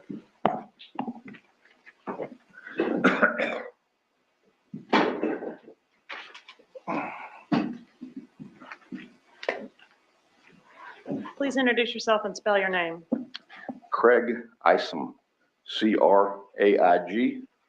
Last name Isom. How are you employed? I'm currently retired. Well, yay for you. When were you last employed? End of September 2017. All right. And where were you employed last? Tallahassee Police Department, How long did you work for TPD? 28 and a half years. And what were your duties there at the time that you retired? I was a violent crimes investigator in the Criminal Investigations Division. And was that your position back in July of 2014? It was. Were you assigned to investigate the murder of a Dan Markel? I was. Were you the lead investigator for the Tallahassee Police Department on that case? I was. And were there other agencies that assisted you in this investigation? Yes, there was. What agencies were those? Predominantly the Federal Bureau of Investigation. And what was the purpose of having the FBI assist you? Initially, it was because we found out rather soon that this case was probably going to take on investigations in other part of the state and possibly the country. All right, and you don't have jurisdiction outside the state, but the FBI does? Yes, All right, did you go to the crime scene? I did. When did you go to the crime scene? It was probably around, I would say 11:30, 11:45 on July 18th. When you arrived, had Mr. Markel already been transported to the hospital? Yes, he had. And did you? I thought that was before he was shot. Is Isom a suspect? He was at the scene. Look around the scene to observe whether there was any evidence to indicate there had been a robbery attempt or any forced entry to the residence? I did and found none. All right, and did you, I assume it was relatively easy to identify Mr. Markel? Well, he wasn't at the scene, but it was his car, his residence. And his wallet was in the vehicle with his identification? The wallet was overruled. The wallet was there, his cell phone, his eyeglasses. All right. Did you make an effort to talk to people that were close to Mr. Markel? Yes. And who was the first person you interviewed? The first person I interviewed was his ex-wife, Wendy Adelson. All right. And where did you locate Ms. Adelson? She was at the Mosaic restaurant in the Killearn Common area. About what time did you make contact with her at the restaurant? I believe it was about 1:30, 2 o'clock on the same day. 1:30 or 2 p.m. on the day of the homicide? Yes. Okay, so a couple hours after. Yes, after I was done at the crime scene, I went to her location. And as a result of your Leah, hon, I fell asleep midstream, so I woke up and there was still like 30 people in the chat, so we just started rolling again. interview with Ms. Adelson, did you take an interest in her parents and her brother? Yes. All right. And did you, as a result of your interview, review any court filings? I did. What court filings did you review? I reviewed the filings from the Adelson Markel divorce. I'm going to object to activity using documentation. It appears that he's got his entire file from him. I can't see. Overruled before cross-examination, you'll be able to see whatever he has. You can proceed, Ms. Captain. What did you review? Reference court filings? I reviewed the filings from the clerk of court for Leon County concerning their divorce. Whose divorce? Wendy Adelson and Dan Markel. All right, I'm going to approach and show you what I've marked as State's Exhibit 75. Have you had an opportunity to review this exhibit? Over time, yes. All right, and is this a fair and accurate copy of the divorce file of Wendy Adelson and Dan Markel? Yes. How many pages is it? It's numerous. I'd have to count. It's a full binder. They're numbered. Okay, well, we'll go to 575. Okay, and were there any, well, Judge, at this time I'd have to move an evidence state 75 and certified copies of the file. Is there objection, motions to eliminate sidebar? All right, we'll go sidebar.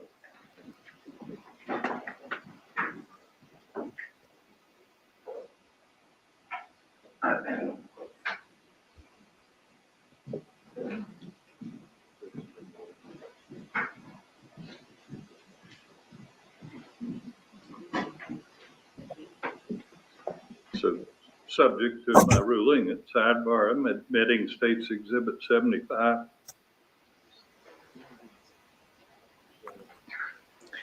And as a result of your review of this State's exhibit, did you learn about any bad blood between Ms. Markel and her husband, or between her family and her husband? I did. Objection here, Seth. Overruled. You may answer the question. I did. And what was that? There was obviously a lot of contention in these filings. They were quite lengthy. The actual divorce occurred in July. It was settled by July of what year? 2013. Okay. It was settled in it's what's called an MSA, a marital settlement agreement. And so it was settled at that point, but even after that, the filings continued against one another. Part of it was that there was Dan Markel filed a motion about sanctions, which means that he felt like there was money being withheld or Objection, Judge, also speculation. You may continue. that his ex-wife had falsified or not come clean about all the money involved in divorce. And then ultimately, in March of 2014, after the MSA, the divorce was final, Markel filed another complaint or motion. We're talking about Dan Markel Dan Markel. in March of 2014? In March of 2014? March 26th of 2014. All right, go ahead. And the, I'm going to object to the detective's reading off notes. Overruled. Your Honor, for Magbanua, just a standing objection to. All right. So, this motion in March of 2014 was concerning inappropriate interaction by his mother-in-law. That would be Wendy Adelson's mother, Donna Adelson. Because his children had told him, had made statements to him, repeating what Donna Adelson had stated about Dan Markel. Which are things to the effect of grandma hates you, that kind of thing. Grandma hates you, grandma thinks you're stupid. All right, so what was it that Mr. Markel was seeking the court to do in this motion? And he wanted no more disparaging remarks. There was an agreement during the MSA about love and companionship and niceness, for lack of a better term, between himself and his ex-wife, especially in front of the children. And so he requested the court sanction or put into place that Donna Adelson would not be able to have unsupervised visits or contact with the children because of these remarks that he stated his children made. And where did Donna Adelson reside? She resided in Broward County, Coral Springs. All right, and this motion that you're referring to, was it ever ruled on by a court? No. Why not? Because of his death. All right. And prior to this motion to preclude Donna Adelson from having unsupervised contact with the kids, had Wendy Adelson sought to relocate? Yes. And that's documented in the divorce filings as well? Yes. Where was she seeking to relocate to? To Coral Springs, Broward County, where her parents reside. All right. And was that ruled on by the court? Yes, that was actually before the settlement agreement was done, that the judge for that case determined she could not leave Leon County with the children and relocate. All right. And did you, when you interviewed Wendy Markel, or as part of your investigation, did you conduct an analysis or capture somehow the information on Wendy Adelson's laptop computer? Yes. And did you review some emails between Wendy Adelson and Donna Adelson? I did. All right. And did that further interest you regarding potential motives for this case? Yes. How so? The emails from her mother were strong. What do you mean? Strong suggestions, if not demands, of what she should do to facilitate her and the children moving back to South Florida. What Wendy should do? Yes. All right. And what was Donna Adelson suggesting that Wendy Adelson should do? She suggested threatening Dan Markel with the children going to a Christian church, specifically at one time a Catholic church, even though he was devout Jewish. She also suggested at one point a bribe, for the most part, of $1 million, split up between Wendy, Donna and her husband Harvey, and their son, which is Wendy's older brother, Charlie. All right, let me back you up just a moment. So the first thing you mentioned was that Donna Adelson suggested to Wendy Adelson that in order to facilitate the relocation, she could convert her children to Catholicism, or threaten to do that? Threatened to do so. All right, and why, if you know, why would that have any impact on whether or not Mr. Markel would? Hey, Maria. No, I'm okay. I'm awake. But I'm thinking that General Isom might deserve his own video. This is good. He's back to the silver fox, but most of his testimony, I think, is about Katherine rather than his interview with Wendy. See, this is why I need to watch things before we make a video. So I'm thinking I might cut it off for tonight, guys.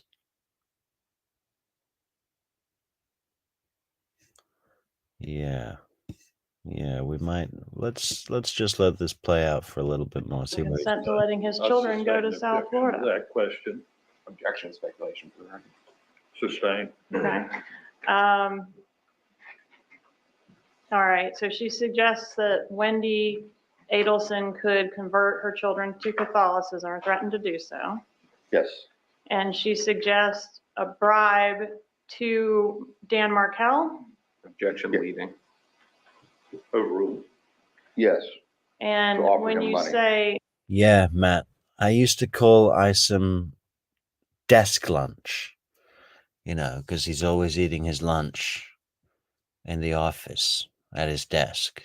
He's got his the little plastic trays that are supposed to be for important files, in and out documents, full of napkins and ketchup packets.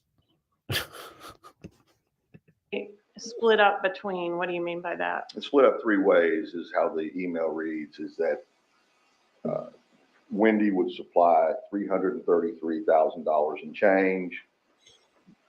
Donna and Harvey Adelson, her parents, would have responsibility for $330,000 in change, as well as Charlie Adelson.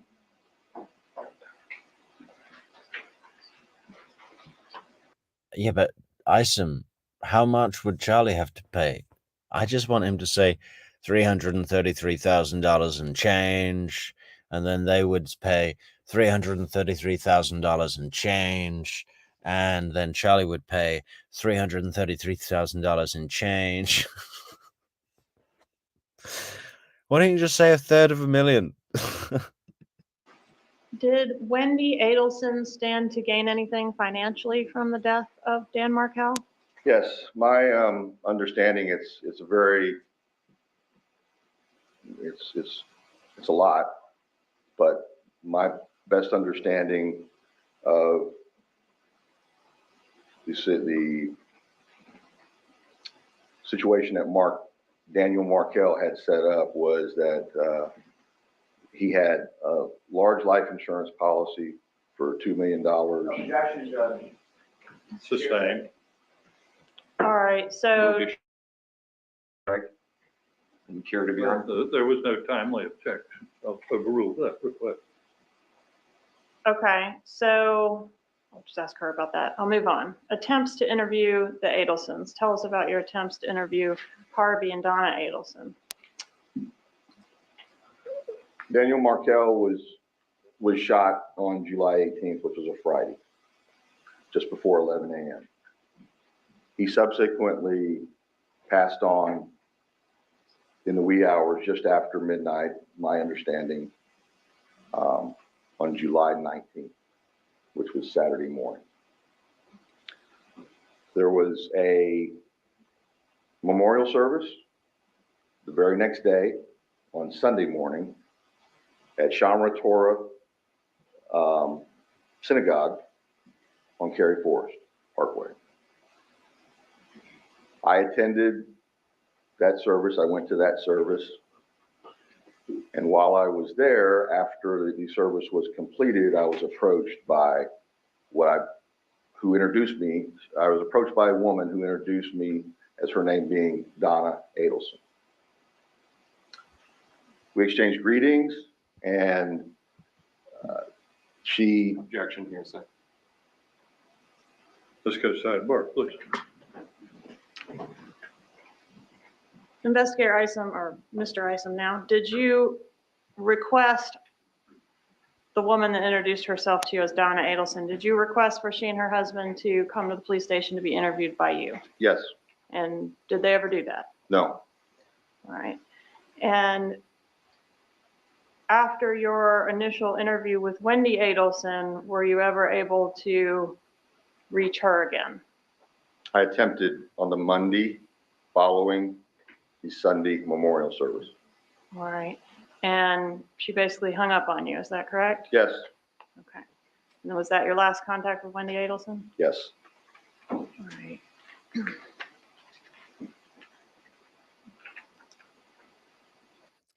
Yeah, I think we'll cut it off there, guys. But Isim's testimony looks more important than I remembered. So I think we're going to come back to this and do the whole thing. It's pretty lengthy. And he does go into the area of Katherine Magbanua quite a bit. Oh, so maybe what'll be best is if we cover Katie's testimonies beforehand. But I guess we can think about that tonight. Okay. Good night, all. Thanks for sticking with us through the sleep time. Yeah, it'll be interesting to see the stats on this video later. All right, gotta go. Have fun. Be kind to each other. Don't be an Adelson. Oh, we've stolen a tagline from someone for signing off. But what was it? From Shoddrick Nobles. Believe it. No, that's the intro. Oh, I can't remember. Anyway, good night.